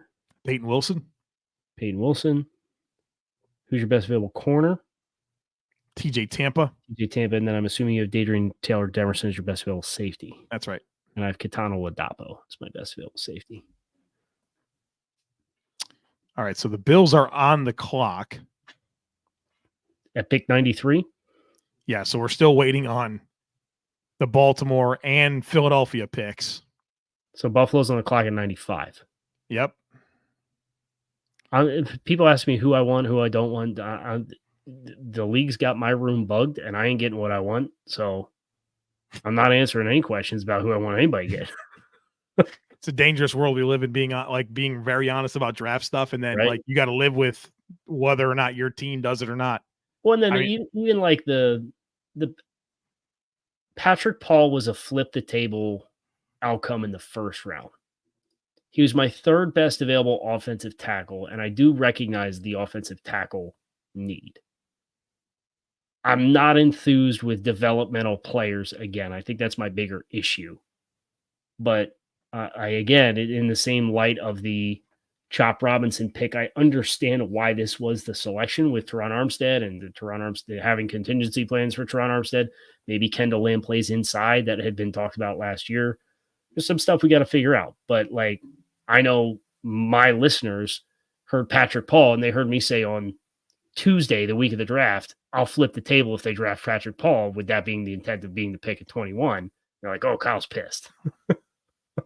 Ravens select Adisa Isaac, the edge rusher out of Penn State, which I hope is helpful for our top 100. I believe we had him. And then Philly went Jalix Hunt, huh? If you got it and that's good, then go with it. That's what the chat is saying. So there you go, bub. Light me on fire. We joked about putting Jalix Hunt in. Yeah. Top one. This is, who was the Colorado linebacker they drafted? Come on. Devin Taylor. Davion Taylor, yeah. And it's like a dude was like a track star, played like 2 years of football, and they used a top 100 pick on him. It's like, why? And Jalix is very toolsy, and I understand why there's excitement there, but for a top 100 pick over Mohamed Kamara and Austin Booker and some of the other guys of the edge group, it's not for me. But let me get a desizing. Yeah, and then I guess you have Jalix Hunt. That is done to Philadelphia. That's yes, thing. that is the other pick. Now the Bills are on the clock, folks. Here we go. Give me Tez Walker. I think Troy Franklin's definitely in play. Ooh. Nope. Okay. Sorry. Got me all excited. Got excited. I got excited. What did you think it was? Did not, you see a name on the timeline? Yeah, I saw a name. I saw a name, and I was like, "Oh, that'd be good." Come on, the Bills. Get us to number 80 here. That's what we need from you. Are we at 79? Yeah, we're at 79. Oh, we can still do it. We just got to run the table. We can do it. Okay, all right. With the 95th pick in the 2024 NFL Draft, the Buffalo Bills select DeWayne Carter, defensive tackle out of Duke. Okay. And what did I have him graded? I think I had him as a 4. I think you had him as a 4 too, because we had some discourse. Yeah, on him. Man, I think the Bills needed some interior pass rush. And so I am excited to get him. They needed some cost control in their depth, right? They're paying Ed Oliver and Daquan Jones. And then they have Deshaun Williams and Austin Johnson as their primary backups on 1-year deals. And so I think getting DeWayne Carter on a 4-year cost control deal, a guy that is 302 pounds, 33-inch arms, runs sub 5 40-yard dash, productive. I mean, maybe not this past season, but 25 tackles for loss, 12 sacks for his career, 7 forced fumbles, a really hard, like, charging player. There's pass rush ability here. And so I think I like the idea of improving the depth of your interior and getting some pass rush and getting some youth. Now, he's a little bit older. He's going to turn 24 in December this year. But this is a player, I think you even said to me, Kyle, in our conversations, you're like, you felt like DeWayne Carter was a Bills type player. I did. Yep. So good call out there.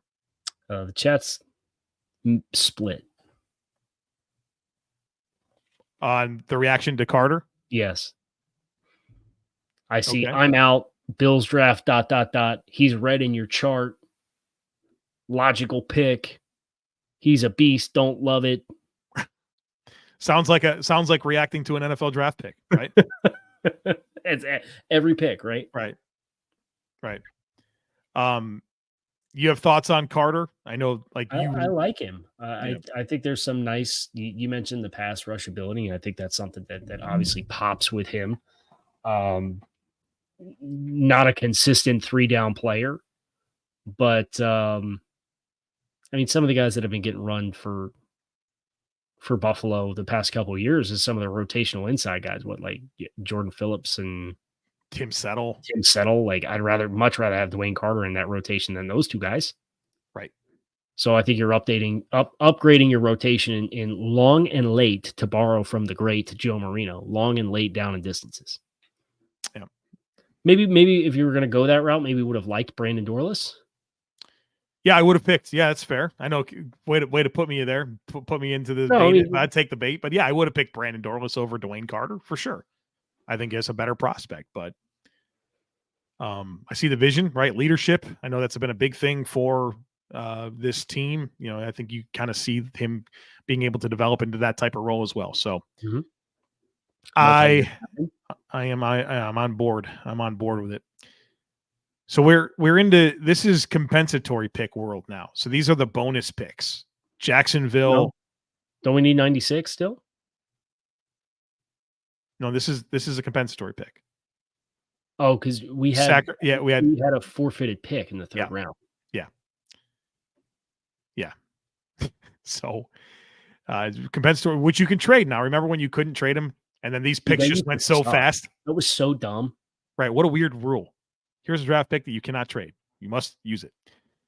Jaguars, Bengals, Steelers, Rams, Commanders will get us. Everybody. The Dolphins forfeited their third round pick as a part of the tampering allegations for Tom Brady and Sean Payton. So did we have DeWayne Carter on our list? That's going to be, did they get us to 80? I don't think so. Oh, you hate to see it. So we should probably, between that and trading with the Chiefs to let them get Xavier Worthy, you guys are really on the shit list now. Right. Just absolutely destroying everything. All right. Why did you guys trade with the Chiefs, by the way? Because it was the best deal for the Bills, you know? Apparently, Xavier Worthy's the next Tyreek Hill. I heard that. Sue, I have also heard the Vikings or the Falcons are going to get popped for tampering, only to piss off the guy that they tampered with. Because Kirk's agent said they found out when the team was on the clock, they were going quarterback, and it made him mad. That's what they said, right? Yeah. Do you feel like that some of that stuff's goofy? Like people get all twisted up about like, well, what we didn't notify the players that this was going to happen. Like, do you have a burden to do that? I don't know. Josh Allen gets to handpick what wide receiver he wants at 33. Like, just do something that's different. Is it? You at least include you on the discussion. Be like, hey, we have this premium asset, top 10 overall player.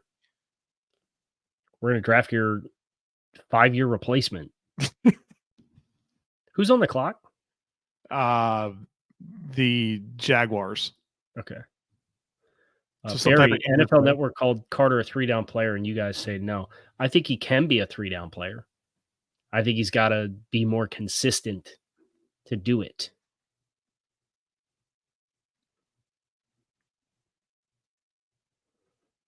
Yeah, I think you think about a place like Duke too, right? Like we're not like brimming with defensive line talent, right? And you think about guys playing together and fitting the run. Counterpoint. Right. Talk to me about the ACC offensive line. Obviously amazing. Great trench play. Got Gonclave's going in the top 100. You know what I mean? Mason Johnston, the best Clemson offensive lineman in the history of the program. I think so. Certainly better than Mitch. You just texted me a couple weeks ago. Hope he's doing well, Mason. He hit me up recently too. Good dude. Hey, Andy, thanks for tuning in. We're just wrapping up. I have not peed yet. Is now that a point of pride for you or what? It's now a thing. Yeah. You want to piss, don't you? So bad. I'll be honest. I do have to pee now. What are you doing, man? Go to the bathroom. We're in compensatory pick window. We got 4 picks. 5 picks, 4 picks. Doing this to yourself, man. You're nuts. You're absolutely nuts. I'm just waiting on the world to change, waiting on Jacksonville to make a pick here. Right. It'd be helpful. Like I'm not even late on this, right? Nobody has it. I haven't seen it. Wire to wire Kyle. That's going to be my new Twitter name. Wire to wire Kyle. You wouldn't. You're right, I wouldn't. It'd be funny though. Super competitive. You're right, Sam. Right. So Monopoly. They get this done before 11:30. We don't have to talk about LinkedIn, you know? That's right. Did we do an 11 o'clock though? We might have missed it. What better time than now? Oh, it's okay. Waiting on Jacksonville. LinkedIn. I just did Monopoly. Yeah, so it's LinkedIn. When you're hiring for your small business, you want to find as many quality professionals that are right for the role. That's why you have to check out LinkedIn Jobs. LinkedIn Jobs has the tools to help you find the right professionals for your team faster and for free. LinkedIn isn't just another job board. LinkedIn helps you hire professionals that you can't find anywhere else, even those who aren't actively searching for a new job, but might be open for the perfect role. In any given month, over 70% of LinkedIn users don't even visit other leading job sites. So if you're not on LinkedIn, you're looking in the wrong place. In fact, 86% of small businesses get a qualified candidate within 24 hours. So hire professionals like a professional on LinkedIn. So post your job for free at linkedin.com/LockedOnNFL. That's linkedin.com/LockedOnNFL to post your job for free. Terms and conditions apply. Ross Jackson jump scare coming your way. Just be prepared. This episode of your favorite Locked On podcast is brought to you by the best meal kit service in the game, Home Chef. No more having to answer the dreaded question, what are we going to do for dinner tonight? Thanks to Home Chef and their chef design recipes that are delivered directly to my door, all pre-packaged, pre-portioned. They even peel the garlic cloves for you. And each recipe, one of my favorites, Black and Mahi, comes with a full page of easy to read instructions that include customization options and pictures to guide you along the way through the step-by-step process so you don't have to ask, is that what chard looks like? I cannot recommend Home Chef enough, especially right now, because for a limited time, Home Chef is giving Locked On listeners 18 free meals free dessert for life, and of course, free shipping on your first box if you head to homechef.com/lockedon today. That's homechef.com/lockedon for 18 free meals and free dessert for life. Yes, you heard that right. Homechef.com/lockedon. Must be an active subscriber to receive free dessert. Jacksonville selects Florida State cornerback DeJean Jones with the 96th overall pick in the 2024 NFL draft. With the 97th All we had pick. to do was do the ad read, and it would have came in. Right. 97th pick, Bengals kit, McKinley Jackson, defensive tackle out of Texas A&M. They do. Kyle, what's wrong with Brandon Dorless, man? What's going on here? I mean, McKinley Jackson's a totally different body type, right? So, for sure, but 97 for McKinley Jackson. Are we sure? Well, it wouldn't have been my 97th pick. It would. I had a late 6 on McKinley Jackson. So all the goodwill that Cincinnati's built up with these amazing ruined it. It's over for them. Ruined. Right. Top 100 pick on McKinley Jackson.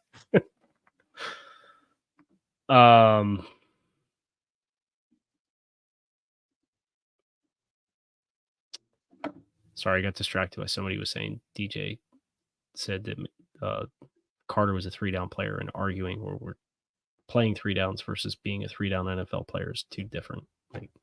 We just don't agree on whether he's ready to do that in the NFL or not. That's all.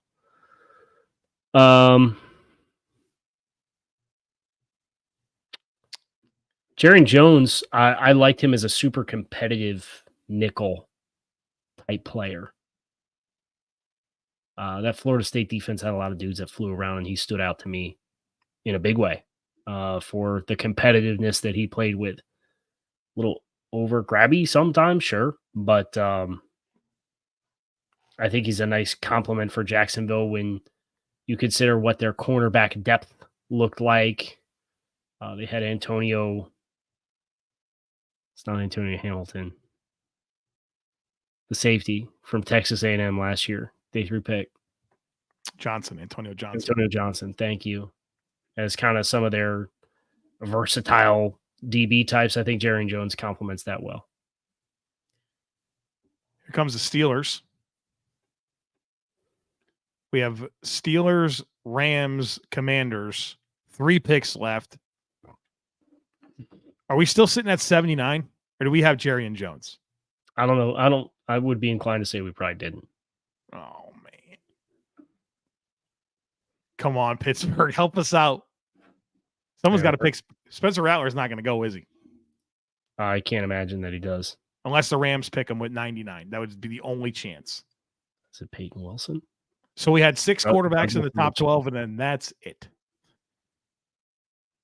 I think we should really just abolish day 2 quarterbacks, though. I don't disagree with that. And you have conviction to draft a guy in the top 45, you should probably get the extra year on the contract for a quarterback contract. Peyton Wilson, linebacker, NC State, Pittsburgh Steelers. Yeah. That's number 80. Of course, it's Peyton Wilson. And Spud, I have Dwayne Carter rated higher than Joe Marino does.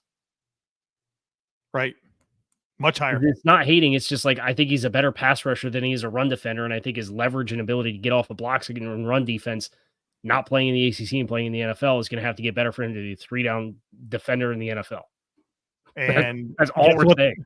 Guess what the Bills have? Daquan Jones and Deshaun Williams and Austin Johnson, who are run defenders. You had room for a guy that's more of a penetration style player. Okay. He was the highest 4th-round grade I could give. He's almost the top 100 pick. I like him more than Joe. So I'm not hating, I promise. Yeah.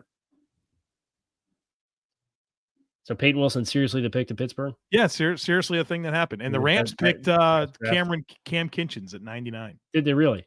Man, they love – that's not really surprised. They got a lot of run out of Fuller. And Jordan Fuller's a great name to invoke for a player that had instincts and didn't run well at all, but they still got a ton of mileage out of. So that's not super surprising that they would take a roll of the dice on that kind of player. I don't think we had Kinchins, Kyle. Well, he was another one of the guys we went back and forth on, but we're at 80 at least. Yeah, we got 80.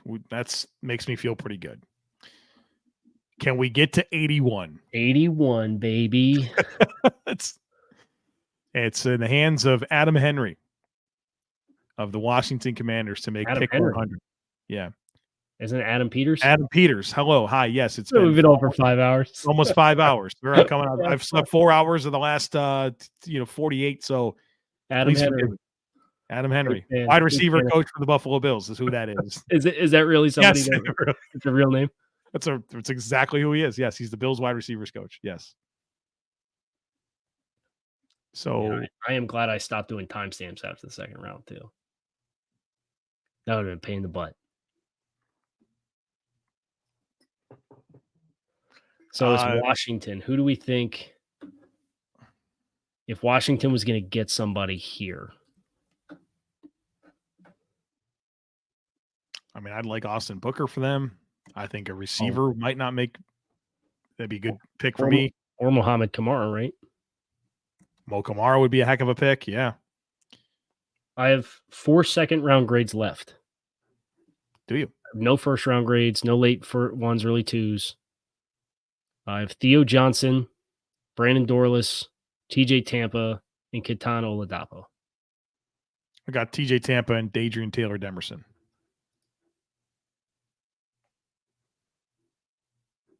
Man, the Steelers crushed it, man. Are you kidding me? Peyton Wilson, Roman Wilson. This is unbelievable. Yeah, just wow. Like, just did not miss in my mind. That's unbelievable. So this is pick number what? 100. 100. Sam Seeds, you should be on the moon, my guy.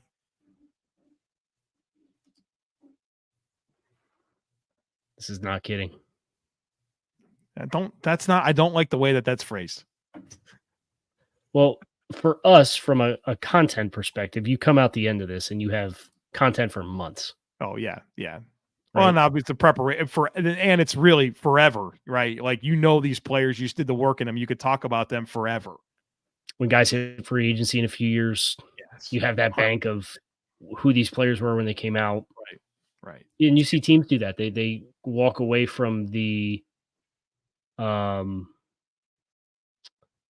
draft process, and there's players that left an impression on them in the interviews that they didn't get because somebody else drafted them, and then they hit free agency and they're like, I remember talking to you back then. And sometimes that helps in free agency too.